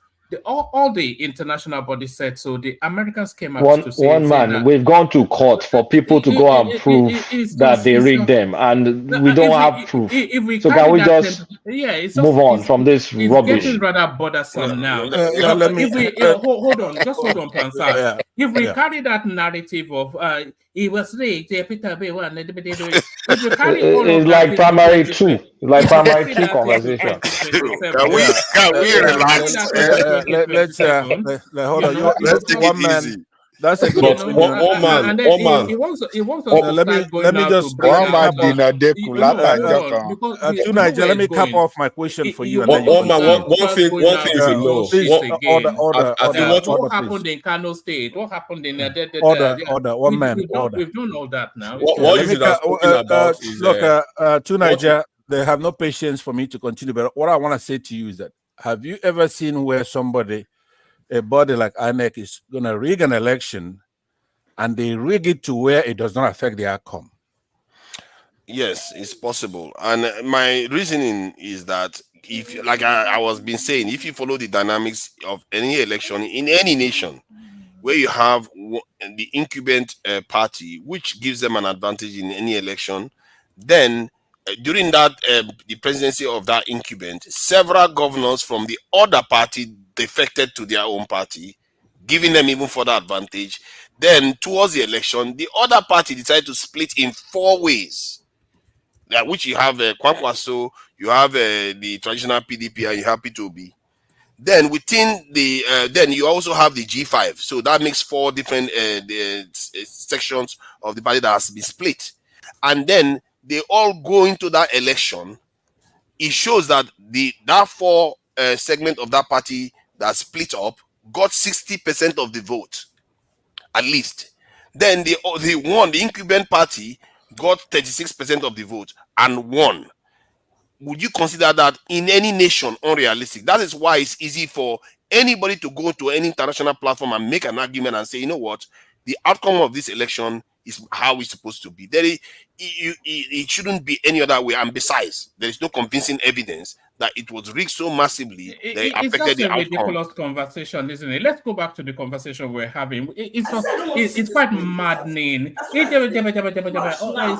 just so silly, you know. But go back to where you were. You were permutating something rather elegant to Niger. Carry on.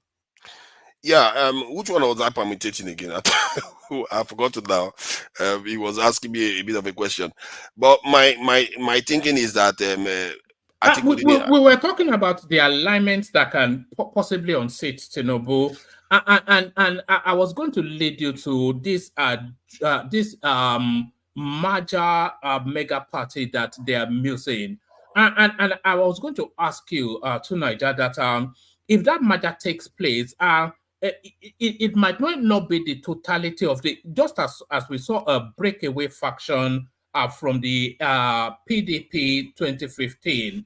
That's almost likely what will happen in there'll be Atiku loyalists going off with Peter Obi to form another party, and then they'll pick up a satellite party, maybe Zenith Labour Party, and a few straggler spaces, and pad it up to be whatever it is. But I cannot see PDP totally collapsing and then forming a new party. Or do you see it differently? I think you seem to have a And point also, there. Niger, please, yeah, one man, let me put this. Sorry, Niger. Also, Labour Party will never change their name to join with another party. You know that. Yeah, that's PDP, one of the points I wanted to make. yes, PDP will still want to hold their name because they are holders. I just want to put that in. Yeah, go on, brother. That's one of the points I wanted to make, that the omens are not in favor, given how Nigerians behave politically. I'm not sure they are desperate enough. But if he starts getting towards the election and they see an opportunity and they feel like they feel strongly against the current government, then they may act. That said, you see, that's one thing I noticed about the election that brought Buhari into office. When you think about it now, from given how the dynamics in Nigeria works, I think that there was a very, very, very strong drive to remove PDP from office, especially Jonathan from office, not necessarily PDP, Jonathan from office. Remember, there was supposed to be zoning of presidency, and Yaradua was the one that got the ticket. And then he passed, and Jonathan became president and won one election. Now wants to go for another one. A South candidate would have been the first president to rule Nigeria for 10 straight years in a democratic system that was actually meant to be a northern turn. So you can see why the drive to remove him from office would have been very, very strong. And I can, from the footages that I saw of some of the APC people, they were willing to cause serious havoc in the country for that purpose. But I don't see that kind of strong drive against Tinubu right now. You have to have a Tinubu would have done some stupid stuff in office, like literally pissed off the entire north with one of his policies. He seems to be trying to do that at the moment.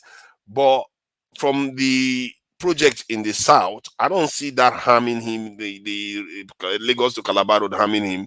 So something terrible has to happen. The economy is not good, but I feel it's going to get better, even against Tinubu stuff. But tonight, we've been hearing snippets from the north that they are feeling somewhat ignored, especially with this multi-billion-dollar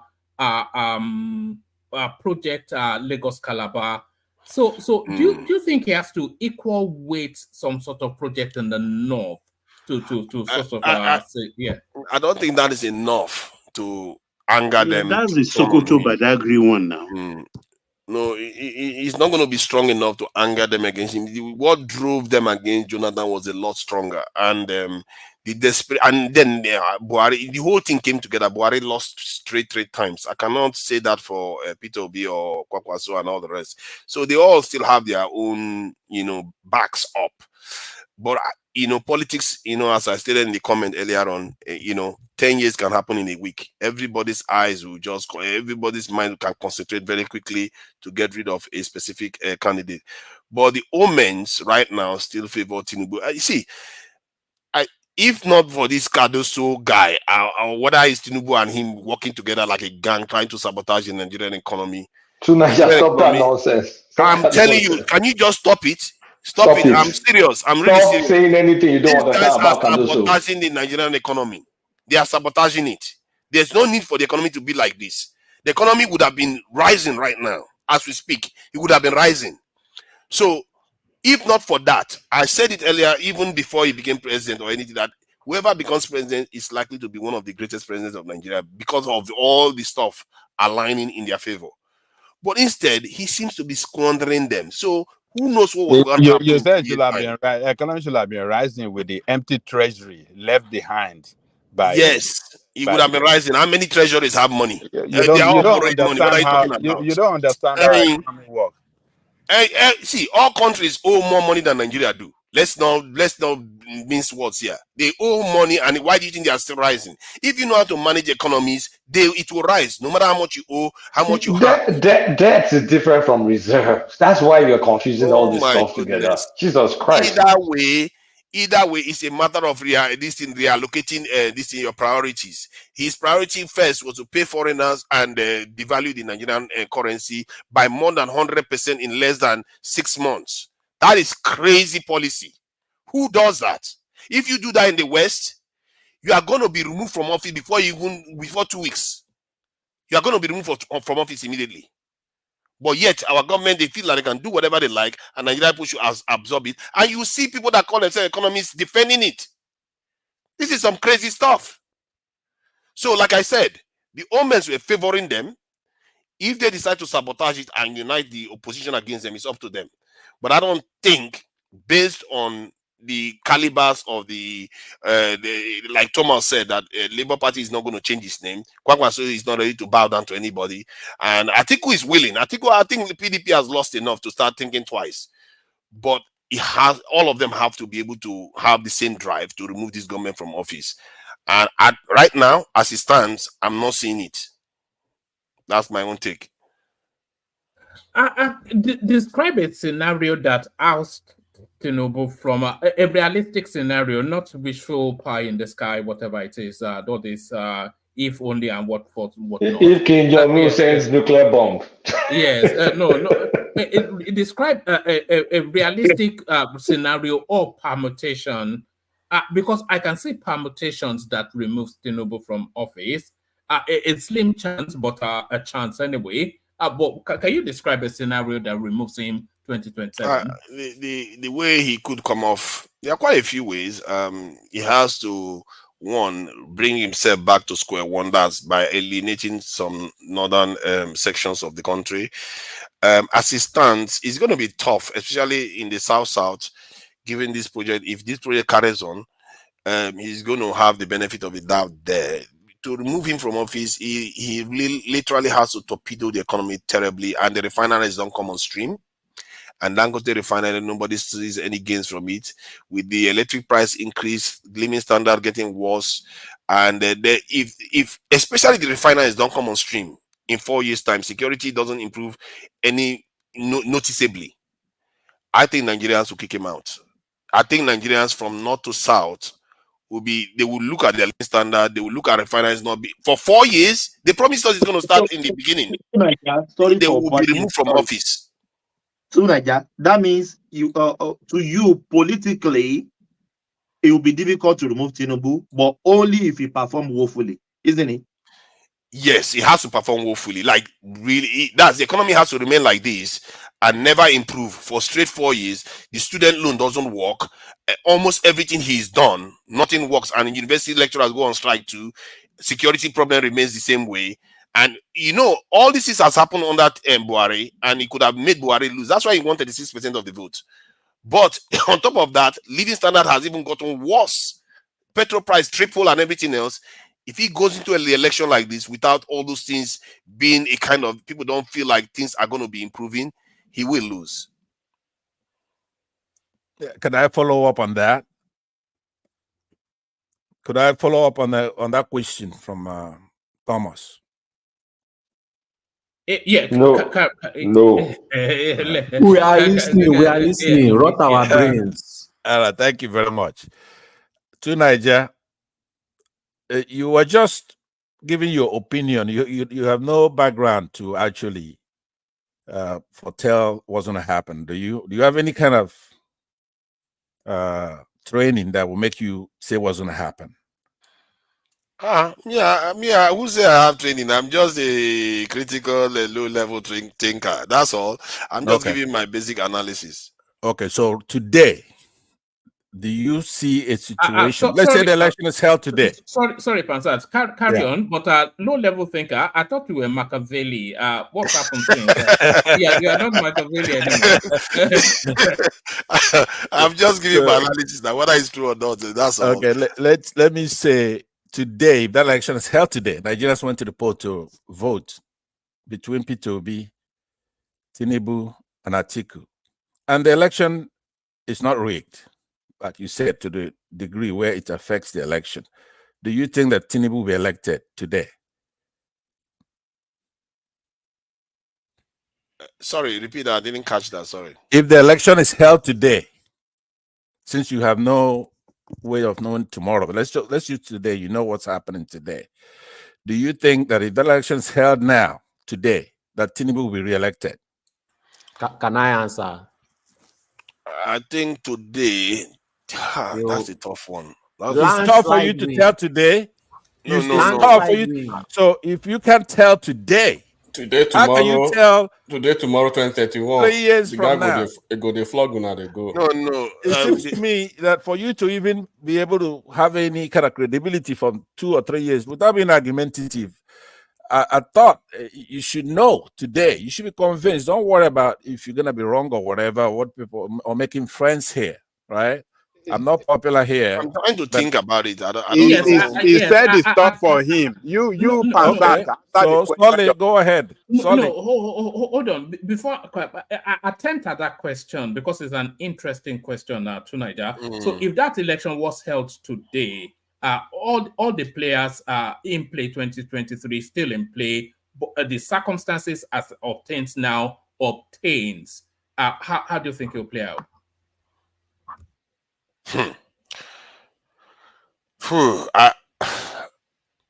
I fear it because the fundamentals have not changed. The parties are still divided. The opposition is still divided, and some of the gains Peter Obi has made will be offset by some of the gains Tinubu will make in the south based on this project that he's worked on. The Nigerian people are not in a place to make a final decision yet. what Tinubu represents. It takes a while, maybe 2 years for their feelings about the government to start hardening. So if the election holds today, and if it is true that the outcome of the election, even if besides the rigging, was not affected, then he's likely to win again.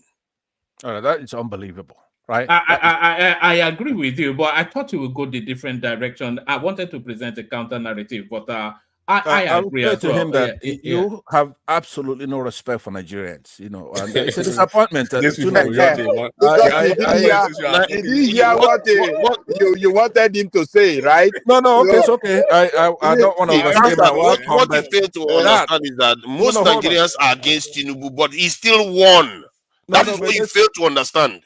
No, but you said you get the condition that none of that was in play. You reluctantly accepted that was rigging, right? But you said it wasn't to the extent that it affected. Hold on. You said it was not to the extent that it affected the election. So yes. Nigerians then voted for him. He won. So you can't say most Nigerians went with him. If the conditions you set, most Nigerians didn't go for him. Damning is the low.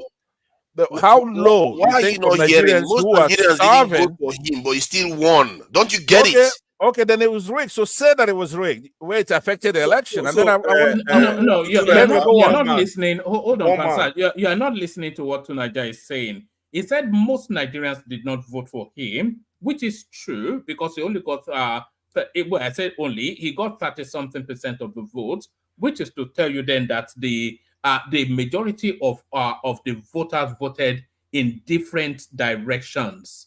So that's what it's. That's what. No, but saying. We said the conditions are the same, right? If the conditions are the same, 36% is good because it's at least a tripartite situation. It's not a head-to-head Obi versus Tinubu, right? There was a article that others. You only have 100%. So if you divide it to somebody gets more than 33%, they won. Most Nigerians vote for that person. The other, in the sense that we're looking at it, right? What I'm saying is that for somebody to know that our inflation rate is 30-something%, right? People are starving. We don't have a better situation in security. Most people are gnashing their teeth. And for somebody as esteemed on this platform as Nigeria I think you are the one underestimating Nigerians probably because you are going on the premise that Nigerians would not understand how the situation that we're in now came about. Yes. What you are not understanding is that it's trying to impress on the fact that there was a rigging. But when we actually even talk about the abstract of the rigging itself, right? It's if we say, okay, there's a rigging, it happens all over the federation, not just a political party. All the political party rigged. APC rigged, PDP rigged, Labour Party rigged. So because there's no way anyone will say all the candidates in all the region of the federation, they made some significant numbers, except in a region. It's even worse in South. Except in a region. Right, that's true. Hold on, Liz, hold on. That's true, right? Just hold on. Hold on for 1 minute. Just hold on. You and I always fight about the hold on stuff. I think that if you win a hold on, it's not winning an argument. Okay, what I'm saying is that what I'm saying before you round it off. You did say hold on, didn't you? I heard that differently. This is no, but what I'm saying, he's always having a hold on thing. This hold on argument. You're gonna rule in his favor on the hold on. But if he wins the hold on, did he win the argument? No. I'm not ruling on anything. Okay, so let's do a gentleman agreement. Yes, just let me say what I'm going to say. Insert it very quickly. Okay, what I'm going to say is that this rigging is not a one event thing. What it is that we have a court. All right, so the government would not, the courts will not look at evidence that is shown. What's the board's name there? The people that conduct the election. If INEC rigs an election and then somebody rigs the election in the southeast in one polling booth, it's not the same thing. INEC rigged the election, and then when they got to the courts, they want to only listen to what INEC said. They don't want to look at everything else. So don't play. We know the situation we're in the country. If anybody thinks that Tinubu will run an election today and win, that person should be kicked out of this platform. Okay. Because it's disrespectful and it's a lie. All right, I understand your point, but I take your point. You have your opinion, which is good. But what I'm telling one man, when we look at the numbers do not lie, right? People can cry about the emotions or their feelings. Politics and numbers are quite different, right? Emotion, you have to detach your emotion from political numbers. Like, again, look at the numbers in the South, right? You will see almost all the candidates, they had one thing or the other in each of the states. At least Kwakwanso made, except for Kwakwanso, Atiku, Tinubu, and Obi, right? They had some numbers in South, in Southwest, in Northeast, in Northwest, in North Central, except Southeast, where none of the candidates actually made 7%. So then people keep talking about rigging every day. Look at the past results for other candidates. Look at the results for what I'm saying, you have to look at the pattern for Jonathan. You look at the pattern for almost pattern for Jonathan the same now. pattern. We are talking about the last election. The pattern that there for the last election. How would the you same pattern for the Jonathan is what I'm saying. They're the same pattern. The Southeast votes like that. They vote for one area. Who has been a PDP person, and the Southeast has been PDP, enclave since '99. Atiku couldn't gather 9%. None of them, Atiku, Kwakwanso, and then Tinubu, none of them made 10% of the vote in each of the states in the Southeast.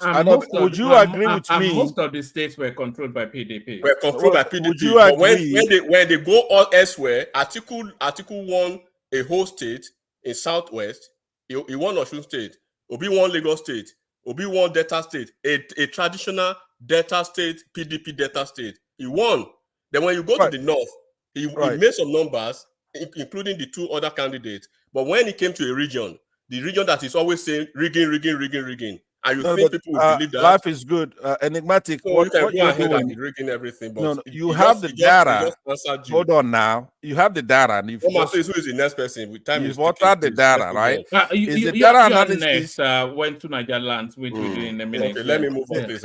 You have the data. When you have a Southeasterner winning in Lagos, winning in Abuja, winning in some northern or north central states, definitely that Southeasterner must have made 100%. Look, one man. We try to be civil, right? But I don't know how else. But go ahead. I hope it comes to me. I've been quiet here. It's taking a long time to get to me. Hold on. Let's do this. Enigmatic. Let up Pansat Lander point, whichever point he was making, but using your own words, you be piffy. I'm not quite sure even if that's a word. And then Tunaja bring it home fairly sharply, and then we'll come on to you, Enigmatic. So let's do it in that sequence. All right, thank you very much. What I'm saying is that somebody's here reeling out the data that we collected from the election, and he's quite correctly said this person won in Lagos, the microcosm of Nigeria, where everybody, north, south, east, south, Muslim, Christian, converge. Our elite, the financial capital of our country. Somebody came from the southeast and beat the home boy of that state, right? So what that tells you, you have to use your head now and say, okay, if somebody's gonna come from the southeast and win in Lagos, where this is a former governor that made the state, that built the state, he's from there. And somebody came there and beat him there. That person must have at least gotten 90 or 100% in his own home state. Somebody goes to Abuja, they win. They go to. Can I reply you? Let me just land now. No, don't reply him because I want to wrap that. So you go there, because what I'm saying it's not supposed to be controversial. This is us analyzing the data. The data is there. So let me go ahead and leave it there. I think that it's clear that the Southeast votes that way. If you go and look at what the votes Buhari got his first time and his second time, it'll be in the single digits. All right. Yeah, thank you. All right, all right. Bring it home. Let me just add. You didn't give me any other topic. You know, I don't normally care about politics, and you drowned me in politics today. You don't care about politics. I don't care about politics. You live and breathe partisan politics. We don't care about politics. I don't care about partisan politics. I really don't care about partisan politics. I care about what works. Regarding Pansad, if you had asked about next year and the conditions are like this today, then the consequences for Tinubu will be graver. People don't pass judgment very, very quickly within a short period of time. It takes a while for the stuff to bed in before they can decide on a president. But that said, what is the other topic? There was another topic that I felt that I would like better than this spoken one. enough now, more than 10 minutes at least. I prefer that topic. I don't know why I'm talking about the P2B Abure and all these people. I prefer proper, interesting topics like that actually affect our lives significantly. I spend more time doing the thought experiment here. What is that? What about where is he? Tunaja, let's do it this way. Let's go to enigmatic, and then we take something from Ajanle Koko, and then the floor will be entirely yours after that. You and Pansat. Just to people, you know how people are when they've been waiting for too long. That's fine. Yes, enigmatic Hondi. Tunaja, no, I'll be leaving soon. I just want to sleep. Sorry, okay? You come back to the floor. But thank you, one man. I thank everyone. Let me start with Kenneth Okonkwo. Kenneth Okonkwo is not doing anything strange. He's just being Kenneth Okonkwo. He started his. Do not forget that he was in PDP, he was in APC, and then he moved to Labour Party when he had to go support his brother for his election.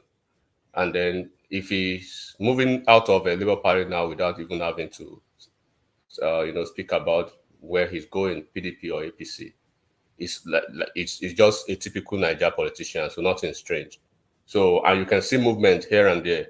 Emeka Ihedioha moved out of PDP already. There are a couple of people within Southeast that are already moving now from their traditional political party, and most of them they are not yet affiliated to a new party yet. I think they are studying the political terrain, and I think most of these people, they are looking at there are things that probably is going on behind the scene that is not that a lot of people, from the political analytical point of view, now are not private to. Like I think there's a possibility that maybe they are seeing Obi's movement here and there. Obi is not moving around the country for nothing. He's moving around the country to find the political solution to his problem, because it is very clear that Labour Party is a multi-purpose vehicle for to aid the ambition of political failures. So he had to be there to try his luck, and then the purpose, or I believe, is already has outlived itself. So the crisis is still there. Abure is still the chairman. Peter Obi is. I don't know if he's able to find a way to bring the factions together. Do not forget, we still have the Papa factions in Labour Party, and we still have the Abure faction where then we still have the the virulent ones. Now, do not forget we have the obedient, and we have the ones that are not really part of Labour Party. People should not forget that. So the typical Peter Obi's base, they are not affiliated to Labour Party. They are basically called PDP folks who moved with Peter Obi to Labour Party, and then now it will be very natural for them to move easily to PDP, or to have sympathy for PDP. And you can see that they are not really worried about Atiku or PDP being their new home. So people who do not understand the game will be the one trying to read different meanings to it. There is no new meaning to it. It's either he's moving back to PDP, or they are finding a way to land themselves in another political party, period. And then Atiku and Obi is not a big conversation to even speak about, because it is very clear. And I think a lot of the opposition and people who just want to be too let me say, too narrow-minded and then too pedestrian with their, political thinking. Is that they always take, it's like they take Tinubu as a person, as a politician for granted a lot. And that's why they always get their hands burned. If an individual, a private citizen just like the other candidates, you guys ran as candidates, presidential candidates, as private citizens, right?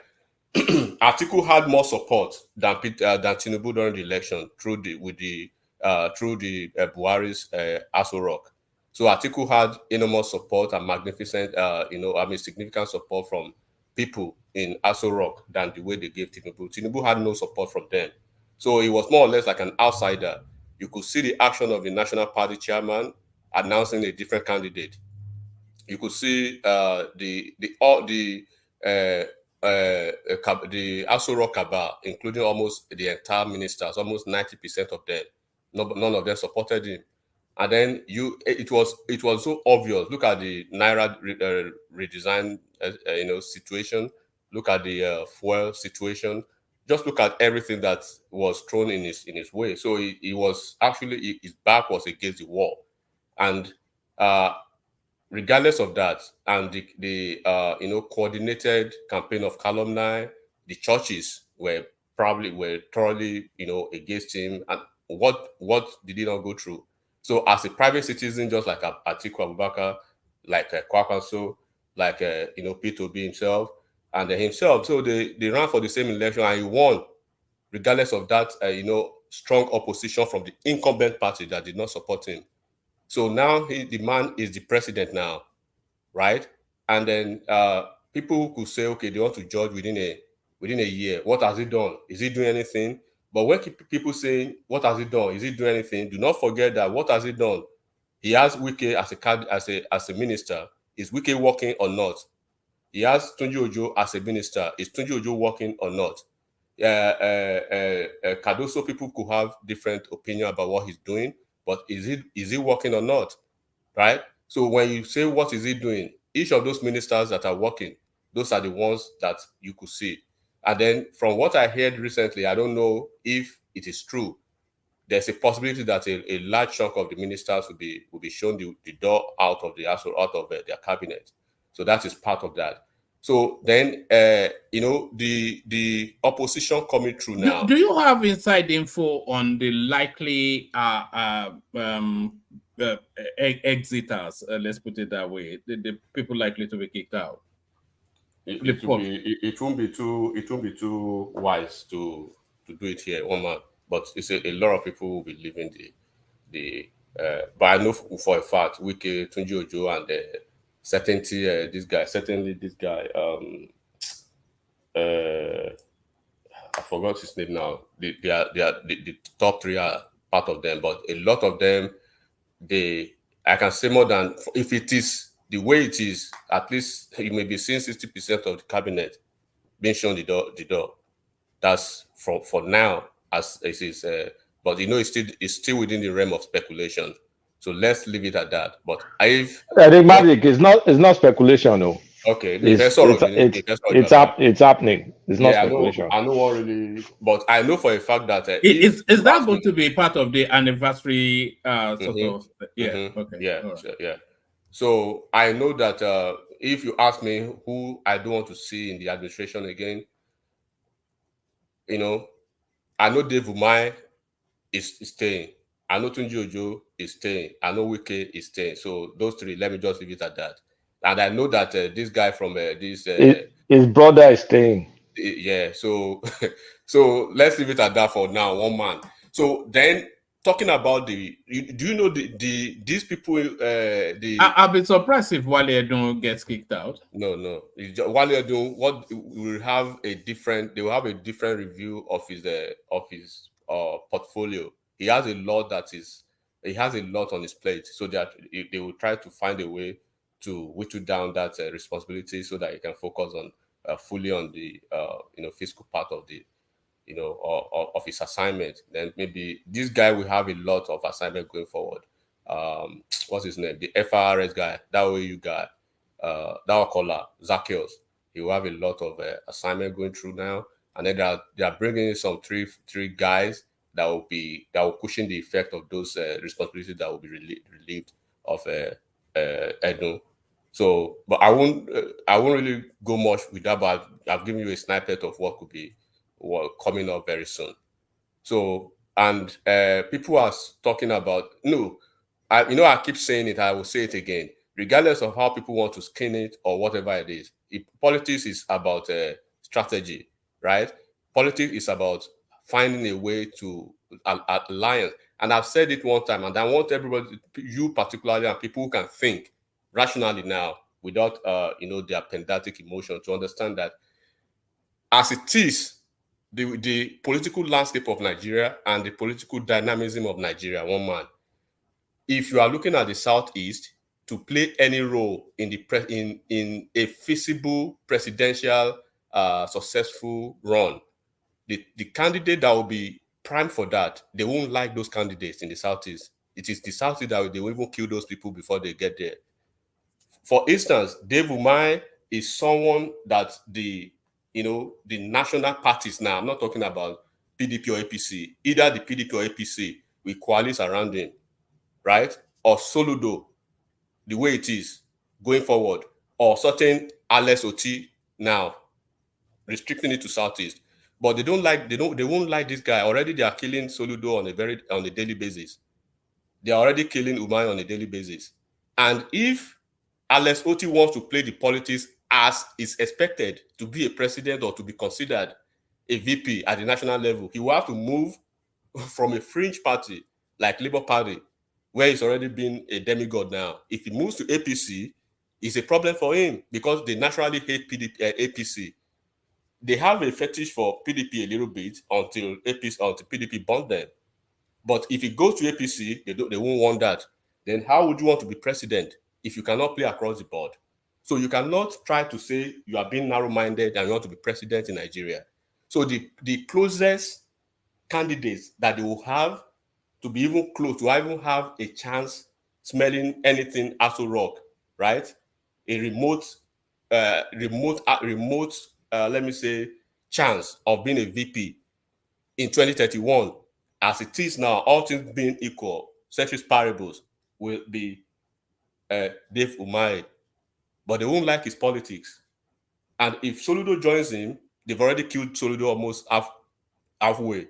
Then if Alex Oti say he wants to join them too, then it will raise eyebrow. So Ludo is somewhat tainted now. I think what damns his future in politics was that op-ed that he wrote on Peter Obi. So I don't think he'll be in play. But the one person now that is politicking it very cleverly and has national appeal is Dave Umahi. But they are not. I don't think anybody will. But they are not amplifying a Dave Umahi president. They are not amplifying until but that's exactly why he would win. Oh, yeah, but the good thing at the end of the day is that if Dave Umahi becomes somebody that they can work with, right, in the APC apparatchik, probably in 2031, he has a very big chance of being the VP as against somebody from the South.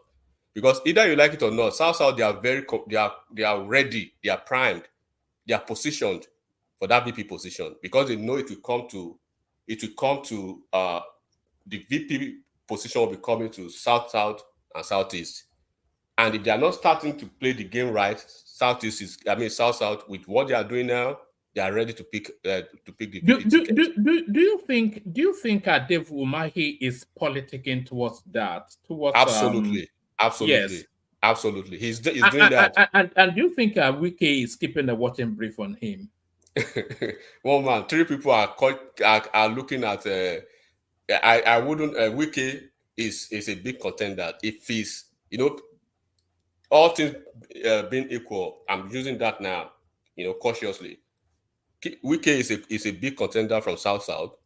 Adams Oshomole is a big contender from South. I wouldn't want to mention Akpabio, right, for obvious reasons. But those 2 individuals, they are very big contenders within the South family now.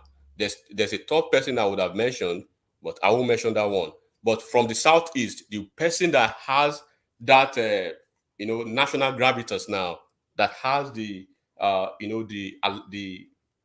me say the sympathy of the national politics as it should be, is Dave Umahi. And you saw what almost happened to him a month ago, or 3 weeks ago, when he had issues with Obi and stuff like that. They're almost already killing him until progressive have to save him.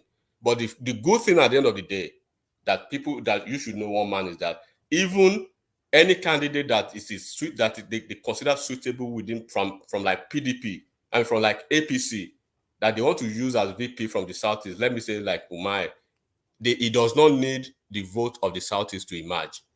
Do not forget, 3 electoral cycle now, it has shown and it is very clear that Nigeria does not need Southeast votes to elect and to win election to be president. And it is very clear. So they can as well take their votes, continually to wherever they want to take it to. If Obi is coming almost every 4 years, give it to Obi almost every 4 years. Then whoever they want to use, like Umahi will become the VP without their input.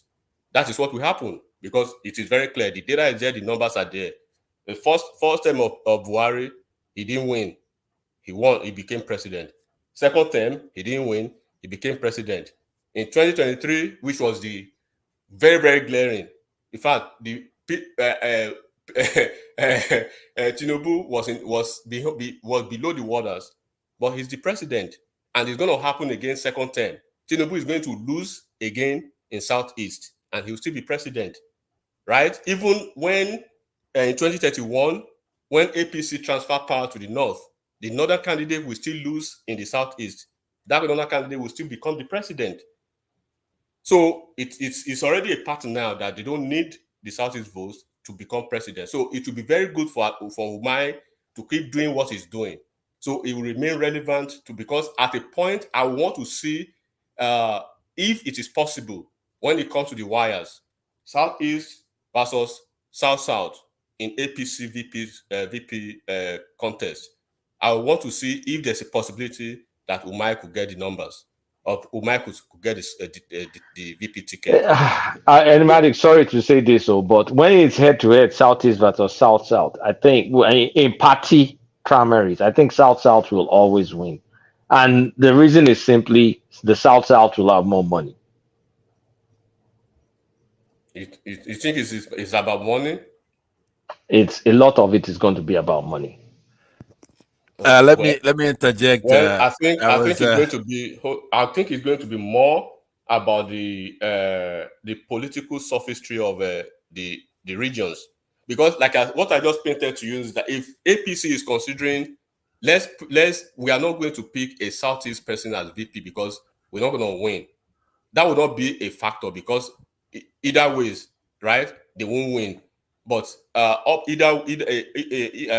either hands to for them, not picking who they want as against what they want from Southeast, is a win for them, because they will win eventually from the party. Yeah, but the Southeast guy is already going there handicapped. He's not going with any votes that's going to come in the general, number one. And number two, is most likely not going to be liquid as maybe an ex-governor coming from the South-South. So it's an unfair fight, except you microzone it. Yeah, and then you will see a lot of the coalition around the South-South person as against the Southeast, as it did for Akpabio in the exactly. Let me interject. I will go. Sorry, Pansat. I think you are going after me. Let me just finish my thoughts. No, I just have a question for you on what you're saying, and then you continue. It's very short. I think it's Ajahn Kuku after you, not him. Pansat started the show. Yeah, so let me just. My friend, let me ask you a question, right? You talk about Southeast. I'm from the Southeast, I know so I want to ask you a question. You will balance it when you have a. I spoke to one man. He says, "Don't make it drawn out and don't make it long." That kind of thing. So let me ask you. Just be quiet. Let me ask you a question. Go ahead. Here's what I'm saying. You said that we should put on our pedantic hats to, and those are the people who are gonna get it. One man, day- let me move on, please. Pansat, day, you have your time. When you have my time. friend, please be quiet, okay? Let me One ask you a man, question. please. One man, please. Well, hold on, Enigmatic. Don't tell him to be quiet, but Enigmatic, yeah, I think he just wants to put a short No, question. one man. Let's leave. You can ask when I'm gone. I'm not One ready. man is overruling you in front of me. I mean, it's. But I have a choice to either answer you or not. Or He to doesn't want let, you to speak. let me Give ask the the ground. question. You don't have to. You don't have to answer. Let me ask the question. Give him his space. He doesn't want you to talk, Pansat. Leave him alone. One man, I take back my time, please. One man. Let's wait for one man to rule. All right, carry on. If it doesn't, whoever has the floor has to say. You know that, Pansat. Very well, no problem. I want it to be a really good. The heavy hitters are here tonight, so it should have been a very good. No, it has been. I've enjoyed it anyway, but yeah. So let me. But you gotta admonish these characters. It's not fair. I mean, so Kulata, like I was saying, that he interjected me for one thing. When we are That's talking, the funny thing. Oh my God, what is this now? If you're lying, I wanna catch you. Okay, you don't want to be caught. How could I? If you don't want to be caught, that's it. You don't want to be caught. I get your point. I know, but I get your point. Enigmatic má dá lóhùn kan sọ pé okay a máa lọ. Yeah, go man, politics, please. So one man, like I said, right? That is what I know. At the end of the day, is going to be because Southwest will not be in contention for the VP slot in 2031, and there's a possibility that I see that it will be a very Kulata actually, and we saw almost the same thing that happened in the last election. Do not forget that the Senate presidency was like the exclusive preserve of the Southeast until they lost it, and then South picked it up because of the savvy nature of the way the South play their politics. So I think I take your point in that, but the only way they can ensure that somebody like Umai will emerge as the VP if it's still all things being equal now, if it's still very yummy with the powers that be in APC and Aso Rock, then is if they have to. Well, it's bribing Tinubu with a lot of projects, isn't it? All these sparkling new third mainland bridge and all these endless projects in Lagos. Yeah, I don't doubt Umai's capacity. I don't doubt his resourcefulness. I don't doubt his articulated mindset and brilliance. I don't doubt his political sophistry. But we are talking about two different regions now, right? That a region that will see power for what it is as South, and they will go all out for a South VP, as against the other region who will see one thing or the other in Umai who they do not want, or because they maybe Obi is on the ticket. Do you know? I think once again, reverse your mind now, one man, to the last to the last election. Are you aware of the fact that it was primed that the Senate presidency was reserved for the Southeast, but the only candidate that they returned in the entire Southeast, in APC, that could have become all their APC prominent Southeast APC folks, they lost their election. All of them. The only one that won the election, Julius Kalu, they don't like him. They never wanted him, and he shot himself in the foot. He didn't work for the party. Your presidential candidate had 6,000 votes, and you had almost 100,000 votes as against the South. So when it became the South versus Southeast, the Senate presidency seat, you see all the governors in the South. You saw all the senators in the South. They turned it to a campaign. So it became a big political, campaign for them. So now they are playing the long shot of the VP now, and they know that it is inevitable. The power will be rotating back to the north, and by the dynamics of Nigeria politics, the VP slot will be coming to South and Southeast, and they have a South Senate presidency, and they have enormous numbers of the South politicians in high-ranking portfolios, and then you see the governors too. when you look at the body language and the political, the political maneuvering system of the governors now in the South, they are in the middle. So they are getting ready for that. It could be Wike, it could be Oshomole, it could be any of the incumbent governors. Now, it could be any one of them. They will come heavily for that as against what we will have. But personally, I'm telling you, if APC says, look, this team must go to Southeast, the only way they could achieve that if they have to microzone it to Southeast. So they will have to microzone the VP slot to Southeast for Southeast to get it. If they do not microzone it, they keep it open between South and Southeast, is a dead on arrival. South to get it easily. And I put a proviso to it, that the proviso is if they do not consider the numbers or the whatever could happen from Southeast, they will still deliver easily, right? The presidential ticket for APC having a VP ticket from the Southeast. Because take it or leave it, Southeast will never vote with APC. But APC, the Southeast numbers does not count these days in presidential election. So they can as well, waste all the votes on a candidate that they want, but the candidates that is on the ticket and the VP ticket that they've microzoned to Southeast to balance the equation, we land the ticket at the end of the day in the presidency. So it's politics. It's not about politics. Is high stake, and because people are ready, they're getting ready for 2027 already. And then, like I said, a lot of people and even the political, I'm surprised that the article who knows Tinubu very well is still undermining that guy. Is still underestimating him. So they underestimate him, they undermine him, they don't take him seriously, but he has already walked ahead. He's gone far. So that will be for 2027. The speaker lied about how long it's gonna take. Yeah, this is torturous. Is there a way to intervene and cut him and stop him? It's not gonna stop until you do that. So Two Niger was speaking endlessly. You were enjoying it because he gave you the room. I'm not having any back and forth. You said you're gonna be for a minute and leave. You're gone for so more. When I leave, you have all the floor to yourself. Whatever, just go ahead. Okay? As far as you can do that with me, I would have cut you off. That's okay, but you are not. This is not your platform. Okay, so Omar, that's about that. And on the cabinet and whatever is going to come out of that, like we've already said what is going to come out about that. But I know for a fact that the 1 year anniversary, of course, opinions will be conflicting, will be skewed towards people's perspective and people's biases and primordial sentiments, right? But the numbers do not lie, and the things are there to actually see. And then the other thing I'll talk about generally is that when you have a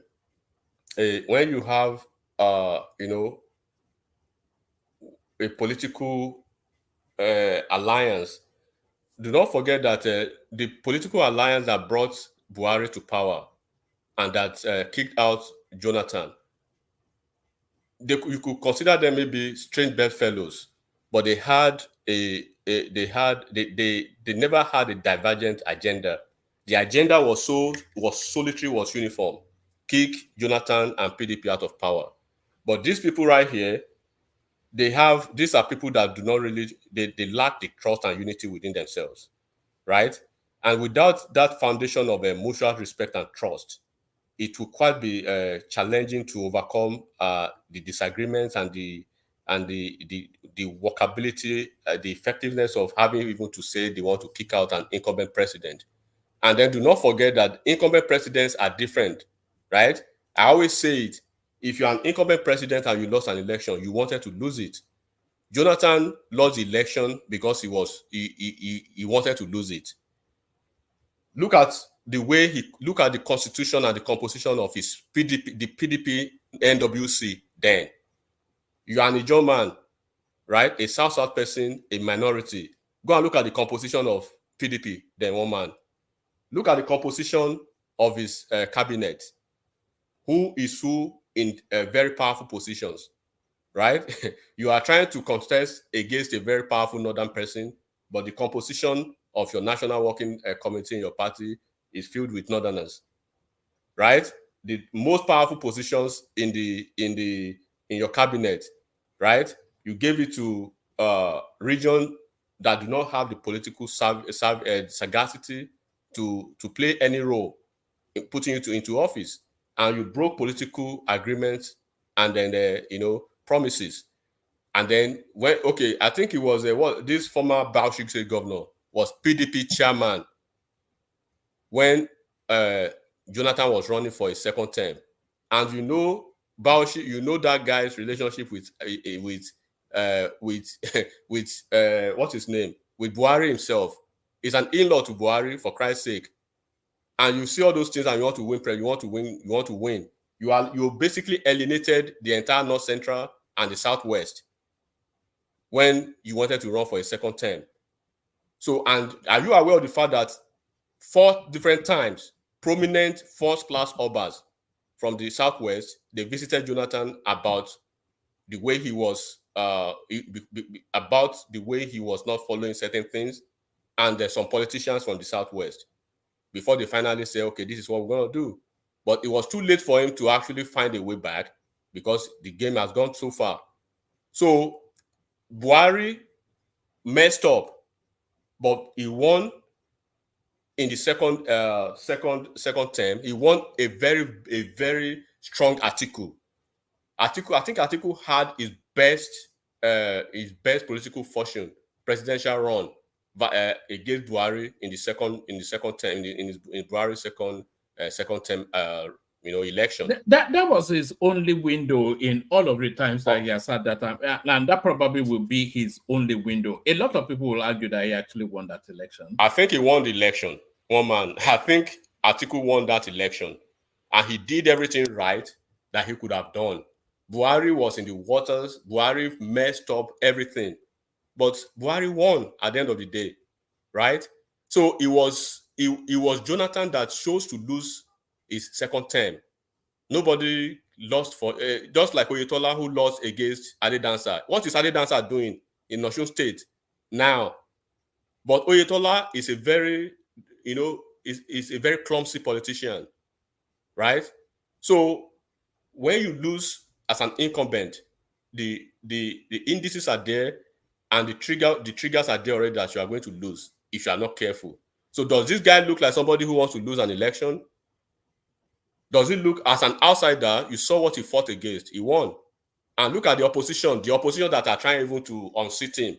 Do they look like serious opposition to you, one man? Is it possible that, let's assume today, right, hypothetically, that Obi has finally landed in PDP? Do you know Saraki is still in PDP? Do you know a lot of northern governors who are rounding up their second term are still in PDP? Do you know Wike Tambuwal is still in PDP? Do you know Wike is not yet out of PDP? That's what I'm saying.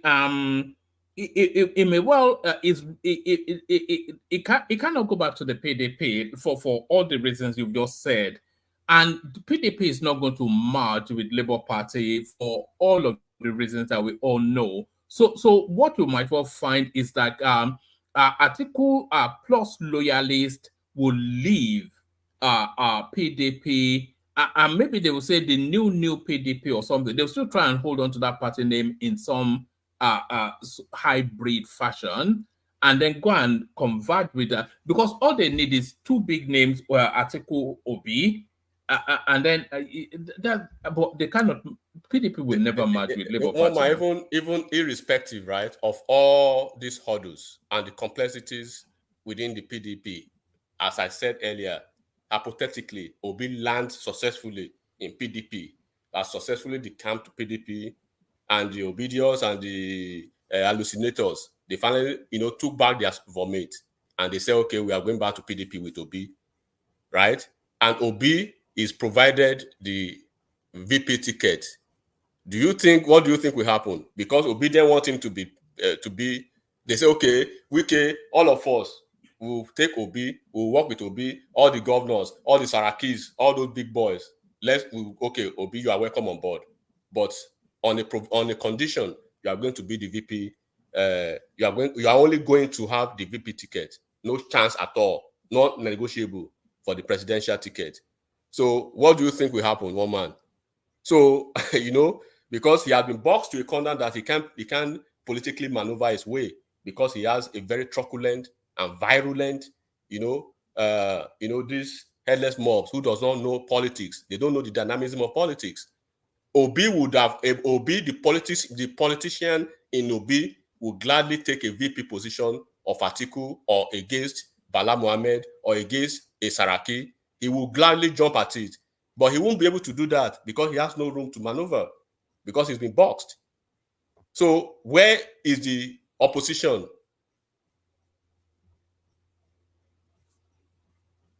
So one man, Babaja, you can take over. Thank you, one man. I think people can answer the question for themselves, because it's so glaring.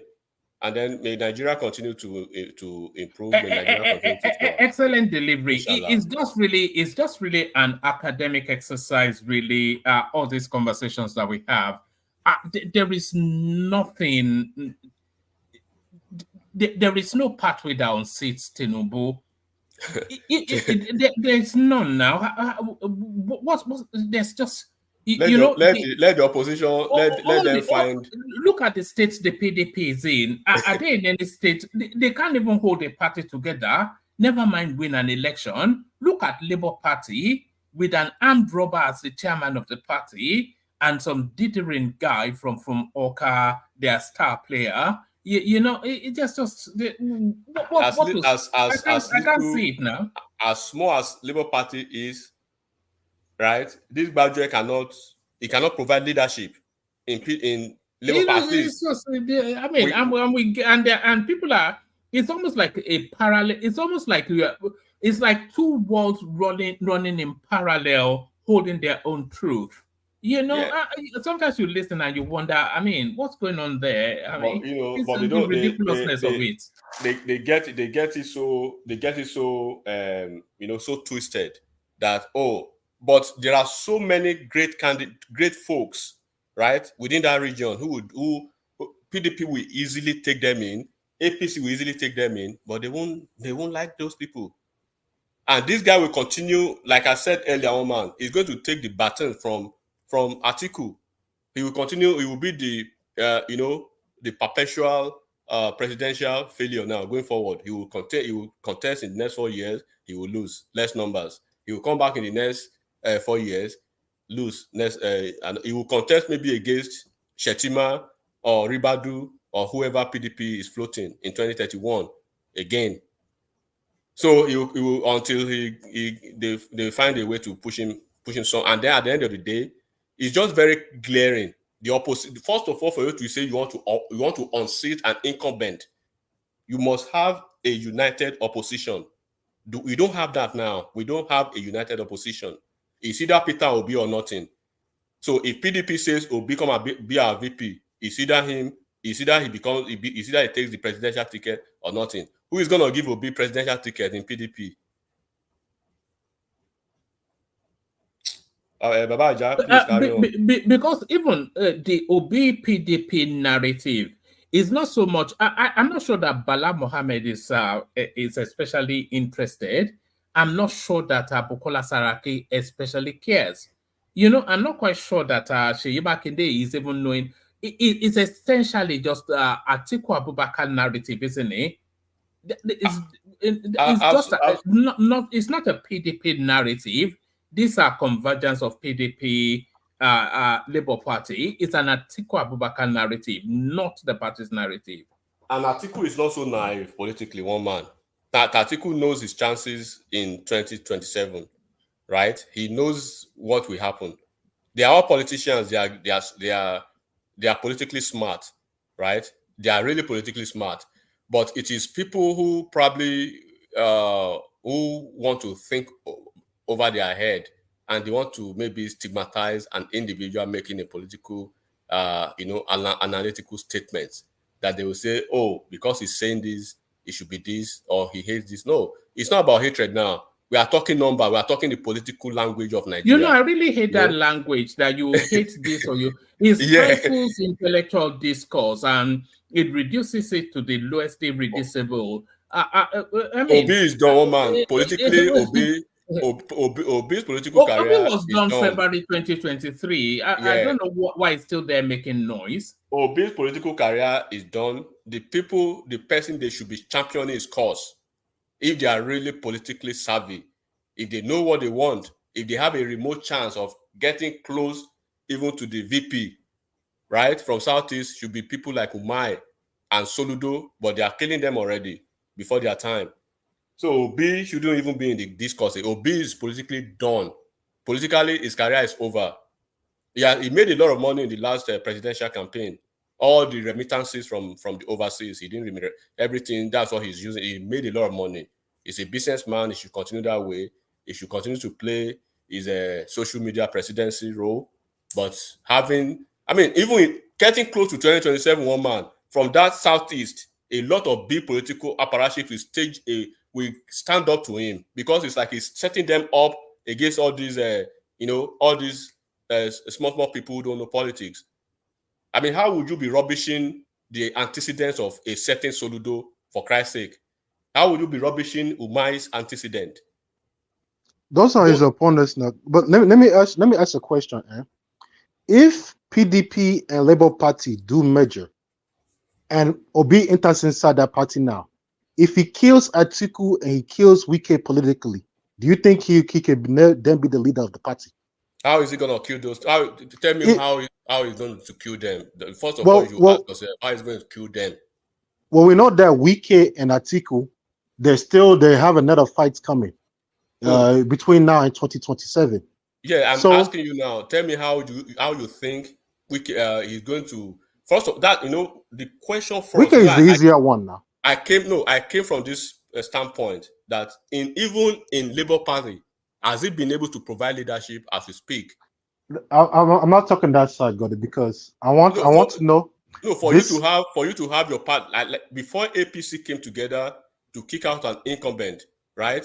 Mm-hmm. Each of the branches, the ACN, the Buhari's CPC, the Okorosha's Abga, and this man, what's his name? May his soul rest in peace. Ogbonaya Onu, his own NNP, then ANPP or whatever. They all had a steady leadership within their political parties. So they came together. Even in Labour Party now, do they have a leadership, a smooth leadership? They have a Papa faction, the Legacy Group. They have Abure, who is still being contested to be a fake chairman, right? Then how do you want to coalesce those, those people or those kind of stuff, and then you say you are moving to PDP? PDP is not your normal political party, bro. PDP is having problem now, yes. But PDP is a very strong political party in Nigeria.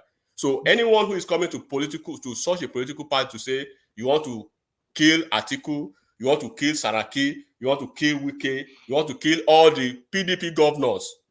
The Labour Party is having gubernatorial election in Edo State now.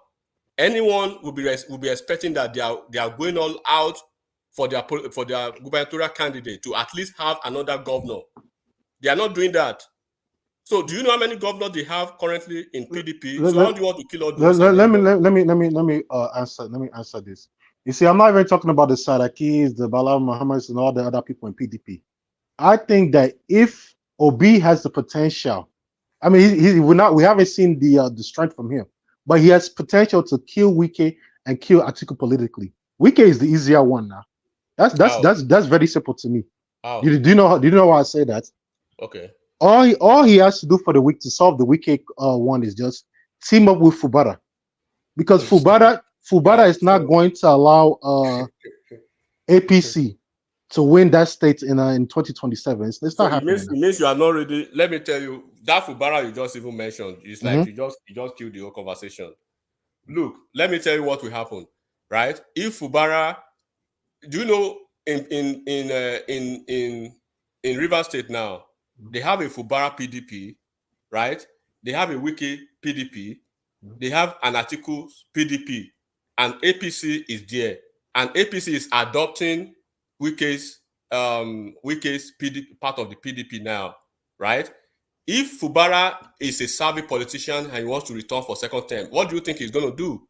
He's going to promise the president second term to win his second term in office, because APC will work with a section or a faction of the PDP, right, to get some PDP from Fubara, right, and then they will produce a very sound candidate against Fubara in the second term.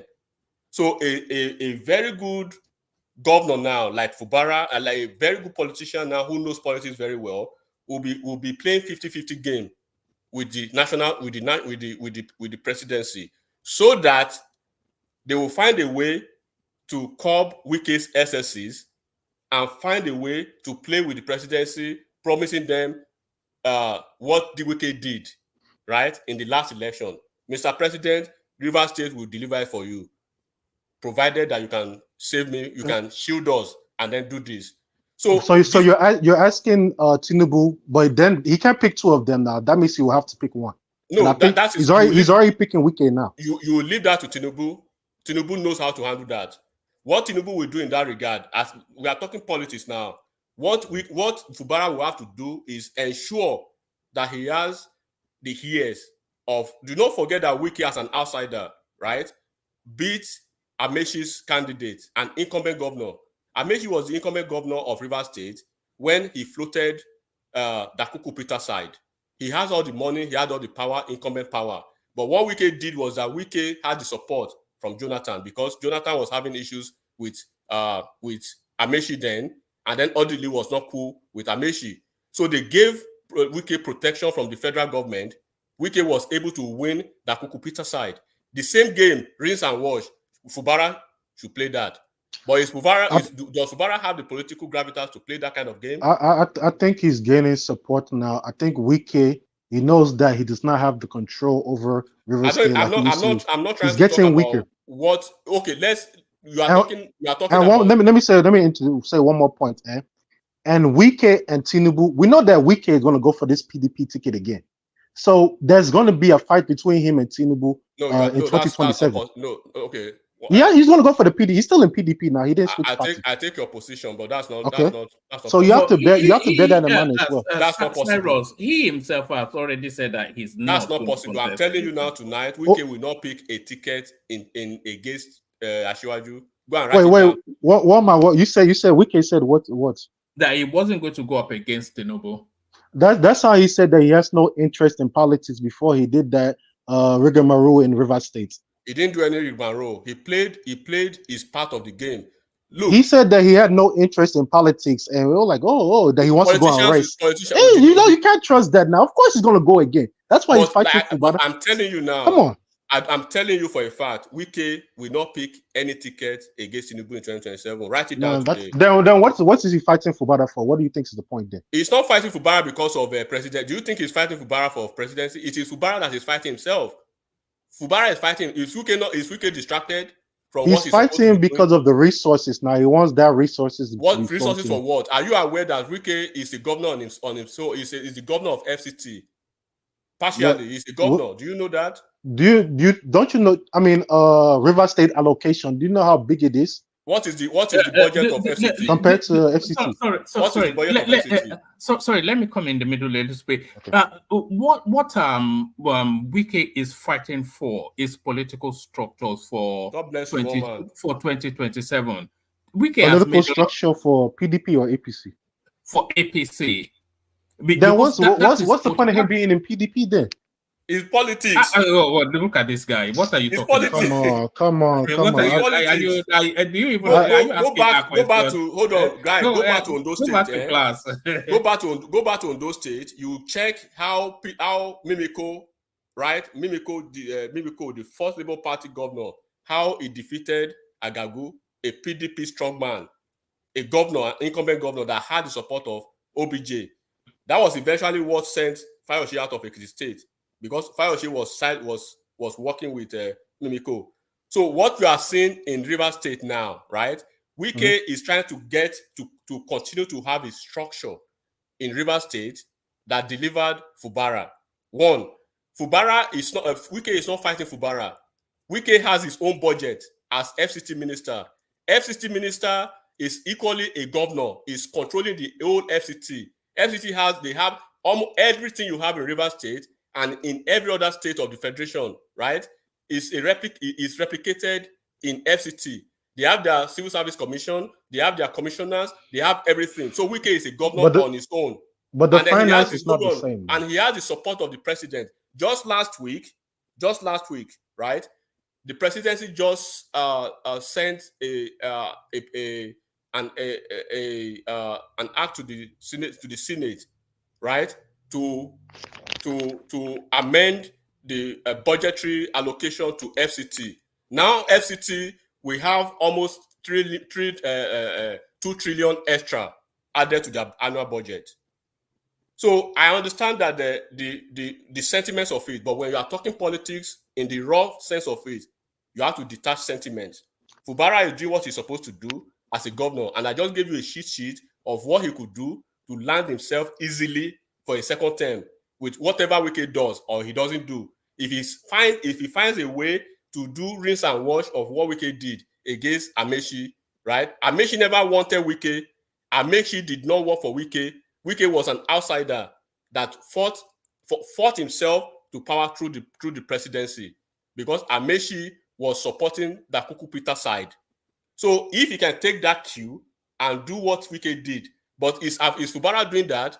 For Fubara to do that, he will find a way to be 50% tilting, right, to the Aso Rock for protection, so that if Wike is making his trouble, right, the Aso Rock will be checkmating him, provided that he can deliver for Aso Rock when they need him. That's how you play politics. It's not emotion. It's not about you hate Wike or you hate Fubara. No. You want to be president, you want to be governor, you play the way it should be played. So, Omar, let me leave this space for Baba Aja so that somebody Pansat is getting... Well done. I was just going to invite you to do exactly that.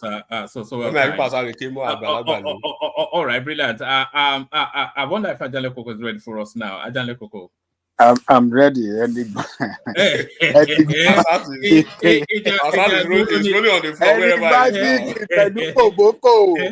Anybody could look at that.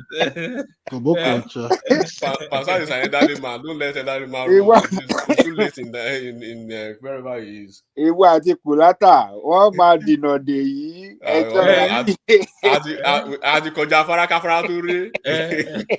don't pass it. We be Tinubu na Jagaba.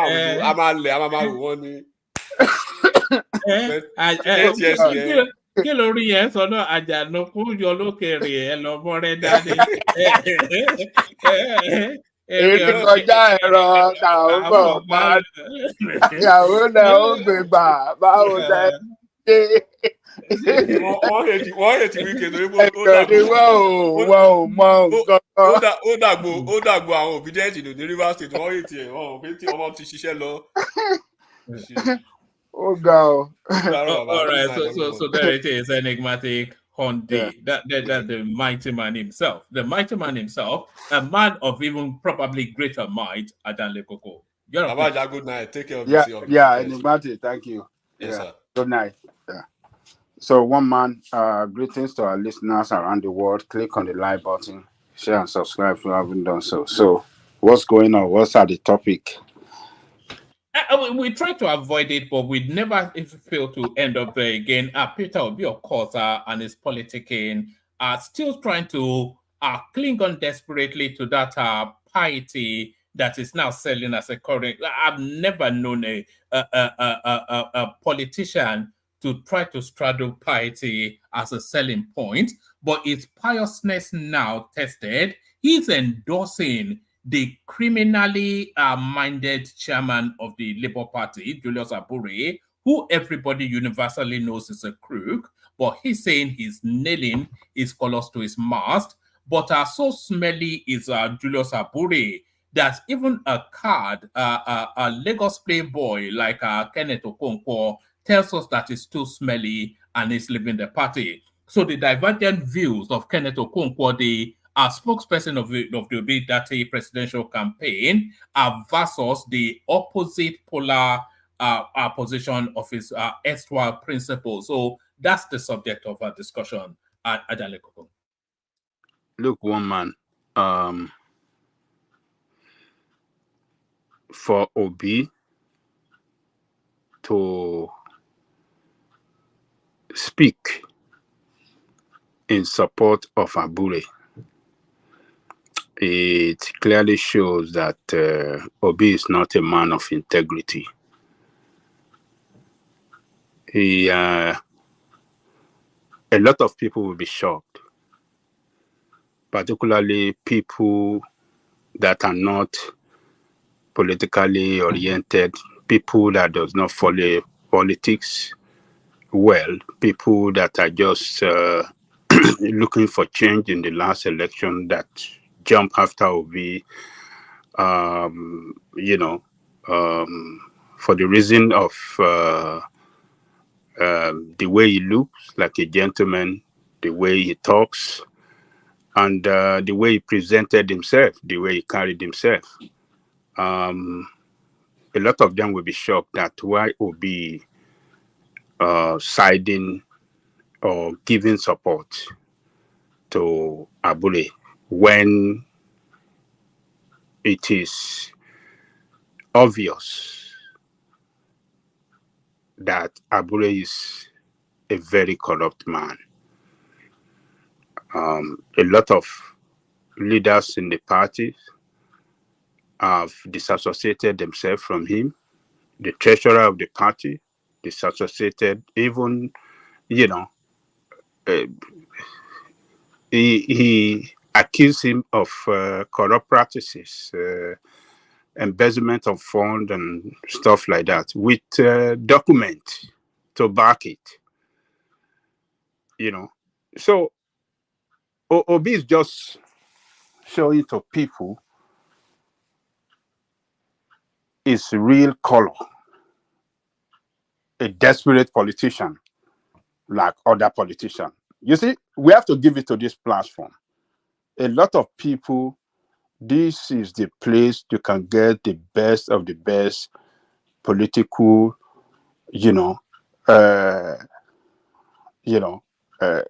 analysis. People that can see the future, that can analyze the politics of it, that can predict rather the politics of the future. We have been saying this. What did Obi said in support of Abure?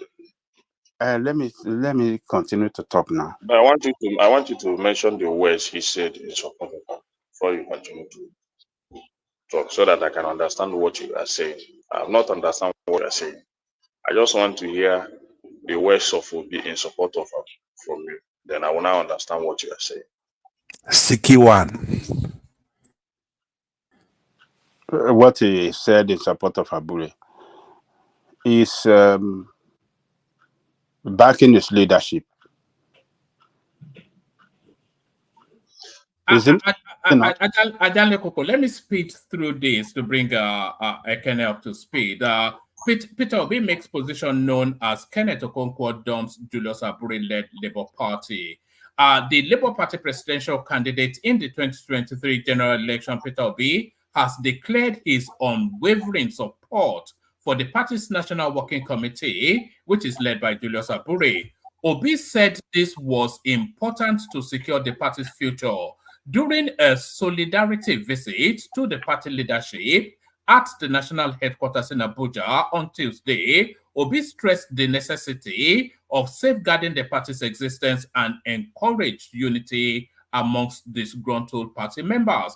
The former governor of Anambra State stressed the need to prioritize the well-being of Nigerians and the nation over personal interest. Obi mentioned that he had visited the National Secretariat to meet with the chairman and expressed his commitment to tirelessly work towards reconciling all conflicting factions, emphasizing the importance of unity for the party's triumph. He emphasized that Nigeria's obstacles primarily revolve around the development of human capital, encompassing areas such as food security, education, healthcare, and access to clean water. So these are now his words. So this is in quotation marks.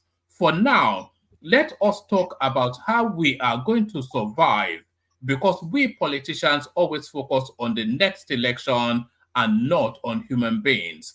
Let us focus on Nigeria and see that Nigeria works. If Nigeria is working, the Labour Party will work. If Nigeria fails, the Labour Party will fail, Obi said. In his response, Julius Abure, the national chairman of the party, expressed gratitude for the visit of the party members and the presidential candidate. He emphasized the importance of unity amongst the different factions that had differing opinions about the Nnewi Convention. Abure urged them to put aside their individual interests and focus on working together for the party's success in the upcoming election season. He said, I want to say this very clearly. The convention has come and gone.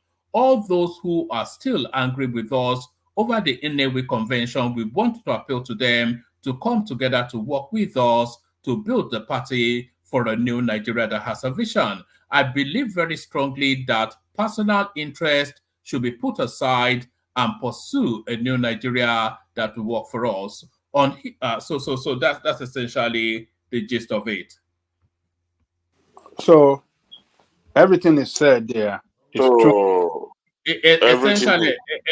Essentially, he went to endorse Julius Abure. I think that's an endorsement. I think we can all agree that that's an endorsement. Everything he said there, or watch it, because I also saw the news, and what I saw in the news was that the reason for that visit is not yet discussed to them.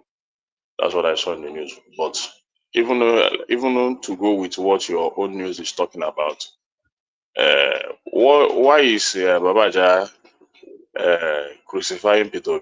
Because he went maybe to support a man that also supported him, and the forensic report, and then maybe trying to unite the party. Now he's trying to a criminal. That's what Adandigo. He went to support. Who told you he's supporting a criminal? Has any court proven that he's supporting a criminal?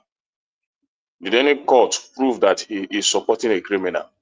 Why are we like this? Yourself has condemned Abure here in the past. I've condemned Abure in his action, but audit has been made. Audit has been set up to probe him. We shall have not come out negative against his action or whatever that has been against him. So why do you choose to? If the party decide to unite with Julius Abure and move forward, why do you choose to kill them? So we should just keep quiet. It is okay like that. That is the party decision. Whatever that is happening in the party, as well as that, everything we are doing today in the party is to foster unity in that party. Now it is to foster unity. Whatever that is a party. That is party decision. Showore had a similar problem. Showore his principle. If the majority of that party choose to build with Abure and agree and say let unity reign and let's continue to, and every agitators in that party are not agitating again, I think it's better. So that is not why you are going. Now he's coming in, he's wanting to talk to the people, he wants to put he's having a lot of meetings with the party members. You are criticizing him. You are not saying that. Forget about what.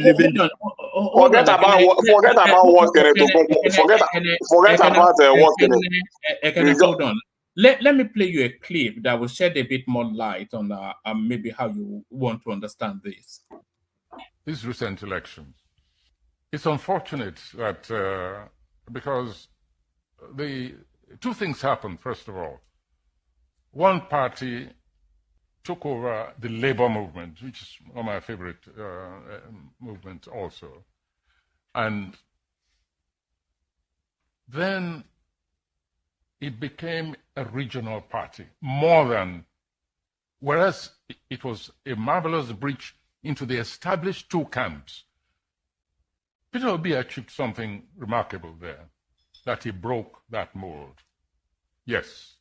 However, Omar, remove this video. Let me talk. This is not necessary. Not win the election.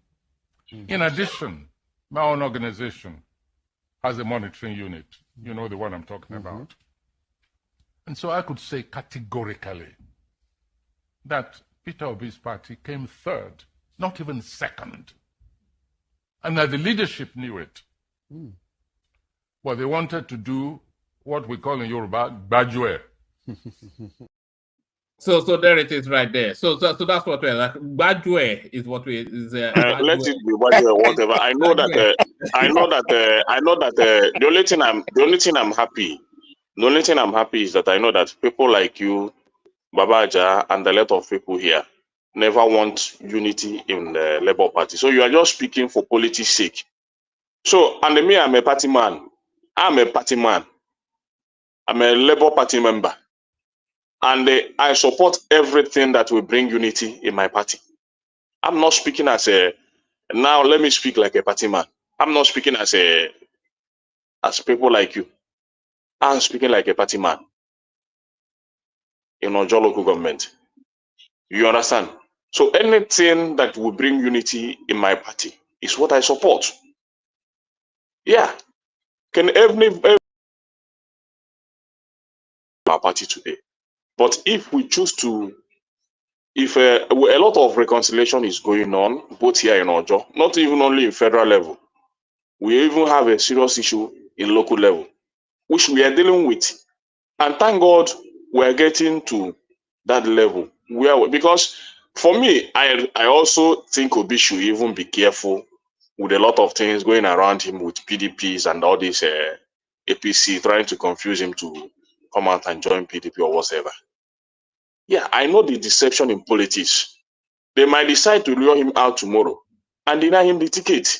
At the end of the day, he stands where he is. All of us knows that. So whatever he is doing today to protect his interest or the interest of the party is appreciated. The most important thing is trying to make sure that every aggrieved member of our party is appeased and move the party forward. Okay, so You understand? So we So can. whatever corruption, it is only a one-man show, and in Baba Aja court that they prove by Abure to be corrupt, and they have dodged him and concluded that he's corrupt. It's only in your court and the court of one man that Abure has been convicted and being judged and convicted that he's a corrupt man. Okay, that is fine. So when Nigerian court convince him, just as the way you talk most of the time, when Nigerian court convince him and maybe jail him, then we know that he's corrupt. Okay. You understand? We heard you. You don't need to be repeating yourself. You said a lot. Anything. We know. I know the deception in you. I know the deception in a lot of guys. And let us move so, on. You want the party. You want the party to destroy so that Obi will not find his ground in politics. I think a lot of you guys there said that he will leave Labour Party. In February. Yeah, a lot of you guys there said that he will. Hold on, Ekene. Ajale Koko waited a very long time to get his turn. So maybe you want to land and then let him carry on. Yeah, you made your point, and then let us move on. You don't have to talk for too long for take all the time. But today, including yourself and others, they call Tinubu a corrupt man, a corrupt leader. But yet, no court ever convicted him of corruption. But he's a corrupt leader. But Abure, now the argument is that no court has ever convicted Abure, a corrupt leader. So Obi can continue to rub mind, can continue to give him his support, can continue to do that business with him, corrupt business, graduate business. So all these excuses for wrongdoing of your political leader, excuses why you are condemning the leaders of another party for the same thing that your own leader is doing. I think it's just it's the height of this hypocrisy that you guys play out here. Sometimes. So, but let us continue. Don't let us argue too much on that. But Obis to continue to be on the side of Abure, championing Abure, backing Abure, as the leader of that party, it just clearly shows when others, like Kenya Okonkwo, leaving the party, saying this Abure is the worst person to be in the position of leadership of the party. When the treasurer accused him of stealing money donated by people for the party, when candidate of the party came out to say Abure took money from them and went behind to take their name out of the list of candidates for the party, haven't collected money from them. So all these things that shows that this guy is a highly corrupt guy. But Obi, who has portrayed an image of a man with dignity, a man with good character, standing with this guy, continue to champion him, it just shows that that man called Obi is not a man. Babaja, yeah, you are the one that you Continue are. to talk now. You can't continue to interrupt me. It's my time. When it comes to time, you can say whatever good you want to say about your candidate. It's not everything that you have to push back. Must you be, every time they're talking about Obi, you want to start push back as if Obi is injured. Let me push back now. Is it a monologue? Is it not a discussion? No, okay, and you are interrupting. Because when you are allowed to speak, you want to speak for a long time.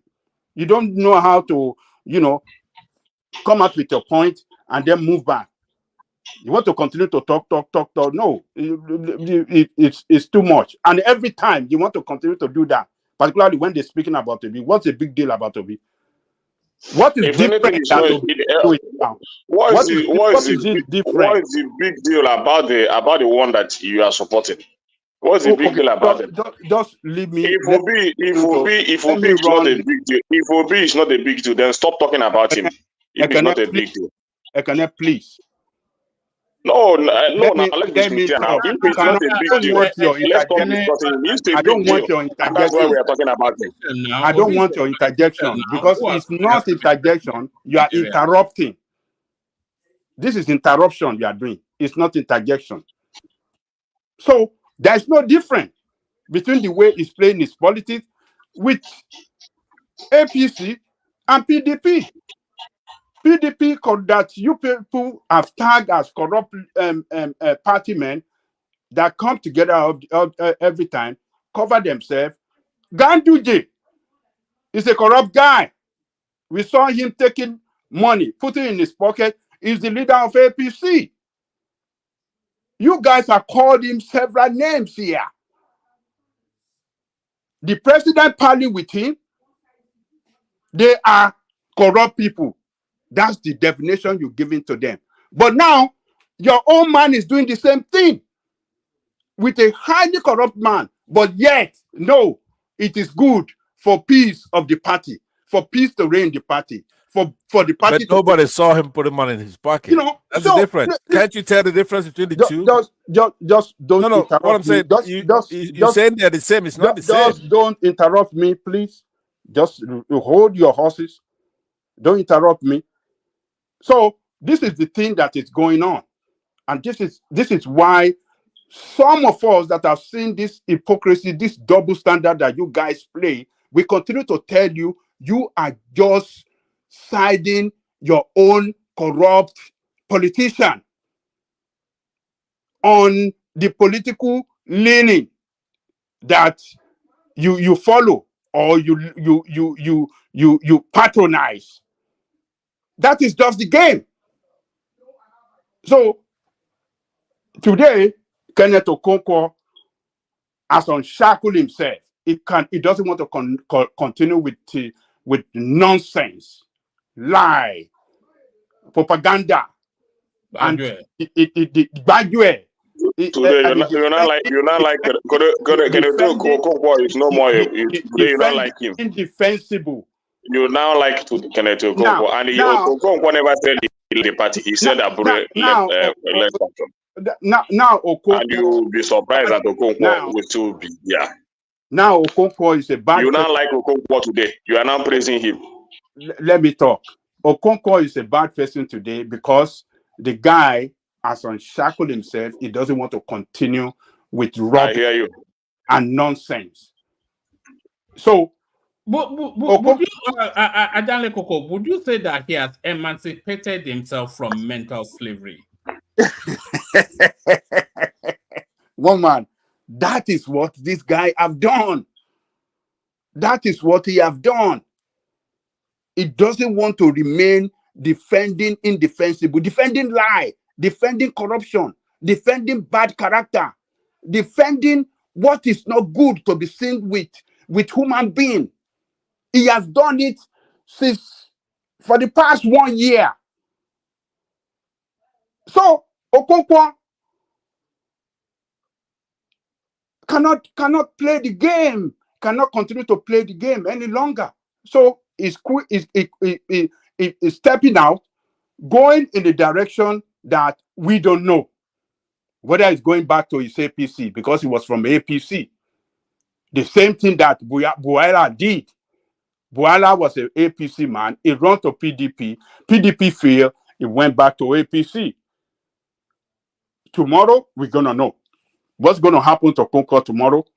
Only God knows. Where he's going, only God knows. I can tell you what will happen to Kenneth Okonkwo tomorrow, or at least within the next 2 weeks. You will see images of him with Tinubu, and they will tell you that he went there to interrogate him frontally to say, look, Nigerians are suffering. But by the time Tinubu showed him all of the plans, that it looks as though you will see him now. How many times have we seen it? He's making his way back home. That's just it. It's from there. It's just like Obi. He has jumped from one party to the other. He was with PDP before he went to APC, APC to Labour Party, now out of Labour Party. Where is he going? Maybe one man prediction will come right tomorrow. Maybe he's going back to APC. Is it not the same thing Obi have done? From PDP to ABGA, from ABGA back to PDP, now PDP to Labour Party. What do we know Obi going to do tomorrow? We don't know. He could step up of Labour Party. So these are politicians. What about Atiku? People should. What of what? How has Atiku moved? He's been at one party the whole time. The same thing with Atiku. He has moved from PDP to ACM, Tinubu ACM to PDP, from PDP to APC back to PDP. Okay, can I ask you a question? I think you should tell us how AAC will move forward so that we will see maybe we join AAC. Tell us how AAC will move forward and what I have an AAC article for one man to read for John Lekuko on his own principle, right? One man, could you read the last, just a short article? I could read it if you could show it on the screen so that he can, John Lekuko can address it. At least let's know the plan of AAC and how, because we never talk about AAC here. Your own party. So, all these people that have jumped from one party to the other, bird of the same feather, the same character, the same way of playing politics of, Badue, politics of what I can grab, politics of what I can take for myself and my family, and not politics to work for the same people. I mean, for the people of the country. That is the same way that all these people, that is there. Lekoko, would you say that we cannot continue like this? We cannot continue like this. We have to go with a party that is stable, with a stable leader. that never at one time move from any party, that believe Who is that?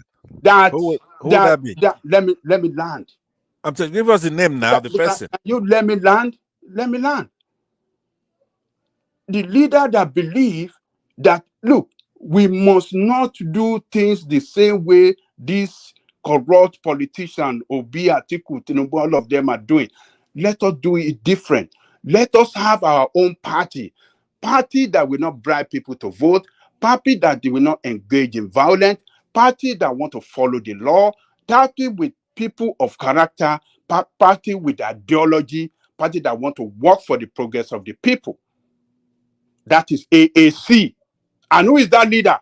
Omoyele Sowore. Do you see how many times he has been molested? Standing for the right of Nigerian people. All right, But hold yes, on. he never wavered. He still stand there. Aja, please. So that he will come and legalize the Igbo. He will come and legalize the Igbo for Nigeria. Aja Lekoko, I have an article that will show that Sowore was accused of stealing $1 million that was donated by the opposition chieftain, right? So accusation for accusation. I'm not saying he did it, but if you're gonna say Abure is guilty because he's accused of it, if your standard is accusation, then can one man show the article so I could read it? Because if you are Sowore, who I concur with, I'll tell you what I could do. I could bail out and hand over to Thomas. Acknowledging are you on my way out? Of course, Thomas is not here. You have Mike. So sorry, Mike. Rather, you said that's the thing. Why are you running? I cannot get my one day. At least let me acknowledge the super chatters now. At least you must display that Sowore is also corrupt. He was also accused, so that being accused is also corrupt. Ekene, with your permission, can I acknowledge the super chatters? So that's Ayo right there. Ayo again, he rattles it off and he does again. So that's Ayo again, supported in this instance by Abdul. So must do better for the next session. That has to be the verdict. Thank everyone. See you tomorrow. Mike, what's left of it is yours to strike. Okay, so as I was saying, look. Could you respond to that? Can you respond without looking at the article? I'm gonna respond. Okay. Allegation. Yeah, allegation on the pages of newspaper without any legal action to pursue that allegation is useless. Okay, that's what we say about Abure. Hold on. Abure has not been convicted. Hold on. I want you to hold on. Abure had court case. He has a case in the court. Sowore has a treason case. Treason, not just money thing. He has a treason. You see what you see the way you have to have the same standard. You see the way you are trying to. I mean, come on now. You see the way you are trying to. And hold Sowore out if he's accused. Hold on. Don't jump from. Can you guys hear me now? Yeah, Mike. Okay. Before one man left, I was gonna. Go. Remember that thing Pastor was reading to you and woman yesterday that they say Lamido Sanisu quote, right? Do you remember? Yes. Yeah. Rudolph Gonko debunked that thing because the first person to read that fake quote was this guy named CM on Rudolph channel. Rudolph debunked it. That was Rudolph is wrong about that. I've heard him say that before. Who is he to tell what is true or what is not true? That was a propaganda. That's not never true. said that stuff. It's published in the article. Rudolph has said that before, but what does he have to show that it's not true? But I just know he debunked He's it. talking nonsense about that. You came to trying to brainwash him. No, but I'm saying that if I say something. But listen anyway, to this. let's move if on. I say something, let's just move on. If I say something and Rudolph says something contrary, then Rudolph is wrong, right? That's what you have to look at. Let's move on. I just wanted to bring it to one man, but one man left. But anyway, but go ahead and Google it, Mike. Go ahead and Google it right now. It's an article in many publications. Go ahead, Aja. Could you respond to what I'm saying, though? Wait, who was talking? Was it not Aja? Yes, yes. Let him roll back now. Okay, so this one you are showing on the newspaper, she will eat $1 million. She will go shop 1 million, and they don't charge him to court. That one is just propaganda, like coming from you, Bajue party. So Abure have court case. As a matter of fact, the police investigated those accusations against him, and they reported to the court that Abure forged document. It is clear. They reported so, but it's still, that case is still on in the court. This guy that went to conduct kangaroo, it's like a beer parlor convention. We saw it. Obidi was not there. Obi did not go to attend it. The governor you have in Abia State did not attend it. They all disassociated themselves from him. But now they are turning around to accept what he did, to say, okay, let us work together. It just show how, criminal minded, how corrupt, and Can how I ask you a question? Let me ask you a question that's on this. self-interest, Let me ask you a simple question. It's a short one. Hold on, let me ask you a simple question. If he's not responding, He has not said yes or no. Hold on, let him say yes or no. Well, he's not Can saying I ask you a question? Ask your question. Okay. If ACC Showore's party, he doesn't have a party chairman, he's a candidate, and he's the party chairman, which is a very big direct conflict of interest. So if you are concerned about this, about Abure and allegation, so what do you have to say for your own candidate who's been accused of taking money, $1 million, and he doesn't have a party chairman? He's the chairman and the candidate. I want to see somebody take Showores to court, right? And then the court deliver a verdict that, yes, Showores stole money. For your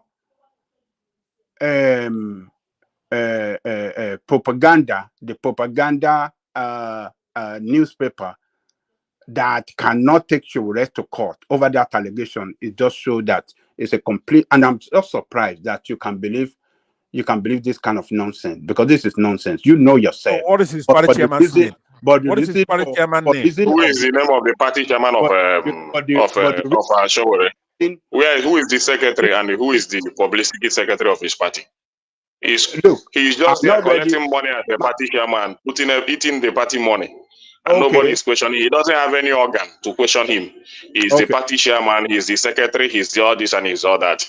You want me to go and touch a criminal? Well, you're even the one talking about conflict of interest. He's even more conflicted in his own interest. Well, while Obi was working with Abacha, helping him to loot money, Showore was fighting for democracy, though. Let's not forget that. So when Showore supported Buhari and took him to power, did we not see the corruption in that? Showore single-handedly. Showore in all his integrity. Showore in all his integrity supported Buhari. He supported us a criminal campaign. Where did he support Buhari? Where? Go and check it now. He was even happy when Buhari won the election. He jubilated. He was one of the first. He was one of the first used to remove Jonathan and supported Buhari. Bring your evidence. The most corrupt regime in Nigeria. Which one? The video is there now. It's everywhere. What evidence you want me to bring? Mike, I don't want to engage in this kind of. Showore never did anything with any politician before. Take me to another topic. Showore has supported Buhari in the past. The way they try to come and interrupt and just interrupt. You're the one talking about integrity. Speaking of like Showore, you are supporting. Take me to another topic, Mike. I don't want to engage in this kind of. What was the? I didn't follow the show from the beginning, so I don't know the topics. What were the topics? I mean, do you remember the topics? I don't remember. I don't think I even know the topics. I cannot really. I remember that of this one we are talking about, but the other. Okay, I think go to me then. Go to me. If you remember, you could come in or listen to me. I will talk about it, and then you could come after me. Once you to me, I'm next. And then you come back to you. I'll tell you what the topics If one man is there, maybe he can furnish us with other topics to talk. And just Well, man, can you send me? Come tell us the topic or send me the topics because I didn't follow the show across. So I don't know. I don't even know. I'm not idea what that. Did you all talk about Mike, that? I know what Did it you is, all Mike, go over and I'm next. that traditionalist issue that they brought up? I think you brought that up earlier. Which one is that? The traditionalist issue about them saying they're being left out of the government funding they're giving to Muslims and Christians. Okay. Yeah, the traditionalists. I think it is time for Nigerian government to recognize them and give them what belongs to them. You know, in terms of financial benefit they deserve, as they give Muslim and Christians. So our traditional religion people cannot be trampled upon and neglected. They are part of the society. They are member of our. I mean, they are Nigerians as well. So their interests should be protected too. But unfortunately, the politician, doesn't fight for them. So, But do they? But do the traditionalists do they fight? They don't even open their mouth to say. Have you ever heard them on any press conference saying anything? They don't. They don't even. They can't even open their mouths. let me tell you, they open their mouth. You know the problem we have in that country? You see the Christians and Muslims, they don't want those people to speak. They don't want them to fight for their right. They dominated every structure of governance in that country. You will see Muslim and Christians. The court is either a Muslim or Christian that's going to be the judge. They want to kind of, don't want to be identified with them. When you are fighting for them, Nigerian people with their, this colonial mentality, religious mentality that has taken away their brain, accepting in totality the religion that a foreign religion, abandoning their own. They will fight for that foreign religion at the detriment of the traditional religion. That is what we see in that country. Don't see who is that? Who is that echoing? Is somebody have their own? Simba, is that you? Maybe Simba. Simba just came in. The only thing left for you is the CBN governor and Cardoso. You've covered everything else. It's just I don't know if you recall what the issue was with Cardoso. That's the only thing left. Okay, all right, thank you. So you see, we have seen several cases where you see the Muslim in the lorry going after the traditional religion people. They don't even want them to practice their religion. They don't want them to do anything. So, and you see the people in the court, they will punish the traditional religion people, because the people occupying the court, the judges, and what do you call them? They are Muslim. So they do everything to suppress the traditional religion people. It's not that they don't speak. They speak. Let me ask you, who is the number one traditionalist in Nigeria now?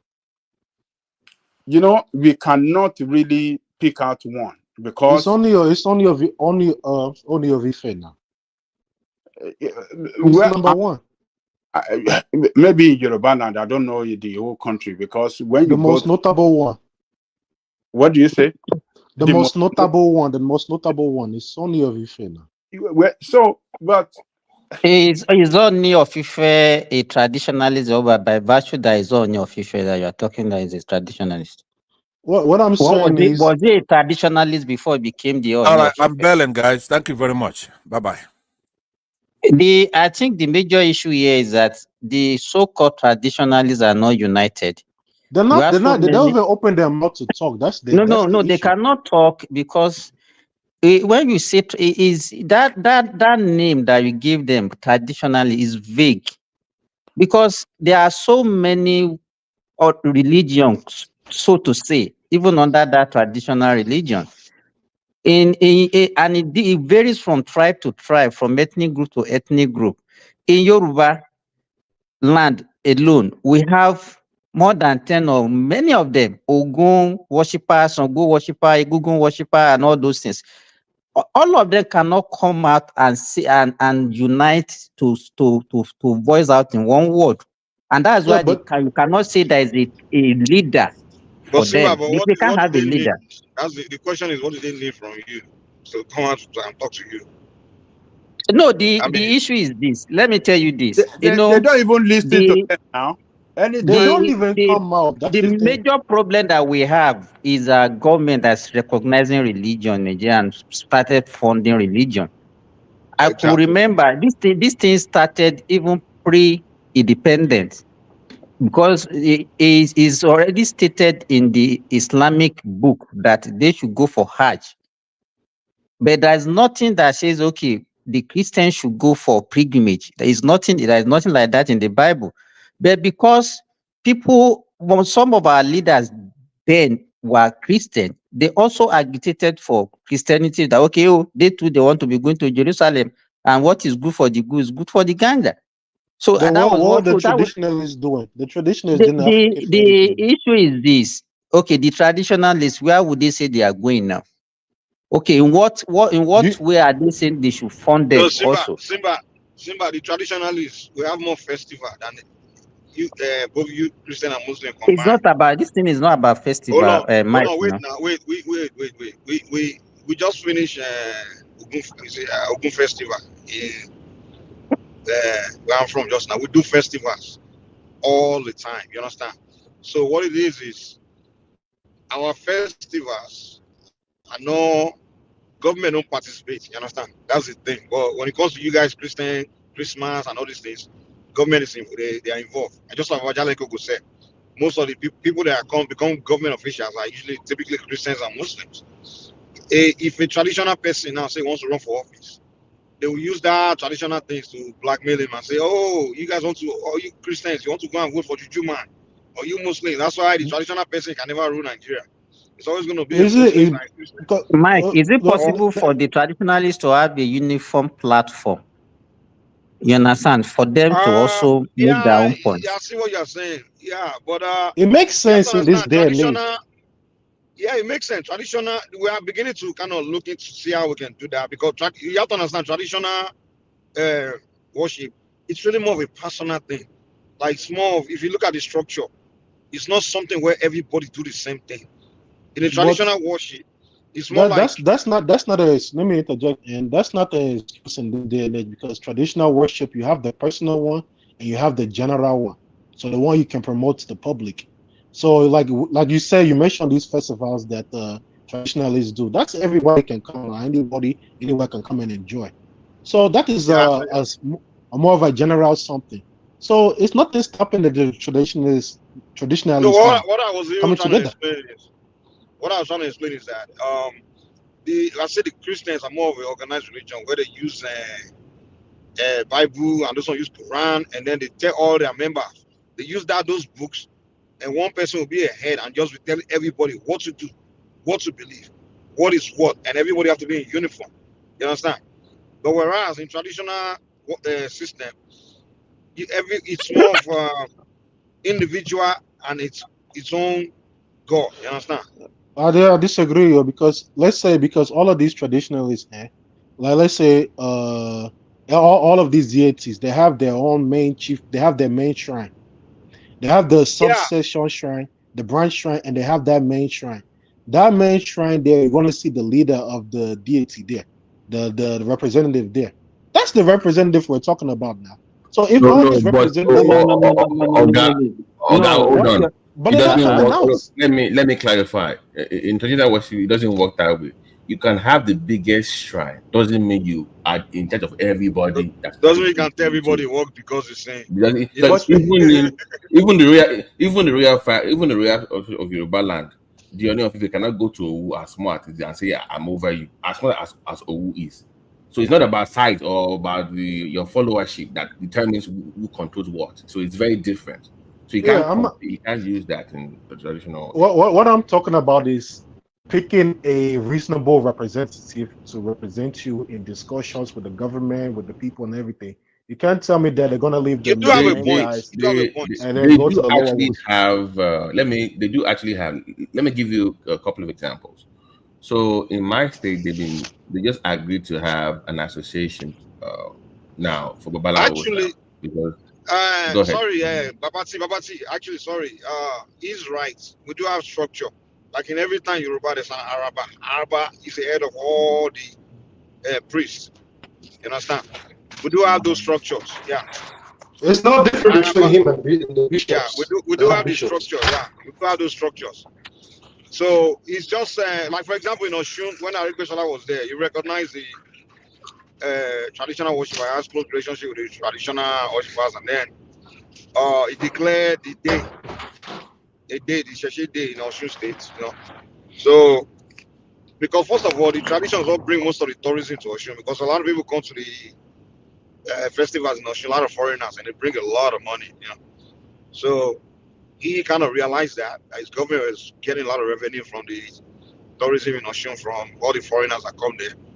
So he quickly recognized them. But hey, to me, if I would say, I think if we want to grow Nigeria, we have to use our own stuff and promote it and let foreigners come and join us. That's the way. Now look at what India and Japan is doing. That's the traditional. That's some traditionalist headquarters there. They have it. They promote it. They make billions of dollars from it. But the issue is that the traditionalists themselves, they have too much of a timid and low self-esteem complex that even prevents them from doing anything like this. I don't think so, man. I don't think so. This money that's going to these 90 billion going to Hajj now. If they say, okay, traditionalists, we're not going to give you anything, you sue them you organize yourself first, though, then you sue them to court.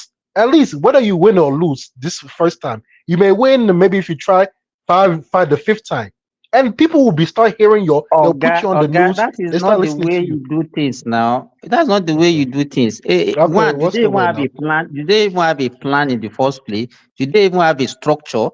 They should organize first. That's what I said. So that one should come first. And then another thing is that you cannot, let me tell you, you mentioned Japan, you mentioned India. This thing is not something that you can just start it in a day. These people, they never left their tradition for one day, even when they were colonized. You understand?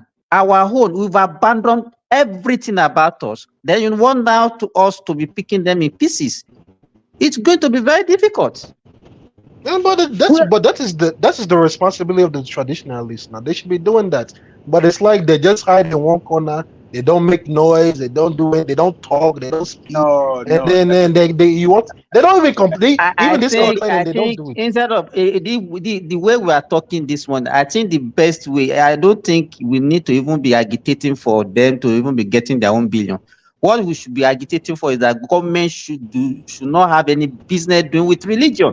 That's what we're supposed to be speaking about. Not saying they should also give them their own share. Well, for now, since the government is sharing among the Christian and Muslim, they should share their own too. Until we even the free nobody will get anything, then everybody will close their shop and go to their base. So let me tell you what we are practicing in religion. I mean, in Nigeria, that this religious rascality that we are practicing in Nigeria, we are practicing it so bad in such a way that we are discriminating against each other on the basis of religion, particularly in some area where one religion is predominant, they discriminate against other religion there. They don't want other religion to grow there. If you go to Muslim, predominantly Muslim populated area in the north, they don't want Christian to exist there. The same if you go to the east, where you have predominantly Christian area. Muslim cannot, you can, if you have your mosque, some people will target you. They call Igbos that are Muslim. They discriminate against them in Igbo land. It's a fact to that effect. Are they Igbo Muslims at all? They have some Muslims. They have some Igbo that are Muslim. They discriminate against them. They don't have no voice. They trample on their rights. They don't give them any space to breathe. So what we are saying here is that, look, how can we have a country where you have some group of people just because of their religion, they can only vote, they cannot be voted for? If a tradition, just like Michael said earlier, if a traditionalist come out and say it loudly that I am standing in front of you, I want you guys to vote for me, I am Babalawo, I am Ogun worshipper. Nobody. They will say blood of They will say blood of, they will say, oh, Aram. They will say, oh, I wish to be like. I also be like. I also be true to me. So what are we doing? When Shore took Babalawo to court with him one time, you see all his supporters, man, they started saying, we are not supporting you again. You are doing juju, you are doing. I knew what bad you look at. I mean, psychophancy, no, psychophancy. It's just a lie. Just a lie. Remember when Ghanaian Adams said Showori was once OPC member when he was in school. That he went to the right, and Showori confirmed. People were shocked, like, really? So he went to the I thought he was born again, no? How can he do Babati, I have some professors that were my teachers that they changed their name. You know, so maybe like Abure Shade, Awutola, they change their name. Just because the name was Ifa Shola. They took Ifa out of it. Just, but Mike, also, I want to raise a point earlier because there was a case. The woman did not pursue the case, though, which the people that they also go through this discrimination, and not so much the adults but their children. So there was a case where a boy was being bullied in school because, you know, in some of the secondary schools you are asked to choose between BK and Islamic studies, right, in secondary school. And he said he can't actually attend neither because he's not Christian or Muslim. And it became a big issue when they found out that he was a traditionalist. His mom had to come to school and say he's not going to do either one of this. And this guy, once they found out that he was an Ifa practitioner, they asked all the kids to start avoiding him in school. And I said, this is a lawsuit. So it got so bad that they will tell them to take off their ileke. Right. So I'm like, so a lawyer, we actually paid, like, we will get you a lawyer that was also into it, that we can actually sue the school on your behalf. She's like, no, you know, she backed out. She didn't even want to pursue the case. I'm like, you can actually sue them for discrimination. You know, Babati, you know, during, if you see what this guy did in Osun State, that's Marek Beshola, he actually canceled both CR00K and BK in the schools. That's good. And even he is not even, it was even a candidate that started it between 1999 and 2003. He sacked all the religious study teachers. He said if you want to know about religion, then you should go to Lekewu or you go to theology school. Secondary school, primary school is not It for was the teaching of British. religion. The British that started all these things. They wanted to eliminate our African this thing. They want. I don't. Whatever it is. It was later I found out. So this is even when they fear our God self. You know, they wanted to eliminate. Mike, one thing that we don't realize that even the so-called the two big religion, they are like there is like the tradition of the people that actually started the religion. You understand? It's like their own tradition. So it's not as if it's something new to them. It's like their own tradition. So our own tradition, we abandon it for another man's tradition. That's the way me I look at it. So I don't know. Yeah, I mean, the British know what they were doing. The West, they started all these things now. They'll come and play But and all these even people if were we building want, we can't blame. We can't. The missionary British brought Mike. The British brought Christianity. Are they the one that brought Islam? We can't be blaming the British now for all that stuff. They You tried this. understand? They tried. So They tried it in India. We It should didn't blame work. ourselves. The traditionalists have to Because blame we are themselves. not the only country colonized. There are so many other countries colonized. Egypt was colonized by Britain. Sudan was colonized by Britain, and they were not Christian. But Even India. that problem came from the founding father, the foundation of the country. So even if you're colonized at the beginning, most of the Middle Eastern countries that we have today, they were colonized by Britain. Right. That's my point. But hold on, you don't get my point. But British specifically was targeting our spirituality, our African. They didn't want. They target India too. We cannot blame them. We allowed it. We gave them too much space. I know, but you didn't let me land. I'm not saying it's not our fault. Of course, you meeting me and blaming British. It's us now. What I'm trying to point out to you is that when they were doing their colonial time, everybody, for you to get an administrative position in the colonial government, you have to be either a Christian or a Muslim. Yeah. That's how they got That's us. not an excuse. Hold on. That's So not an when they excuse. left, wait now, let me land.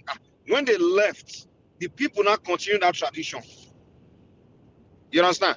When they left, the people in charge, the Muslims could not continue that tradition. Like, oh, what is your religion? Are you a Christian or Muslim? Let me tell you, Mikey. Before they came, they met Islam in the north. Why can't they eliminate Islam in the north? They don't have a problem with Islam. The British don't have a problem with Islam. They don't have a problem with Islam. They have a problem with African spirituality. They fear that thing. And they tell you, go and talk to the Brazilians and just go and talk to those slaves. And they say, man, the African tradition ain't freedom from slavery, because when the later slaves started coming, those ones from Benin, Yoruba, they started taking that thing to the Caribbean, to the Brazil. When both started, they started using to scare the slave master. So the point where the slave master had to, those ones will tell you their story now. They will say the reason, because I asked them, you guys still you guys kept to your African this. They say, yeah. Some of them will tell you stories. They'll say, man, white people will not tell you the reason why they end slavery. Say, man, in Brazil, in Caribbean, say the African that were coming later started bringing their tradition with them, and the whites, maybe they were using it against the whites, and the whites were afraid. They got to the point where they were just so afraid of the slaves that to the point where they had to end slavery. And somehow, let me ask you, Mike. So it was only African tradition that scared the slave masters. The other tradition, the Hindus, the Buddhists, and every other ones, they were not scared of those ones. They all not get power reach our own. Trust me. Come on, Mike. Mike, I don't believe that. Even you said they don't have a problem with Islam, yet Islam have been making crusades and raging to Europe for centuries. Physical fight now. We won't get going. It's from past sword. Even not sword, those on the use. You want me to call your for you? You know how far. You know, carries. Trust me, Ojuju they work against Oyinbo. Trust me. Oyinbo they come in about themselves. Trust me. Those of us in the tradition will know what's going on. The people that practice our tradition the most are white people. Trust me. Oyinbo. They know They don't come borrow for Israel. Then they worship Ogun. Now Ogun they teach them how to make weapons, all those things. Even in White House, they worship. See, Statue of Liberty. Who do you think that is? Nobody Moremi. No, that, Now More. you are going too far. You remind me of that? I saw when The Benin guy. They Germans. said that Yoruba to God. They can't learn. that's too far. My brother, in the background, now African gods and they worship these superpowers. But in the surface, they could tell you say now Christianity and they do. But now African gods, now they are peace. And now they help them. You know, do you know what's happened to this guy? Oh God, do you know what they call Iliaje in London? Do you know what Not- do you know what it is? You don't No, know what tell it me, is. tell me about it. Google Iliaje, it's in the UK. So, but because they say you will not believe because it's this, and how can they trust me? They do adopt of our beliefs in their own practice. Then they use their government to use Just them. Google Iliaje, you will see the belief of it. If you look, just look at everything, the symbols in the US government, either their money, you will see a lot of African symbols. You see, even in their money, you see the pyramid, you see symbols of many of our deities, even Eshu. You will see a symbol of Eshu, symbol of Ogun. Now, when the practice tradition will begin to know, say, many of our symbols, we see it in their institutions. So You see, now African power will be able to advance himself. But he can't trick the Africans, give you something else. So I put the link there for you. I put the link there for you. You will see it in that London video. You will see Iliaje there. You see, for me, so I don't. You think it's just matter with this guy? No. Let me respond. You see, whether they respected, whether they don't respect, whether they acknowledge it or not, that is not even my point. My point is that all these things that we have of Africans, if we promote them, if we polish them, and bring it up to speed, everybody in this world will be respecting it. That's why I gave an example of Japan and India before. So they polish their stuff now. Everybody likes it. Even their language, Japanese language now, it has major influence on the youth. So traditionalists, it's so much wealth, it's so much tourism. The tourism that's going to be coming to Nigeria, if we develop it, majority of that thing is going to be because of the traditional stuff we have, whether it's the artifacts, whether it's the architecture, whether it's the culture, the stories, the festivals, everything. We're missing out on too much in that, and even the traditionalists are missing out on it. No, hold on. Do you know the problem here? You guys want to do it. You guys have done. You have done. They want to, Mike. They want to isolate the spirituality out of the culture. What they are doing. Ilé ajé rèé ní London, ilé ajé leléyìí o, ṣe rí báyìí, ilé ajé leléyìí o, ilé ajé ní London, ibi báyìí ilé ajé rèé o, ilé ajé rèé o, wọ́n ti kọ́ tipẹ́ o, ajé tí wọ́n gbé kúrò nílùú wa, ṣe rí báyìí, ṣe rí ilé ajé. But you only know if you are in the know. Sí àwọn ọmọ káàárọ̀ àjèrè idol ajé o, but àwọn tó gbé if you are not in the tradition, you will see those things. You won't even know the meaning. Ibi tó kọ́lé fájé sí lélẹ̀ ajé olóko, òrìṣà wa tí wọ́n gbé, ṣe rí báyìí. You see, I think for the traditionalists. Hold on, please. Let me make my point, and then you can respond. You see, and the traditionalists, they need to come out of this overtly personal, overtly just me and my little group. No, they have to expand it, make it more of a general thing that anybody can join. It's so much work they need to do inside of there. I mean, just look at the Nollywood industry, how they're portraying them. So it's that image, they need to fix it. Oga, is it possible to have one uniform traditional religion? Because now we have thousands. We have thousands of them. No, you don't even need to do that. Hello. You can't have one now. It is not one uniform.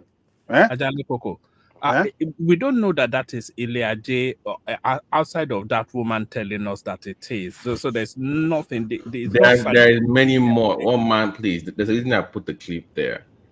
She's So not the you only know, one. you've seen it in London, right? I've One never man. seen it. So I just heard Betty saying it, and Yeah, I went. yeah. So let me explain. You should have asked the question before jumping to conclusions. She's not the only one that is explaining it. One man who does, one man is deeper life, so we're still trying to save him.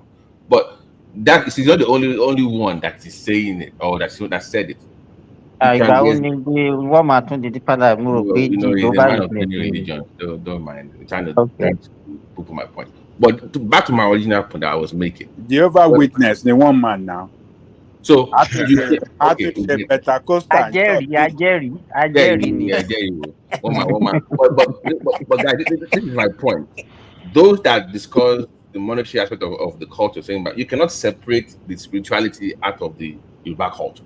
The spirituality is the foundation, is the bedrock of it. So talking about we should come and make people come out. No, you cannot ignore the spiritual aspect of it. So you can't isolate that away from culture. That's Do just you the think India ignored the spiritual aspect of their own tradition? Do you think they ignored it? I can't speak on behalf of that. If you listen to them, the way they speak and everything, and the way they pray and everything, you see that they did not ignore anything spiritual. Even that's one of the main things they're talking about, the spirit, all that stuff there. So they did not ignore their spirituality, but they still brought it up, generalized it, and exported it. Now the West is talking about yoga. That yoga and their position, it all came from their religion. So you cannot say that it's if you promote your thing now that the spirituality will miss. No, Japanese maintain their own as well. No, So let me that's not it. clarify that. I think you're missing my point because I do interact with core hardened like Babala on Clubhouse. We have all these meetings, and we did go back and forth over this. The very conservative, IFA practitioners don't even want anything on video or apps or written down. They still believe that you need to come to their place, learning the old way. Come on. Hold on. Let me finish. Can you just listen to what I'm saying? I'm with you. Just listen. God. Go ahead now. Go ahead. What we're telling them is that we need to modernize. But the fear that they have is that they don't want to lose the core value or core belief of the spiritual of the Yoruba religion. And the younger ones are saying that, guys, let's have apps to teach people about Ifa and all those kinds. So if you hear me on this, I always discuss evangelism on this platform. Mike can be, I always say evangelism. And even Mike is opposed to me saying that. Doesn't like me saying evangelism. So, but my point is that, he doesn't like me saying that. But I have said to people, but listen, we must find a way to modernize the way we can teach. Because this is the way I look at it. For the Ifa religion, there are stages to it. Like a PhD program, you can have your BSc or MS. There's levels to it. So I asked them that question about, okay, at what level do they have to come to you for A, B, C, and D? And they will tell you, okay, at this point we want this, we want that. So we are going back and forth with that discussion. Oga, trust me, I do ask questions about opening up that space for everybody to come in, but they are more conservative when it comes to some things with the, if I believe that's what's going on. So people are working on that to get that open. So you know what I think is that they haven't really figured out the way to bring it out properly to the public, because we see when they have all these festivals or gatherings, we see even white people claiming Babalawo, and they will invite them and teach them whatever they're teaching them. So these are the other ones, though, the titled ones. So you can't say they're not trying to bring it out to the public while they're willing to take any white person and put them as a representative. So the thing is, they have not really figured out how to present what they're doing to be more palatable to the public. They haven't figured that part out. But if they figured more cool, like to be more appealing to the youth, like okay. What is in for me to for me now, what is in for me to come and be telling you to come and join what? To come and join me. I mean, what? Think about it. It's not. You guys have to understand the psychology behind this. Like Christians, for example, when they are telling you to come and join, they are telling you to come to their church because they are interested in your tithe and offering, those kind of things. It's a business. But with us, it's just our relationship with our deity, personal. It's very much personal. You understand? So I have no interest in telling you to come and follow my tradition, because there's nothing in me for me if you choose to follow it or not. You understand? So It is that's for why Don't you. you want more people to follow it? No. Don't you know as It's more for you to people are follow. following it? I have That no benefit in valid what that, he's saying. It is for you, not for me. So if I say join this now, it's not for me to get more followers. It's to say it's to for you to help yourself. I'm not trying to gather followers or make money off of it. That's the difference. exactly. We can't It's even not do about. that. Mike, so what you are saying in essence is that the two major religion preaches to people, ask people to come and join them, maybe Exactly. It's more about just because conquest of and exactly conquest, and politics. conquest. Exactly. Like the Muslims now, they want to conquer, so they want to force you to join, accept it, so you become member, because it's for personal interest. But me, why would I? What is it for me to come and force you, Simba? Okay, That start worshiping there should be my no Orisha. compulsion. First of all, There should do you no know Simba? compulsion in religion. Simba, if you come into our tradition, for example, you have your own. Let's say you get initiation to Ifana or Shango, you have your own Ogun in your house. It's not like you're not coming to my shrine to come and bow to my own Ogun. You understand? You have your own. So everybody got their own in that shrine. You have your own shrine, your own Ori, your own. Number one thing is you have your own Ori, which is your destiny in life. So every individual has his own destiny in life. So now, the way your Orisha will communicate with you, it's very from the way my Ifa will talk to me, it's very from the way your Ifa will talk to you. Because we have two different destiny in life. It's not like the Christian when they say everybody have the same destiny. Everybody must do like this because Jesus Christ said this is what everybody must do. No, in our tradition, every human being came to this world with a unique purpose. So when you gain, you always have to communicate personally with the Orisha as an individual. You don't go and comment. The Orisha don't tell everybody that all of you are doing the same thing. This is the one way in life. No. You don't come there to Every come and pray human for being, 40 days and fast for 40 nights for the revelation. yeah, You don't everybody do must that. fight for this. But no, the way like me and you come in front of Ifana to do divination, the message, if I may tell me that you need to do this for the same reason you and I went there, but he will tell you need to do something different. Why? Because me and you are not the same. So what will lead me to my own destiny is different from what will lead you to your own destiny. We are two different people. That's why we can never be an organized religion, because there's no control. There's no one way for everyone. Everybody have his own destiny. What if I would tell me? Is different from what if I would tell you? Because You're gaining with your God. You don't have any personal Yeah, so gain. You don't have Simba, any. how can you have a thought exactly. for if I the case to discuss what? Class member somebody. It's nothing Exactly. How now. can we have a church to come and say all of you must do this, all of you must do that? Well, I mean, I hear what you all are saying, but at the end of the day, that is not working for the traditionalists. This is what you're saying now. It's not working. Is it? You see, every generation, every few years, it's getting lower and lower and lower and lower. No, that's not What you're true. saying that is good is Okay, work. I disagree That's the with way. you. Why is it not? It's not working. Do you know why? Do you know why? How do you Even know? No. Or God, How you do know I it's not know? working. even the Because so-called from Christians. the angle that The, you are viewing it, that you think is not working, religion should how is it be working? your personal relation with your God. It worked for But the way me, you are so looking at the two it major worked ones, for me. because So don't know what they you know. conquer, they control, and that is why you are looking at it from that angle, okay? I'm not even talking about Christianity or Because this for them. they allow it to affect all our facets of life, even workplace, school, everything. And that is why you are so curious about it, that okay, our own traditional religion should also take charge of everything, because we've allowed religion to actually affect all our daily endeavor. You go to school, people discriminate, you talk about religion. We go to work, you talk about religion. You went anywhere you go, even sports. So, Oga, when so-called Christians and Muslims, when they have problem, where do they go? When Everybody who has has problem? they call now. Even Simba has the one that he calls. Simba, which he has the one that we will call when he has wahala. when He the can be when the calling all wala the really solution get to now. it, man, they will So come I don't straight. They will know come straight what's to name of us. the number to Kí ló discuss. dé kí ló fi ń mention kí ló dé fi ń mention orúkọ mi bíi ti Ṣé mo parọ́ ni? Ṣé mo parọ́ ni kí ló Simba? Ní bàbá ní gbẹ̀gbẹ̀. Well, yeah, I'm just gonna run. Simba, let me correct something you said Bàbá earlier. tí ó ti rí Simba tó mọ̀ pé àgbàwò kàn fi Gbogbo wọ̀ mo mọ ẹ mọ̀ ó náà fi mo bojú. níṣẹ́ lọ́wọ́. Tí mo parọ́ ni. But Baba T, you can't Àwọn blame people. ayáfẹ́rì níjẹ́ ọ̀nà àwọn Wọ́n fi ń mọ́rìnì bojú níjẹ́ fi jàre. bojú. Wọ́n lọ máa bọ òrìṣà lẹ́yìn. Kọ́ máa They sún all wọn do pa. it now. They all do it now. All these people born again. When they have issues, we know where they go now.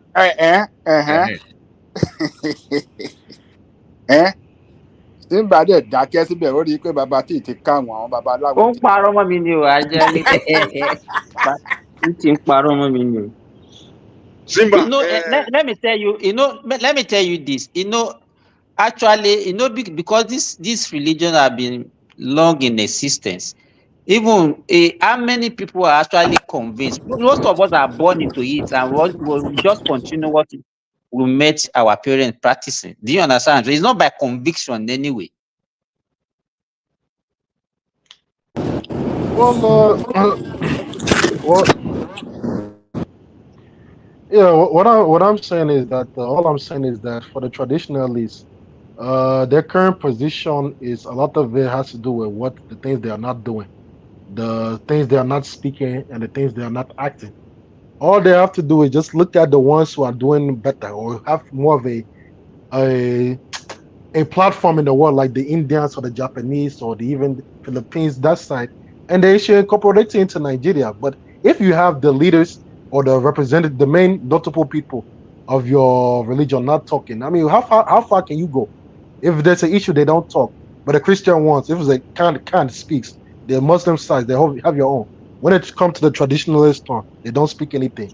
Things are not going to move forward for them. all the time. You just don't hear their voice, though. What did Oni say about this whole Ilorin thing that went on? I think it was last year. What did he say? What did he say? What is he going to say now? You just say make some kind of statement. It's better than nothing. But Mike, when anything that is a Christian, you have to understand the way we do things, and we don't fight for our gods. We let the gods. My guy, it's not working. It's not working. Like for example, if you come to me now and start insulting Shongo, I'll just say, okay, that between you and Shongo. You understand? Or you start saying and insulting my Orisha. Me, I will leave you alone because I know the Orisha can fight for themselves. But you right. Like, if you are smart, you rather beg me to deal with you because they will deal with you. They will deal with you worse than I will deal with you. So me, I know the way they will deal with you. They can fight for themselves. So we don't believe that we have to go and carry our sword and start defending our religion and start fighting people. My guy, even these shrines that we see them people, Christians and Muslims attacking all over the place, all over Nigeria. How many times do you see traditionalists come out there and speaking out against that? So you think shrine is the no? The shrine is equivalent to church now. You said Christians were attacking shrines? You have not seen that. They've been doing it for hundreds of years now. I feel sorry for them, sir. Guy, do you know what happened? Do you know what happened to that pastor that went into the shrine? It was a few years ago. You remember what happened to him, right? That he went to go and join the shrine. You know what? You know the guy went and he never came out alive. I hope you remember that story. But it's not. You don't. The thing is, the traditionalists leave everything for God, and they don't say anything. They don't do anything. They're not saying anything. Make a statement. Sue them to court. Move body now. That's like I said. That's why they're getting no money. 90 million is going to the Muslims. Traditionalists get nothing. I gave an example earlier about the students in secondary school beating again. But there's also the bigger point too about traditional worship too. The science around it, astrophysics, spirituality, culture. It's very diverse itself. Now, some people want to dive into astrophysics using Ifa, and they have their own, calculations and stuff with Ifa and Odus and stuff like that, which they work on. And I gave an example on this platform a while back about Brown University doing research using Ifa as calculations for astrophysics and chemistry and all that. So there's advanced part of Ifa too that people are also diving into. But it gets to a point where you also have to explore the spirituality angle to further understand it, to further understand the mathematical. It was really fun that they discovered quantum physics now. So so Well, there is physics in the fact too, or that there's advanced math you in the know, fact. when So they came, when they were looking at us, so so what are you people doing? It didn't make sense. It was later they found out and it was quantum physics. before God says no, I will put the link there for you from Brown University. You can look I'm at not it. disagreeing though, Because you know but people that I'm, if it's African, they think it's just uncivilized and it's not advanced. So I always have to back it up with verified and you both proof. Oh, the white people said it was okay, so it's okay. When So it was true funny discuss when the fat people were telling them things that explain how the earth is a electromagnetic field. Oyinbo people didn't believe it now. They say what these Africans talking about. Later they found out actually the world is an electromagnetic field. Now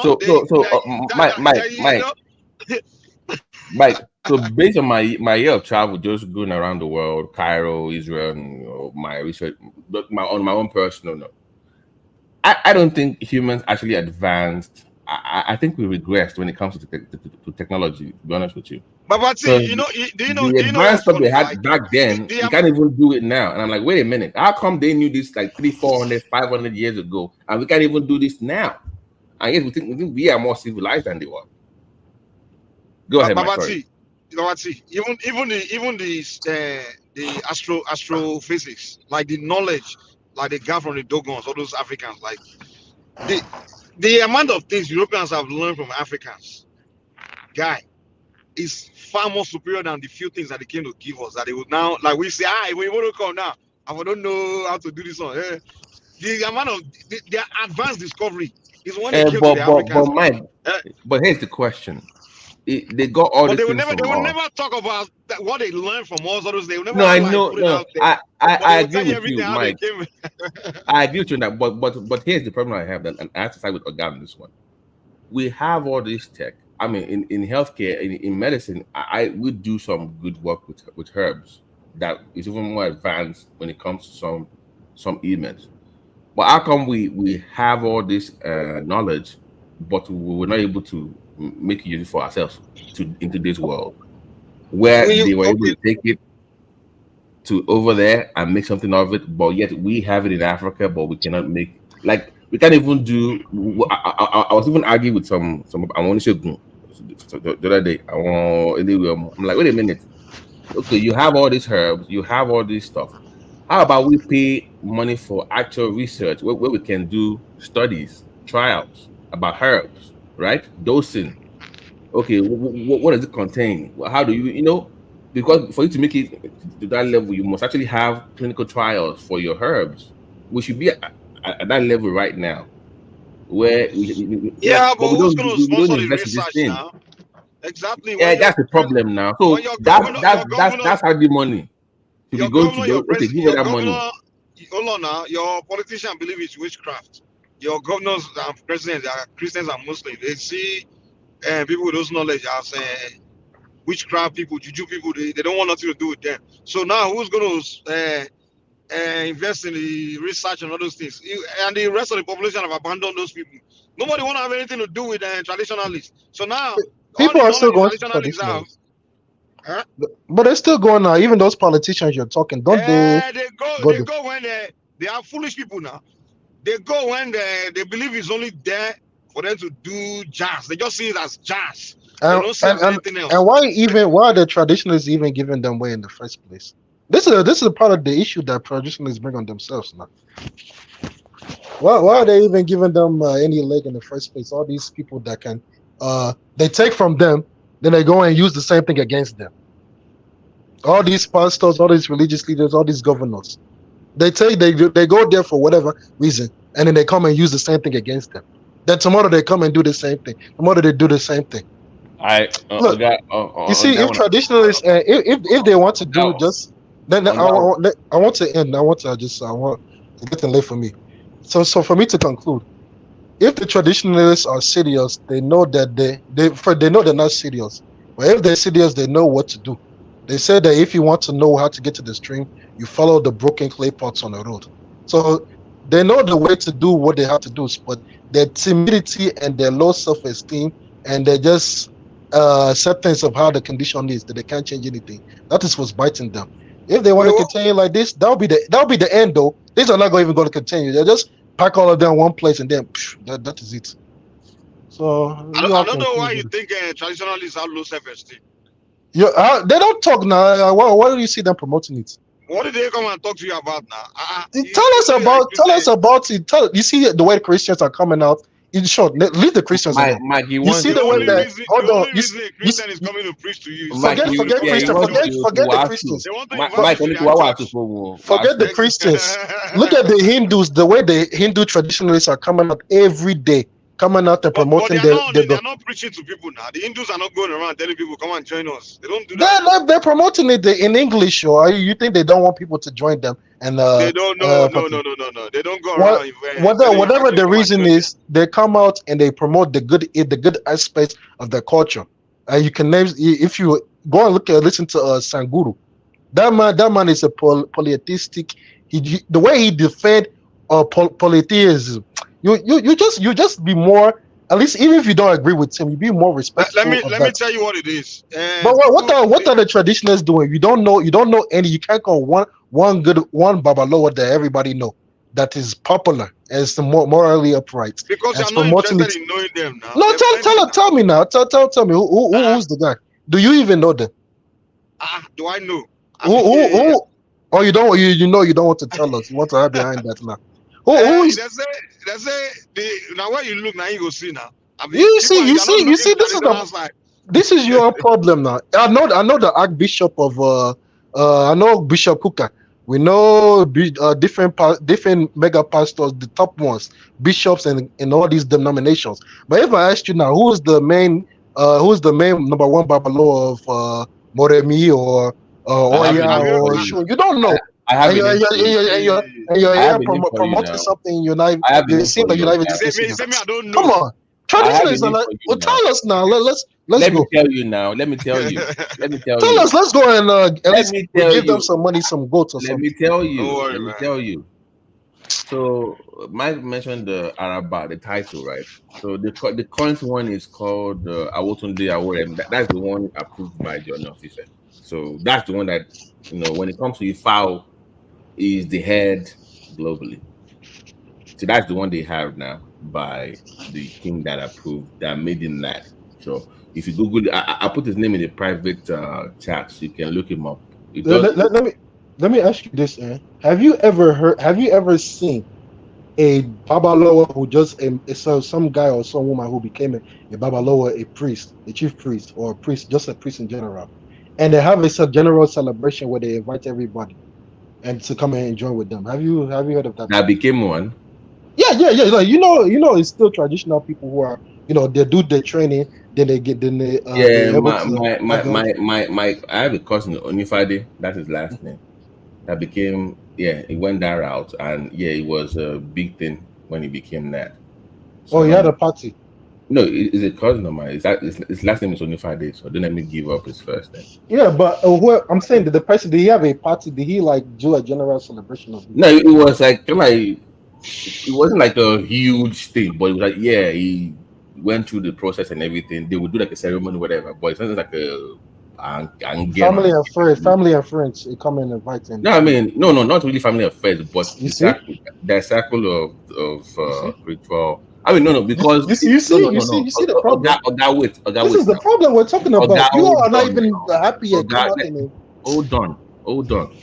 Yoruba families, you have different religions. So even though I might be leading towards them, I might not want to be comfortable coming around those people. So when you say family, you come to his house now and partake in ceremony. What's the big deal in that? You go to his house, you are celebrating. That is it. I am not disagreeing with you. I'm saying the Nigerian Christians and Muslims are raising differently from others. It is different. So you have to put that if not festival, everybody is there. Festival is different now. You tell me if it's only come out big festival, go with all his religious regalia. Everybody is there. But you're telling me if an ordinary somebody who just became a Babalolo have a party, nobody will go. Come on, people will go now. But they're not promoting. I didn't say people did not go. You are not promoting your team. You're not even listening. I didn't say people didn't go. I said not the way you were talking about like a big party. And I said, I gave you the reason why, that some people in the family are Christians and they don't really believe in that, so they didn't show up. Doesn't mean that some other people did not show up. No, That's what I'm saying. no, It's different. So if you're not really open to the idea of, I mean, my grandmother is a Muslim, so he's from that side. So that part of the family, of course, that's their thing, anyways. So yeah, but the Muslims are more leaning towards that. But the Christian side didn't want, anything to do with that. So. But if it's hard your Christmas, everybody will come and celebrate. I mean, back in the days, in the 80s, yes. Until this guy showed up, Idausa and all this, and they said your auntie was a witch and your mom was a wizard and whatever. Then nobody came anymore. But before the televangelist came, we all went to Eid Fitri, Christmas, Salah. We did everything together. Everything we did it together with my cousins. Those evangelists, man, those yeah, people, but when they came on TV, they use propaganda to brainwash people. Over, man. People. I remember those 90s. Hey, they go just make movie. I am a tanga. This one and that. That's what destroyed the culture, guy. It wasn't because people didn't want those people, man. I'm sure the Oyinbo were behind them. They were paying their money to do those things, man. They were being funded. They were being funded now. They were being funded, man. Being funded. It wasn't like they were just.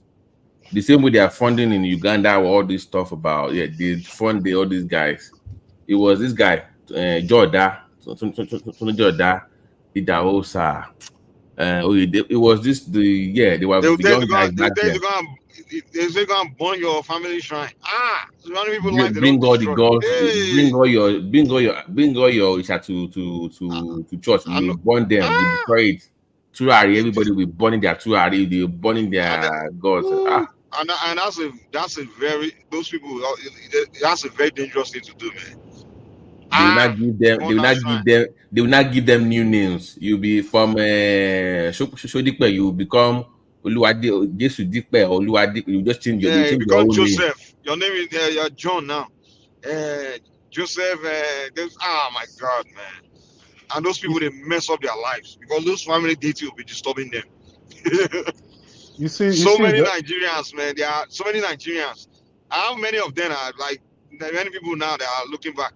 When I do divine for them, the first thing I always get is like, there's your family deity, especially your Egun you've abandoned, man. It's disturbing you.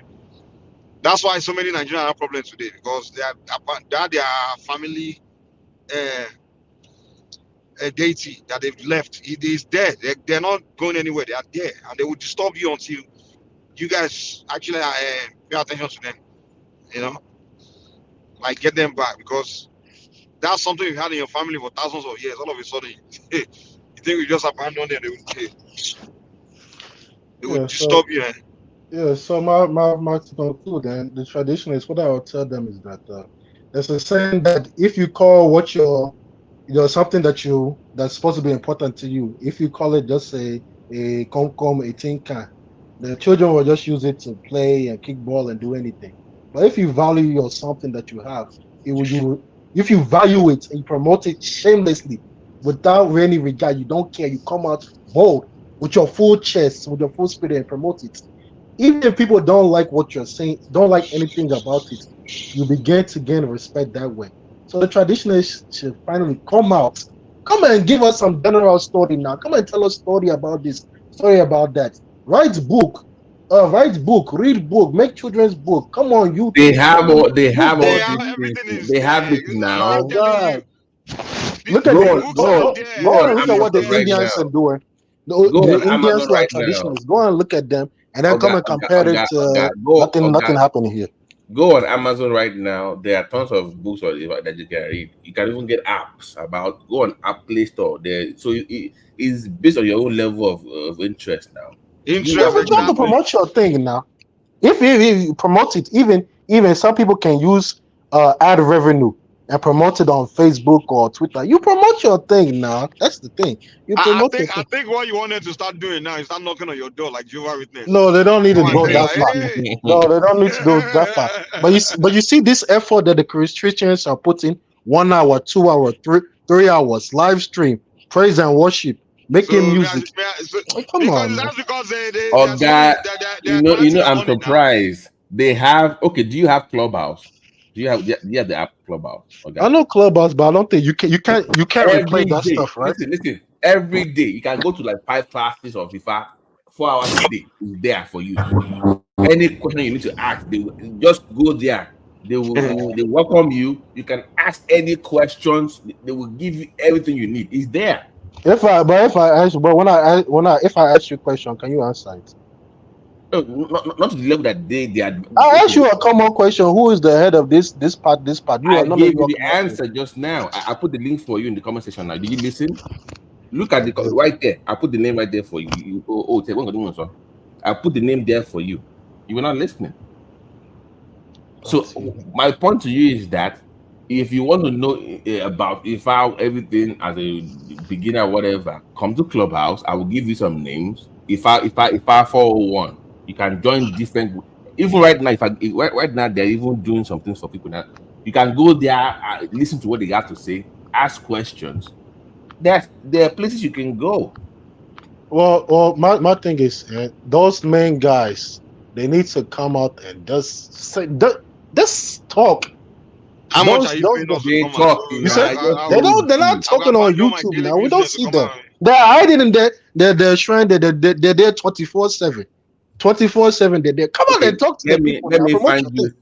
Okay, okay. Do you know who Akara Ogun is? Akara Ogun is one of the famous Ifa stuff. Let me find. Do you know who is Akara Ogun? Is a very famous guy on. Which deity is he on? No, that is his nickname. It's an Ifa tradition. It's not.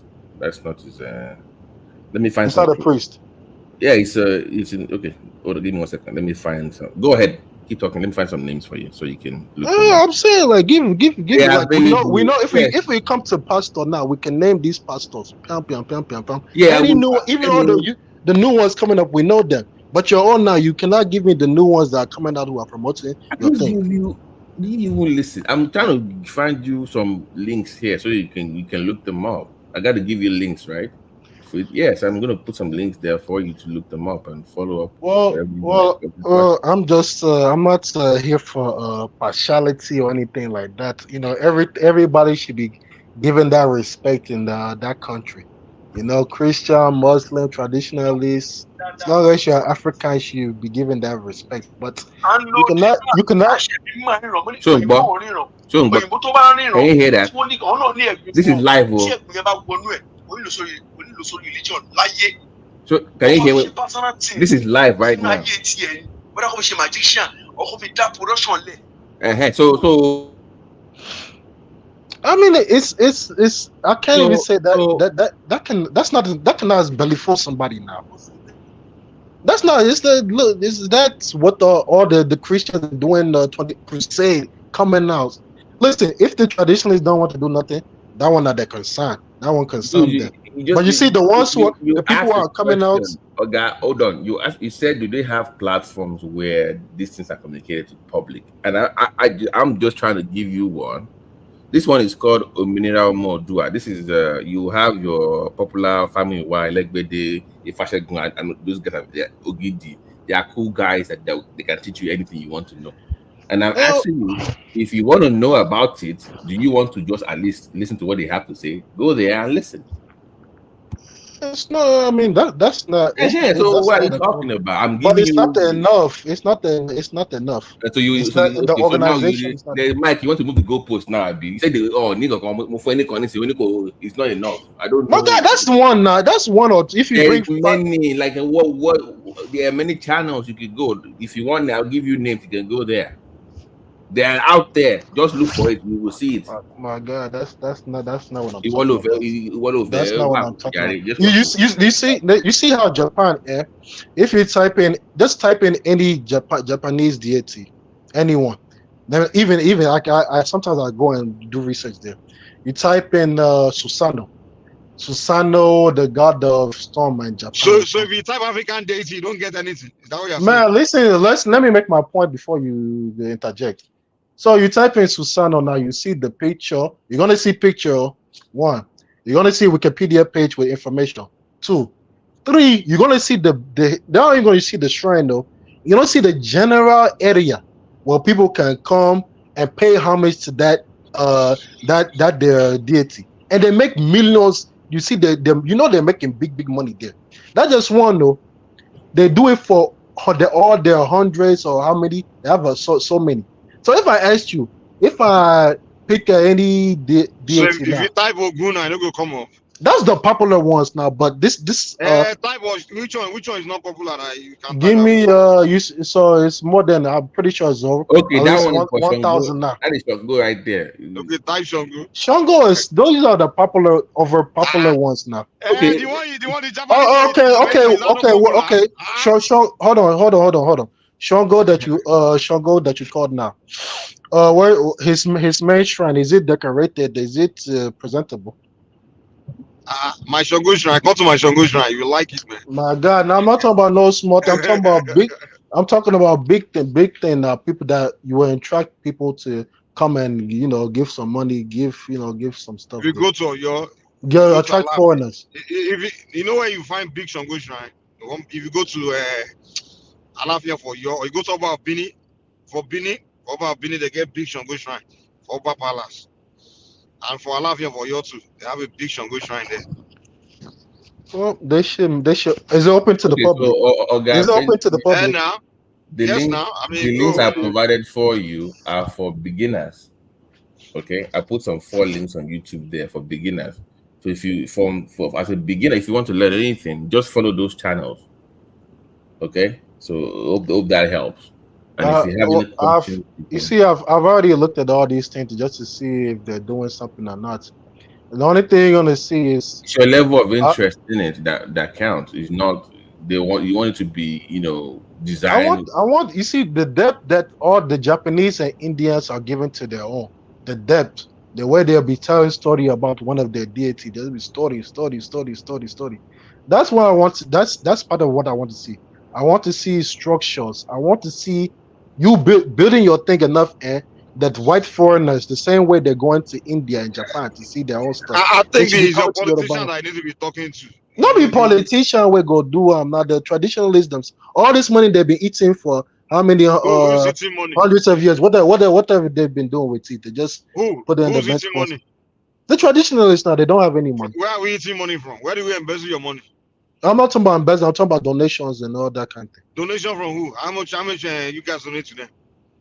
The little one that they did go and how far? Is that little? Is that little mod something? Is that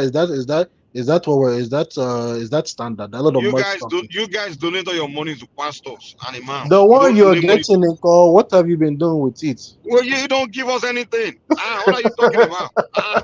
So you know, the one you've been all the goats, all the fowl, all the chicken. You say? How much have you given to traditionalists? What's the PayPal? Give me the PayPal. No. Tell me how. What's the PayPal of one of the main guys? Not these scammers. You want to accuse saying all the money you've been collecting? I'm like, not these scammers that are trying to just eat people's money on Facebook that you people don't deal with. I'm talking about the real ones. Give me their name. If they're doing something that's good, I will donate to them now. Is that a problem? When you join Clubhouse, just search for Yagbe woman. She's really good. I can give you names. No, you say I should give you. Are they on TikTok? You say I should get you reputable people, and I want to give you names now. No, I said I'll look at that side now, but I don't have TikTok. Yeah, but they should be traditionally should be on TikTok now. I'm too old for TikTok. You see, but the Muslims are on TikTok. No, I'm not. No, I go where they actually have conversations about things, not where just people. I don't go to useless. No, I want to conclude. I want to conclude. You are. If you're serious, you all need to tell yourself the truth. You don't even need to compare. You can compare yourself to Christians and Muslims, but if you look at the other traditionalists and what they're doing, you know that we haven't even done it. We haven't even. I'm not even doing anything. Like my point to you is this: I'm not saying we should be where we should be, because an example would be as what I saw years ago in Brazil, in the stadium where they had their festival, and the way they showed like Alafin and Ogun. I mean, it was beautiful to watch, celebrating the gods. It was the most beautiful thing I've ever seen. Like the way they even do it better. The way they present. I agree with you. We should do a better job. But the way you were asking the question, I thought you were leading towards learning the spiritual aspect of it. Like you No, are. no, Really, no. You see, yeah. You see, all religions, they have the general one. They have the one that if you So if you guys, say you that, see people like Prince Daddy here now. So are these kind of Nigerians now? Are these people the one we'll be going to be talking about tradition? no, I I want told you, you Abraham just and mentioned Brazil. The people, the They will Eastern stone us followers now. of, you said? People like Well, Prince Daddy comment here. Prince Daddy, yeah, people like this this is what Nigerians think. So these are the people you want me to go and be telling about Prince, can talking you to come about on? Can you tradition. come and save Mike from going to hell, please? Prince, can you come and save Mike from going to Rapadi? I can't go and be which tradition we don't have energy to be talking to Nigerians that are reason like this now. So most Nigerians are reason like this. So we don't have time. That's the thing. You know? if the ones in Nigeria don't want to listen, go talk to the ones in Cuba now. Talk to the ones in Brazil. Talk to the ones in America. They already got it. It's the point. Those ones already got it, man. They already got it now. We want to see them trooping into Nigeria, bringing forex and promoting the stuff. The Trooping African every culture. year. Do you even follow this space? They do trooping. They're not What are you trooping talking in, about? Mike, Look, I hate this guy. They do trooping to Nigeria. Not enough, but we can do better. Is my point. But if you build up your thing, you will see more people coming to it. I agree with you. You can't have a little more thing for that the deity like. The deity may like that thing, but it's not presentable to the people. Wait. I think I get your point now. Those coming now are more focused on the spiritual aspect of it. They really want to know. Your point is the general audience is not appealing to the general audience. Is what you're saying? Traditionalism is not it's not nothing about it is really appealing to the general person. If they don't, but it's like not meant to appeal. But it's not meant to appeal to the general audience. That's my point to you. It's not meant to appeal to the general audience. It's for those that even for yourself, even for the own traditionalists. It is for those that want to learn about it or show interest in it. That's the way it's designed. It's not meant for everybody's welcome or open the doors. It's just for everybody. No, that's not the way it's designed. It's for those that show interest in it. It's not a welcoming party. Oh yeah, Ogogo, Alangba, Egungun, everybody coming. No, that's not the way it is. Well, that's one of the major problems. The numbers you all have are not enough, and you guys are not doing anything to make people want to support what you all are doing. But the other people, but the Indians and the Japanese, they're doing that.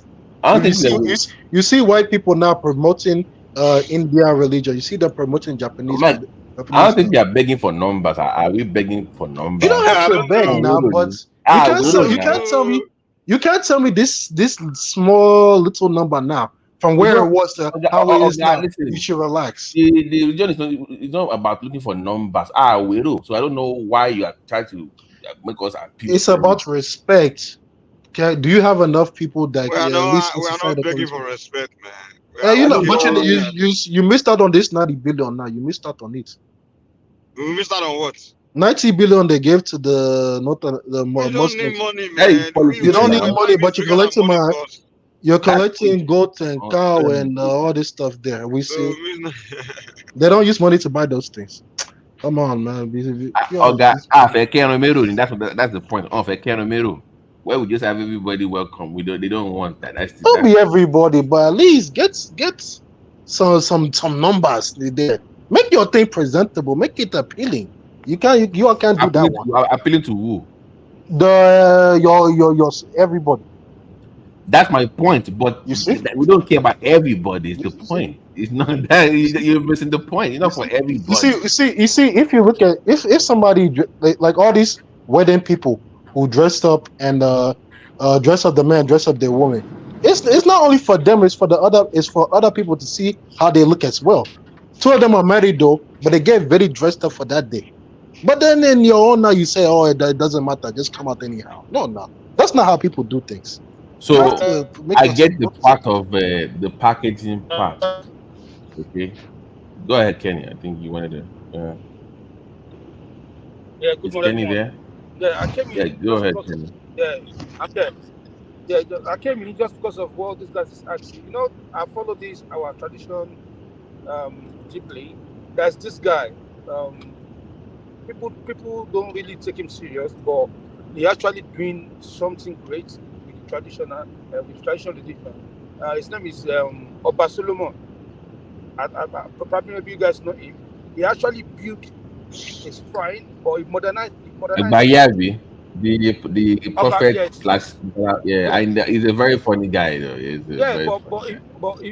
if this is what he's saying, he actually built a shrine like a church, and he put some 7 babalawo there for anybody that wants to go and find out about your destiny. They have number that you can call. You go there, you find out about your destiny and all that. It make it a very look attractive. You understand? So that's what this guy is talking about. That's something like that. You know, because he was saying that if you don't build a shrine that scares people away, but if you build something that can attract other people to this religion, you understand? So we give people every single day, and people go to that place to find out about their own destiny. They have Babalawo there, and people are giving this testimony. But because of the kind of person that guy is, people don't really pay attention to him. You know what I mean? Google him and Google, he call it Ijo Omoluabi. Yes.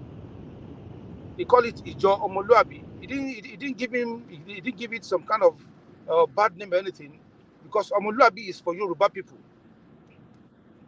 You know, I applaud a lot of you guys go and have a look at that strike for you. I mean, from Baba Solomon. You like it. You can actually call them on the phone. He did it like the way the church do their own. Kenny, And have you called them? Strong Have you called that number, Kenny? Yes, of course. Yes. Okay. All right. Yes. I follow That's him on the good. yes, I got the number. And they give me, in fact, what they told me is why I already know people, because my family name was Fawibe. You know, that's our original name. But now my name is Olatunji. And I'm trying to go back to that Fawibe. God asked me to do so. You know, they told me frankly that my original name, where I was supposed to use, is something if I had to say yeah, that my name is Fawibe. That's our surname. So, Oga, I hope you're getting what he's saying. The spiritual aspect of He it. said he's talking about the presentation. Presentation matters. Yeah. But my point is, you see where he ended up with them discussing the spiritual aspect of why he's there. I get what got him there. But at the end of the day, they gave him the solution. It's not they're spending months, years on a mountain somewhere praying for 40, 50 days. So they tell him what to do. He gets it done. He moves on. That's it. You all should promote your services now. No, be more forthcoming with it. They are promoting it. There are a lot of people online, on YouTube, on Facebook, on Instagram, and all that. Talking about Okay. Let me ask you all this then. Okay, give me. Let's say I know somebody who wants to look for a husband but is having difficulty in finding husbands. What's the name of the deity they can go to help? No, you go to Babalawo. They will differ for you, and they will tell you. It depends on your own ICK, or it depends on your individual. There's no general thing for everybody. So right, but you know they have deities for that. Wait, even if you have deities for things that are specific, healthcare, whatever, when you go there, somebody differ from, right? You might have to go appeal to a different God entirely away from what you believe it should be. Exactly. So it depends on the kind of it's not what you think it should be. But people are doing that anyways, though. No, that is wrong. You have to. I'm saying people are going to traditionalists. It's those certain issues where you have to go there for one reason or another. And people are going for those things now. You can't tell me if it's another general issue now that people won't go. You're not promoting your thing, so why people don't even know? Talk less of wanting to go. I know there are deities for, like I said, looking for husband. It's some that if you're looking for a child, they can help you in that. Some of them they help you in the herbalist side. Some of them especially. But you're not promoting. See the first thing. See, there's no problem that's happening right now that has not happened before in Ifa days. You understand? And if they differ for you, they will find you solution. There's always a solution to any problem. And if I would tell you your solution to your problem, it's not depend on you to believe or to do what you ask you to do. So that is faith. Have you seen, since you're here, have you ever looked at what other traditionalists like these Japanese, Indians, Filipinos are doing with their own? Have you seen how they present? Do they look at yours? Why must you look at theirs? I'm not interested in. I'm not interested in. You don't have to copy from them, but you get that you know how to promote your own thing so that I'm you telling have you now. whatever I'm telling you now. There's somebody that's promoting it. There's a number you can call. That guy is good though, but it's who is there only one out of They have all the traditionalists? You only can call me one. I think you're not getting what they're saying. They are saying that they are out there. You just don't know who they are. That is you. You Exactly. go out. They're out there online. Because you are not finding that they do exist. They are out there. I give you one on Clubhouse now. Ken is giving you one on Facebook. There are people out there all over the place, but you have to be the one to look for them. They actually promote it online. Yeah, but you see, I'm not looking. This guy built a big church. Yeah, I know him now. I know him very well. I know what we're talking about. So see, this guy just Google Ijomoluabi on Facebook. Just type Ijomoluabi. You see the building.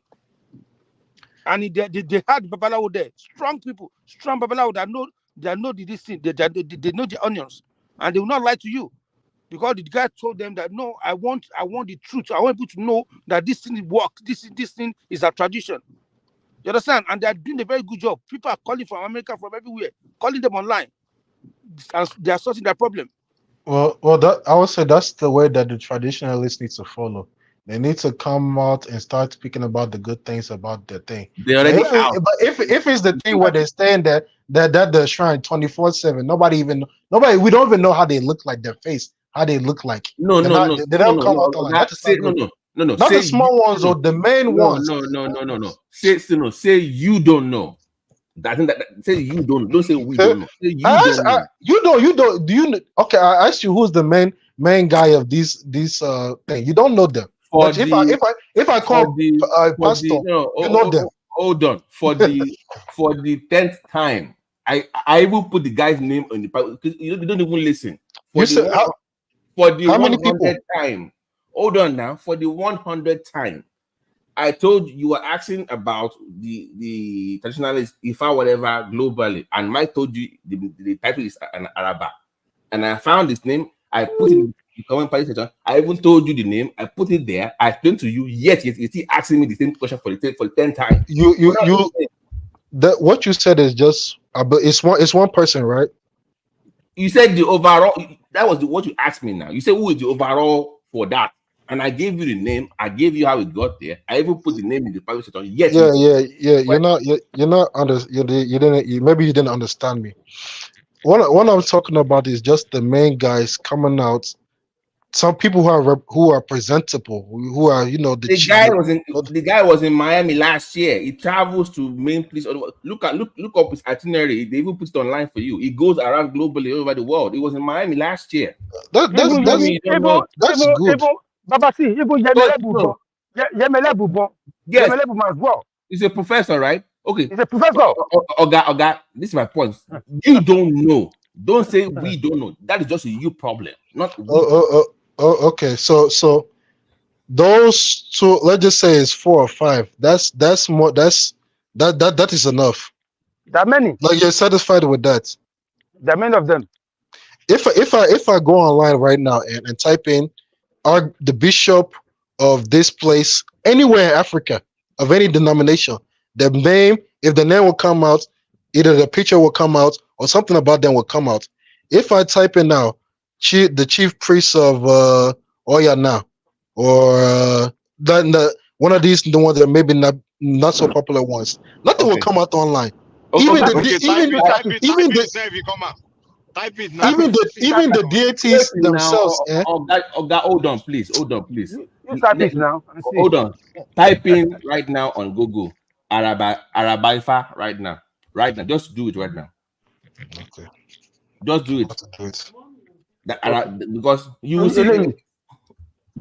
They say if you want to hide anything from a black man, just put it inside of a book. I don't get it. No, The no, black I'm man about will tell to, you I'm about to doesn't check it. I'm about to check it now. Let's confirm it once and for all. How did you said it's out about what's it? What's it? You said that if you type in Bishop or something, that the name will come up. Any So you find town out. in Yoruba land, just pick out Type in Araba Arabaifa that town. right now.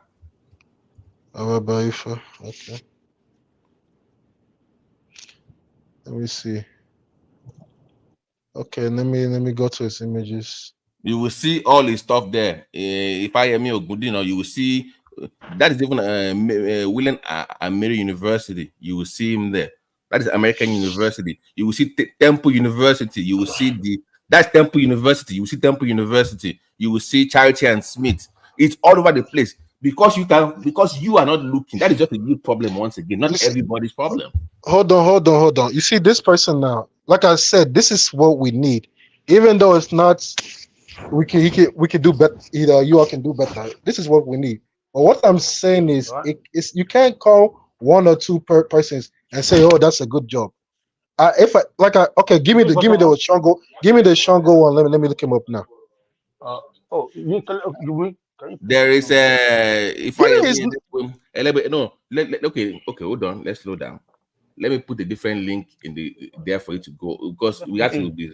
Let's slow down because we can't go too fast here. So let me put Elebui Bonds page there for you to look up. At about Shogbo, you see them there. That's number 2.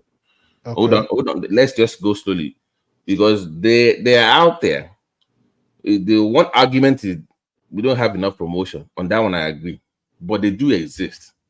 Okay, they're out there. They do exist. So I put a different link there for you. You said Shango. I want to see it in real time. I put the link there now. Just click you don't know his name. It's if I am Elebu. It's a very popular. If you're into Yoruba stuff, you will know. If you're a Yoruba person, you probably know. You know who he is. Everybody knows who Elebu. You said that's the one of Shango. No. You were asking me about. You gave me the general one. I said, give me the names now. Oh God, this guy, my head hurts. Go ahead. Yeah. You should have asked this. The question is asking to me is irrelevant because when you look at it, even in Christianity and Islam, they have different denominations. And now, if I ask him, can you name us the overall leader of all these denominations, like all those Pentecostal and whatever? The traditional religion in Nigeria or the rest of Africa, because of the white man religion they brought to us, I'm also from Arab, both Islam and Christianity, they have bastardized our traditional religion, making it on us that traditional leader is messy, is cruel, is diabolical, is not good. But tell me the truth, every Yoruba people here or any in Yoruba land, they always go to them to consult because they know that when they go to them, they tell them the truth. But sometimes because of what society accepted, they won't be able to go outside there that this is exactly the traditional religion I'm doing. But an average Yoruba man will go to them knowing fully that that is the place he will get the truth and probably solve his problem much quicker and faster than those ones by going to mosque or going to church. Because that one is not our religion. But the question the guy has been asking you for a long time is, to me, is relevant. Let me finish. The deities are so many. Which one do you want? You just like if I ask you as a Christian or as a Muslim, tell me all the overall leader of all the denominations that we have. Even in the Christian world, they have more than 500 denominations. Can you know their leaders? But if you just pick and they give you the name of one that probably you don't even know because I don't think you are a Yoruba guy. So they give you a name of everybody knows the man, every Yoruba man knows the person. But you might not know because you are not. I don't know whether you are Yoruba. We all know who Elebu boy is. So if you're Yoruba person, that name really. No, but they say who is the Pope? Everybody knowing the word because it's an overall of the Catholic whatever. But if you started to break it down to develop Pentecostal, even in Nigeria they have more than 1,000. You know the name of their leaders. So they are trying, but you should narrow your question to one particular point, and then Do you know the premise that I'm making? Because you just, I don't know, maybe you are listening a little bit I now, was but you just listening want to you. I was listening to you. The premise, and they have already gave you a very good answer. There is no publicity or promotion to that effect, and they are trying to say some of them are already online, and then you can Google and search it, and you will see their preachings and whatever they can do. But you still continue to make your own premises, believing. I know where you are coming from, basically. what I'm saying is it's not. You see, if you compare them to what every other denomination, forget Christian and Muslim stuff. You look at what they after India and Japan, the way they're promoting their stuff. They're traditionally so they promote their stuff Can I open. tell you You don't have to something look too that? hard to find it. Can I tell you something? Let me tell you something today. If you go to, I'm sorry, I go back to China again. If you go to China, it's about 1.3 billion people, maybe 1.35 billion people. Out of all those people, only 10% of them, or maybe 5% of them, worship Buddhism. Maybe about 2% or maybe 0.5% is they are Muslims, and then maybe about 0.1 are Christian. So, but at the end of the day, majority of them, more than 80%, they don't believe in nothing. They don't go to church, they don't go to temple, they don't go to mosques, and you cannot see a lot of temple or churches or mosques all around the area in that place. Maybe in a old city, a big city that comprises more than 40 million people, a mega city, you can only see one church, maybe one mosque and one temple. That's all. Because they control it. So what can you tell to people like that? They are like 20-fold, the 10-fold population of Nigeria, and more than 85% of them, they don't go to anywhere. They believe in their hard work. So sometimes when you guys talk, seeing is believing, because I always ask myself, these people, they don't go to church or mosque, but God is answering their prayer, and they are very truthful in their mindset and whatever they do with you. But we always clamor about religion, whether traditional or Muslim or Christian. We are the one that we commit more crime. we are the worst. We're the worst. So I don't understand it. Even if you go to India, you won't like India. I've never been there, but there are so many in India. When they talk about their class strata, you won't like them. But when you go to some society, even in Western world here, that they brought Christianity to you, how many of them go to church, sir? They don't even care. And then before we say, you know what? I have an American friend. Do you know how you know I was in Nigeria? Because I was there, we were talking, and I say, in the name of God, I already know. Because when you say like 2 or 3 or 4 times, you put the name of God or Jesus Christ or maybe Muhammad into it, and from your name, maybe from your Christian name, you quickly know this is another religious bigot. They are the one that brought religion for you. Why are they not worshiping it that way? Why are they not going to church like 4 or 5 days in a week? Unless we are just deceiving ourselves. I know that some of our traditions, some of them can be crude and be very, very unkind. But if we refine them and we believe, do you think if you or guy as a senator in Nigeria, just assuming, and they ask you to swear in the name of Shango, are you going to do it? Sorry, Remy, apologies. Oga, sorry. I heard the same Oga from the comment section. No, no, that's Oh, not. okay, That's not. okay. I'm like, okay, yeah, totally. Oh, sorry. So quickly, so that you can have your time. Okay, My ahead, yeah. question to you would be very, very simple. If most of our them in the name of Amadeha or in the name of our local traditional deities, do you think some of them will be as corrupt like what they are doing now? Well, my thing is that my thing is not even saying it's the whether it's good or bad or whether it's the best or not anything. My point is that the traditionalists do not promote their thing, whether it's on not only online but in society, and we're seeing the effects of it. Where some of these stuff that the government is doing, the traditionalists get not even something. They get nothing, and yet they're still quiet. They're not making noise on top of that. They promote it a lot in Yoruba land, though. Maybe don't let you be deceived by all this Yoruba. Okay, Sunday they carry their mosque, Sunday they carry their Bible. They say they are going to church. On Friday they carry their holy book, they say, "Oh, I'm going to mosque." Most of them still patronize them.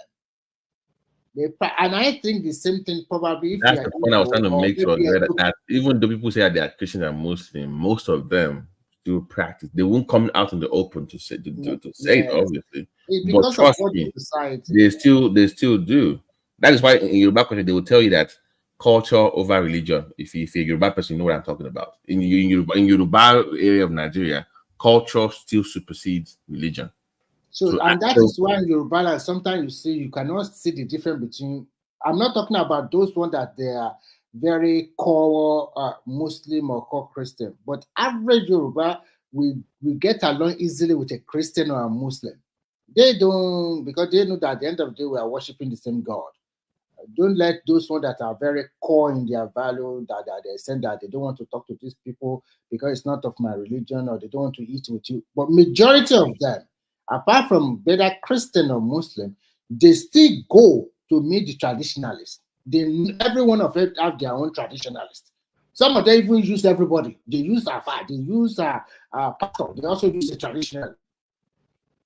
Did you hear me when I said this was like 30, 40 minutes ago, that the traditionalists, they should, you see the way they can organize themselves. All the nominations come under one. They have this kind of spokesperson that can speak on their issues. Don't you agree that the traditionalists, Yoruba, Igbo, South, in the North, they're all over. Don't you think that they should have been organized themselves? It's going to be very difficult because let me tell you, like they have told you before, they have different deities. The language they used to worship are also different from maybe Yoruba land to Igbo land, or maybe to other Nupe or Edo. Or they start having issues with who is the superior god among it's them. not even that. It's not even on that accord. It's just like something like basic human rights and stuff like that. There Like, are for laws example, there are laws for that already. you see, let me put something, please. When you talk about religious freedom in Nigeria, that law also covers traditional worshippers. Where I will agree with you is that unfortunately we don't test those laws in court. Like I gave you an example earlier. We also have the same rights as Christians, as Muslims, like everybody else. What happens is that there are benefits that are tied to religion that we just assume that are only exclusive to Muslims and Christians, where the other ones don't even approach the government to get what is due to them based on what the law says. So my argument that I go back and forth with them, like, listen, forget about protesting. The law itself covers you, because we always like now. Wait. The government jobs now, for example, at the state level, when you apply for a job, they might say they want diversity when it comes to religion in some areas. They will always say Muslims and Christians, but the people that practice tradition never actually argue that, wait a minute, I have a right to that too. So that is where the argument should be, the fight should be. The law that already exists, not fighting for a new law. The law is already there for you. Benefits based on that, you just argued for that, and you will always win in court. There's no way a Supreme Court would deny you your right based on religion in Nigeria. They shouldn't. But we don't do that. So on that one, I agree with you, Oga. On that one, I agree with you totally. I do.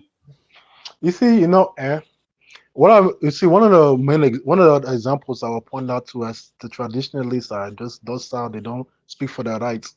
In this WAEC thing, when it comes to the religious side, you have Christian studies, religious studies, and you have the Islamic studies. Right. But I never knew that you had an African traditional studies until I started looking at the other countries in West Africa. Right. African traditional studies actually exist in those countries, but it does not exist. I don't think it exists anywhere in Nigeria. They had it, but they removed it. They kicked it out.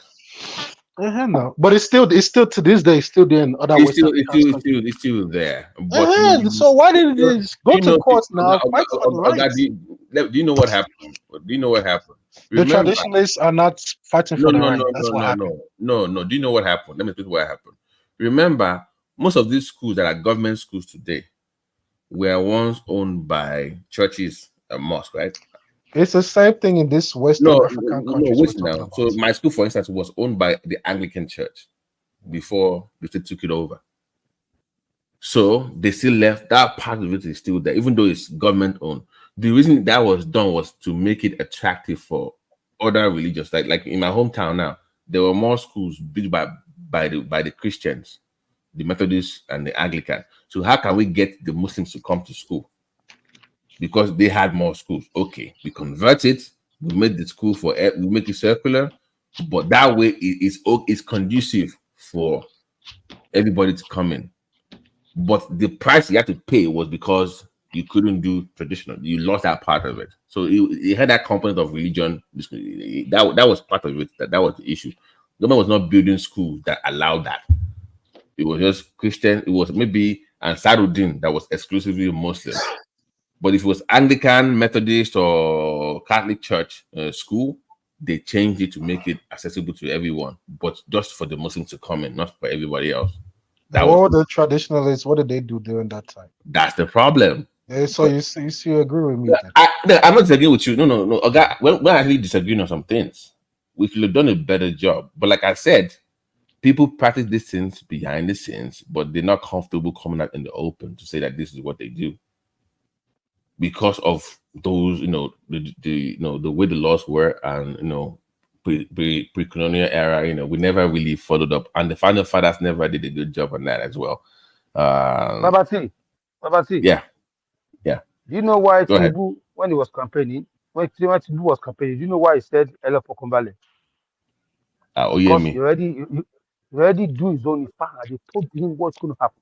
Yeah. It is all those guys that run for office, they might claim they are Christians and Muslims, but they have people that You understand? So we just have to you know what I wish that it's like only didn't even talk to Tinubu about getting some funds so that he can start making some traditional projects inside the Yoruba land to attract foreigners. No, that's more for governors of that region to do. The way Nigeria is structured. If he does that, then you will have the demand from other regions too. So give them money now. This is okay. Make him I believe governors of the Southwest they have enough funds to do that. You don't need federal government to interfere. Traditionalists need to open their mouth and talk. Tell the people that this is what you want. Say this is how it benefits the Nigerian economy. It seems you do not understand it. The way the date is, I'm not a traditionalist, but the way it works is different. Maybe sometimes the deity does not want them to do it. They cannot just go out there and do something against what they're already profane in their belief or in what they have seen or they have effect to do. They cannot just go there and enforce people to come and become. It's not done that way. This is what do you call it? Something that has been in existence for years. It's passed from generation to generation.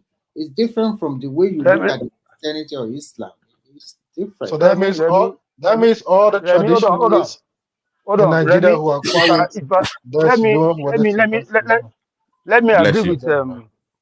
Let me agree with this man for a minute. We, like he said, we need to fight for our rights, equal rights, equality in every department of Nigeria. Like you mentioned education. They do Christian as well. So who wants to choose to do that one will do it. They should give us an option. But because it's not there, so people don't even. That's why we are behind. You understand? So I will agree with him in that aspect that when it comes to education and some other aspects in Nigeria, they need to put it there and let people choose. Like that story I think it was BT that said that story about that traditionalist boy that were harassing at school, and then the parents came to say, hey, what's going on? And then they wanted to sue them to court, but they didn't do anything. You see that issue there, assume that thing should have been made public to a point, and then all the top traditionalists come out and start supporting that boy. Oga, we even offered the woman a lawyer that was also a traditionalist that was willing to take the case for free, pro bono, whatever they call it. And she's like, no, I don't want the attention. I don't want You to see, be in you the see the media of the problem. kids. So They say that closed mouths don't get fed. That adage exists for a reason. So, don't mean to call well, her out, but because she's also very popular at Clubhouse, so she's listening. it's So not only No, her that that thing Babati, is happening to. Babati, yeah, Babati. yeah, That's one yeah. opportunity that we miss. You know that guy they arrested in Ibadan. Talo, no. Yeah, that's like been a That is Supreme Court case now. uh, Easy. that's supposed to be a very big case for us. That's where when you're supposed to come out. You know, That's a you very know, big you know, you opportunity. know, you know. I argue with there's one of my mentors who is also it's a doctor in New York. I always bring up his name on the platform. He is very close to the quarters of power, and we go back and forth over this. And he will always tell me that, trust me, those guys are our leaders. He will even name drop. He will tell me names that they actually practice, but they're not open up because he was the one that made it comfortable for me to come out and say I do this. Because like, how can you be a healthcare provider and you're doing all that dirty thing? So he made it comfortable for me to say, okay, you as a MD can do this in New York. So he made it comfortable for others to say, okay, I went to school, I studied, but I'm also so he made it okay. So he always tells me that listen, he always has this conversation with them. But the point is that they need 2 or 3 major cases that will go to the Supreme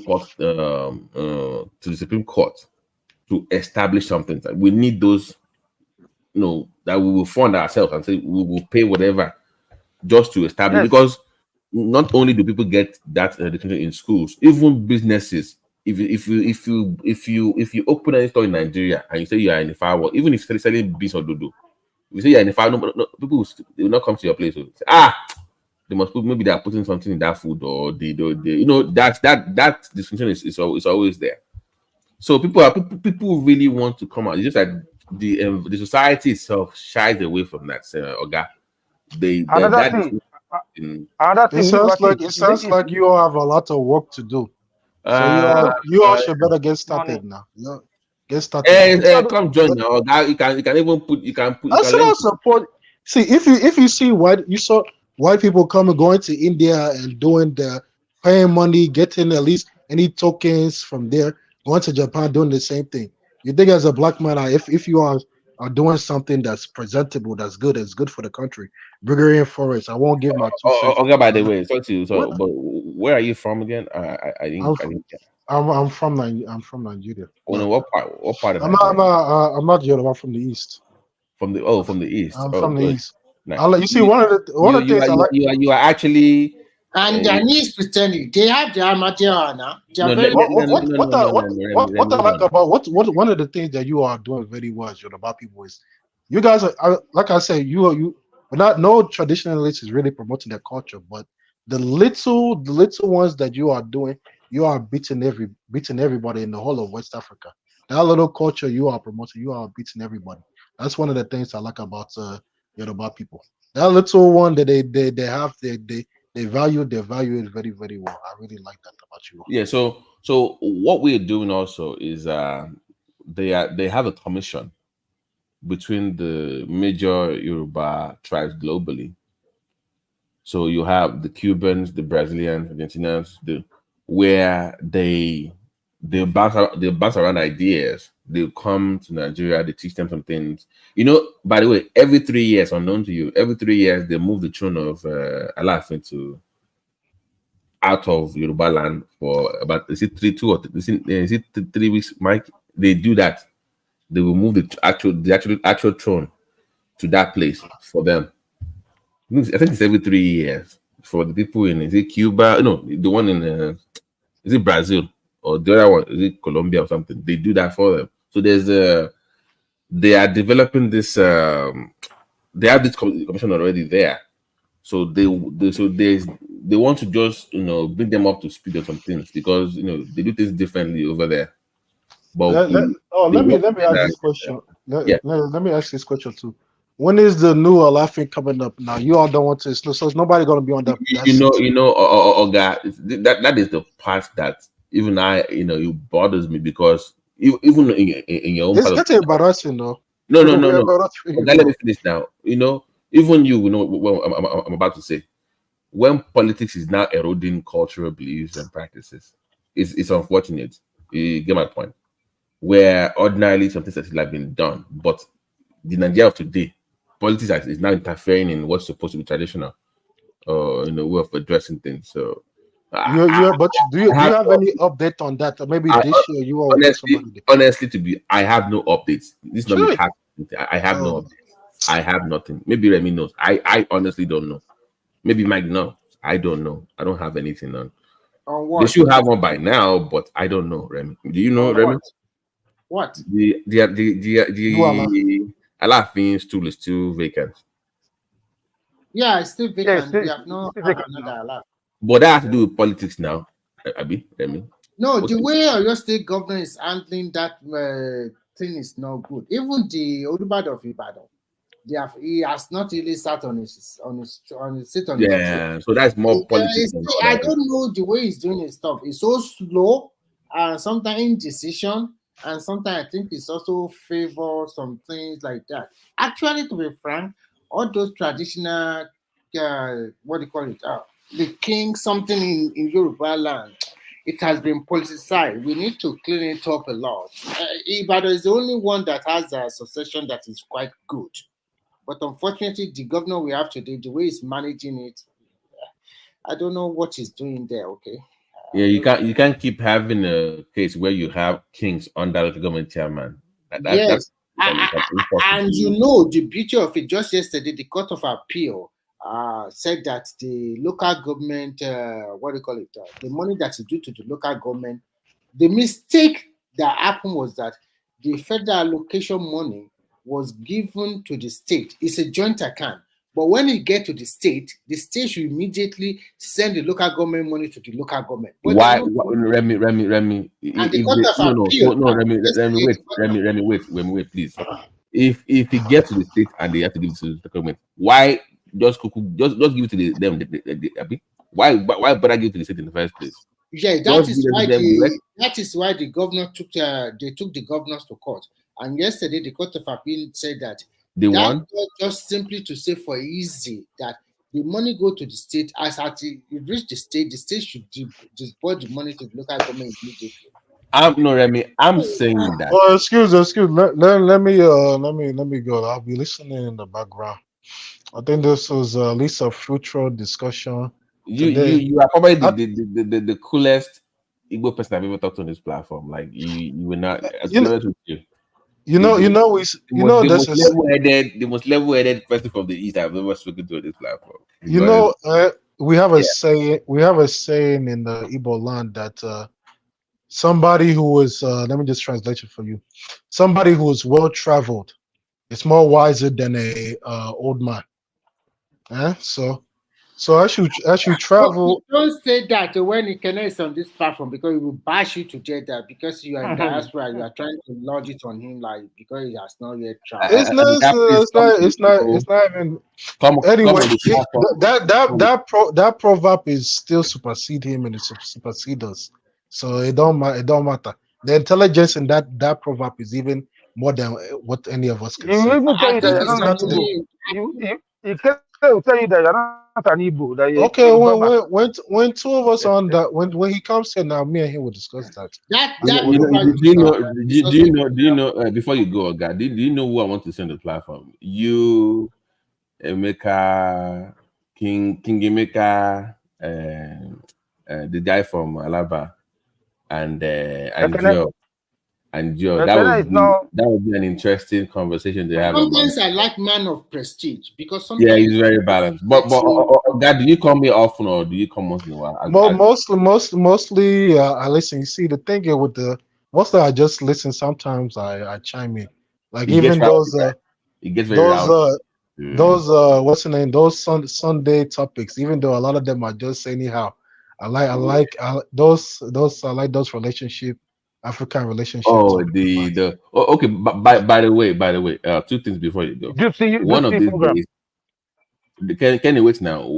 I know Oma will be laughing in the background. One of these days, I want to host some shows about politics and religion and the impact of religion on culture.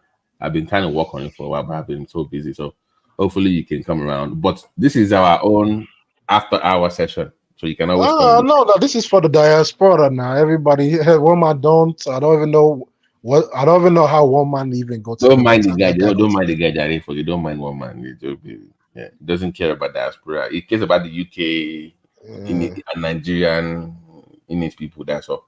But are you in the US too, or Canada? Or We are there for US now. We're in US. what part? I don't know how you are even living that UK self and enjoy. No. You all drive on the right hand US, side. No. I'm US. I'm not UK. Hell no. I think who I think is I'm in the UK. Okay, me, I'm in Finland, but right now I'm in Paris. America is number one, though. America number UK is one. the best. UK is the best. We don't have gun. UK. Those small apartments, those small roads. How do you guys even survive? Like, you guys can you guys do you guys even have beach there? We You guys have have beach? We have a lot of beach. What do you mean? In Essex, beach that's closed half the year. Half the year is closed. It's frozen beach. Frozen one. At least we are managing it. You're managing come to Los Angeles. Come to Los Angeles. I'm coming this year anyway. I'm coming this year. Oh man. Bring your family to Disneyland. We get places for US. America is number one. By the way, guy, which one is better? Disney of LA or Disney of Florida? I thought the one in Florida was better. No, Florida is more of an open. Florida is bigger, yeah. I've never been in neither one of them, so I don't have girls. So maybe if I had girls, shout out. But hey, nice to talking to you, man. I'm coming to Texas. Come Texas, you're gonna enjoy it now. Yeah, I'm coming this year. Just bring your whole load, because once you come to Texas, you're not even going back to that UK. You can just forget all that. So fish and chips. I can't live anywhere. Trust me. Do you know what's funny? Even when they're talking, he wants to escape from Finland to America. Did I tell you that? I did not. You told me. You told me yourself. Okay. Everybody come to Paris, baby. I'm here in Paris. You know we speak English here. You don't speak English. They speak French. They speak French in Paris. You see? But some of them can speak English too now. Why? This is Europe, and it's beautiful here, to be frank. So, yeah. Remy, have you been to America before? Me? No, never. You see, that's the problem. No, don't worry, I will come, but I don't know when. But no, I've never been there. I've been to like 4 continents now. Remy, when you come to Boston, okay? Come to Boston. Boston is I want to go to Las Vegas. No. Oh yeah, over the no that all your money will be gone. Just come with what you can spend. Okay, don't come with your credit card, bro. Don't do it. Don't come with your credit card, Remy. Come with your raw cash only. The one you won't spend. If you come, you will spend. Don't come there with your credit card. Oh no, couldn't. I'm not. Am I lying though? No. Remy, wait. Okay, am I lying? If you go to Vegas with your credit card, if you're not careful, you're gonna start spending. I will come to Maryland too, because my brother is there. So Maryland, my husband. No, I don't know now. Maybe probably next year. Maryland, what is there? Maybe Atlanta, but Maryland. No, I don't know. I don't know. You know, there's a lot of Nigerians, Yoruba people in Maryland. Huh?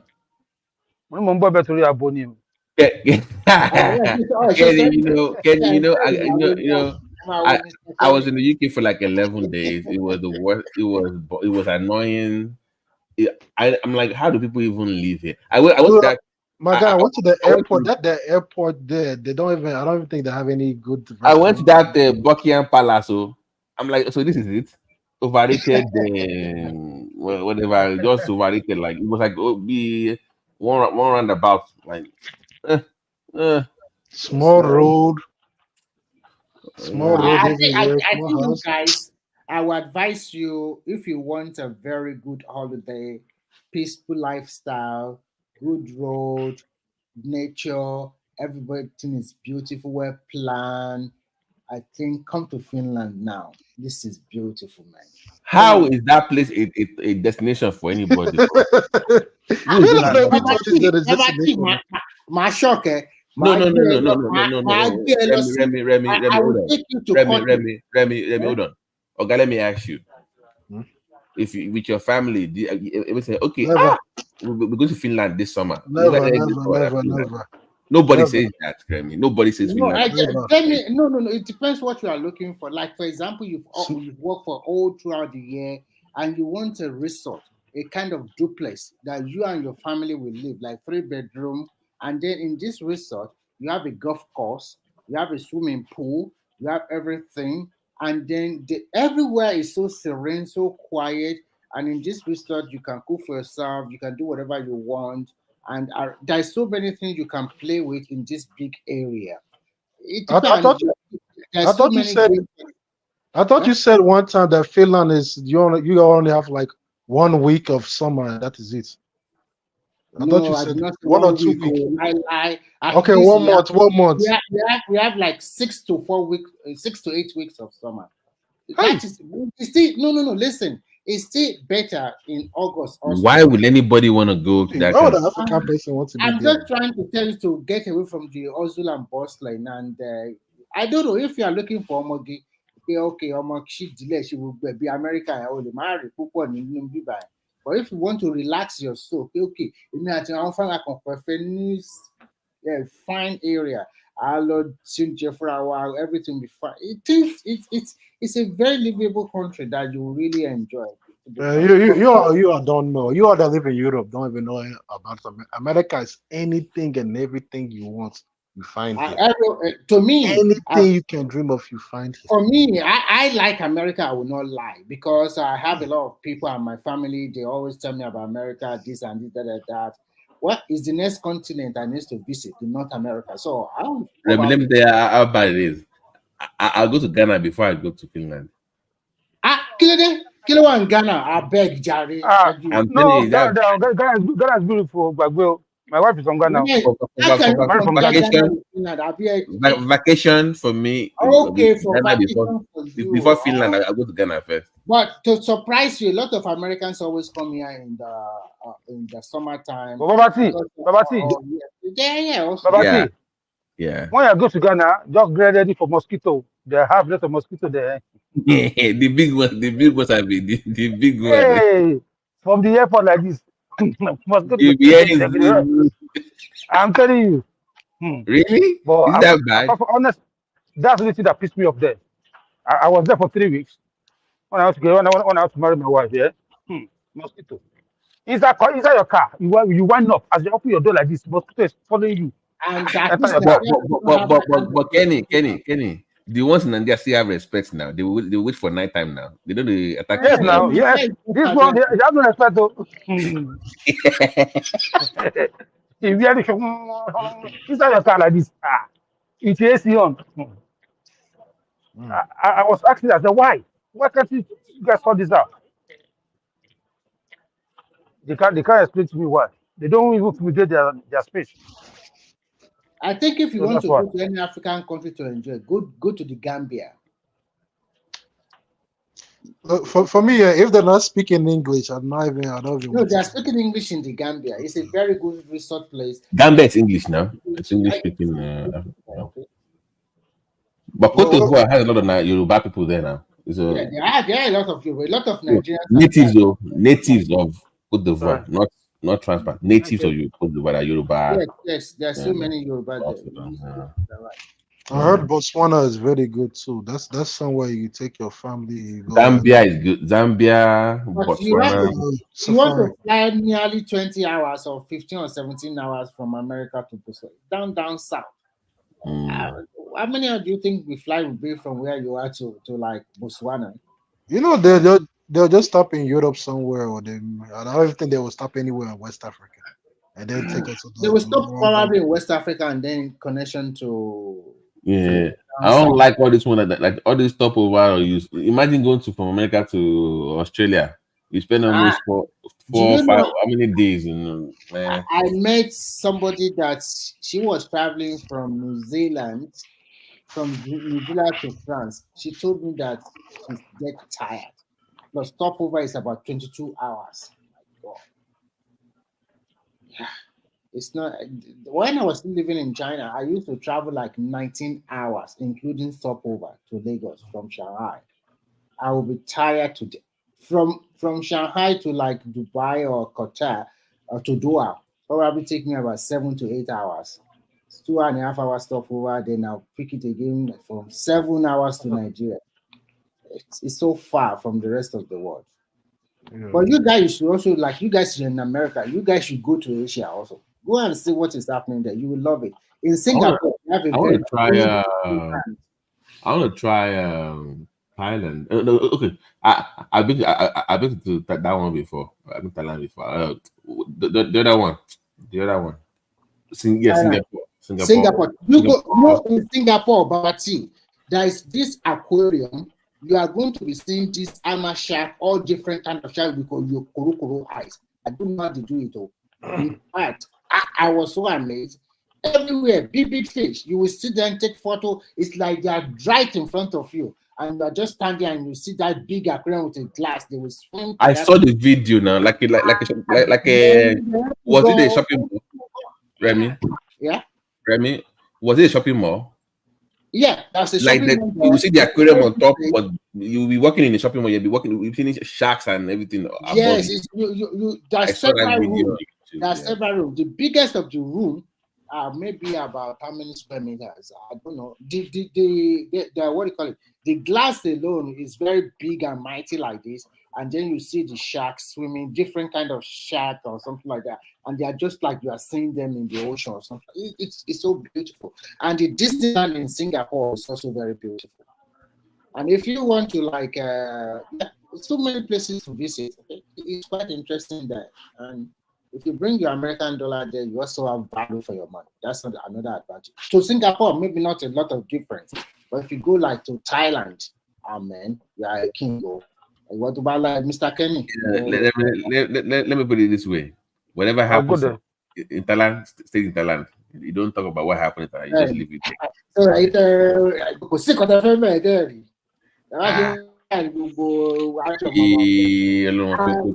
food and fruit is extremely cheap. Mango, Nigeria, Nigeria, they are tropical fruit. Everything is fresh and and if you want to also enjoy, you can go to certain part of China. There is a place they call Shantou, and also I want to remember the name. You know, I mean, I was supposed to go to China actually. They gave me a visa for.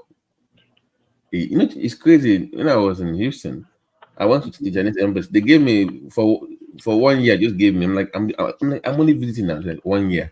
Yes. So they give you like America. They give you like. Babati, I pray you go there. No, Remy, I was supposed to go, but our Nigerian counterpart was supposed to meet somebody, the group of business people there. But they said maybe you can confirm. They said for the one in Nigeria, they must give them a code. If you're going to, maybe they were having issues with Nigerian whatever. For you to get the visa from Nigeria might be so. Yeah, that the company has to give them a code for them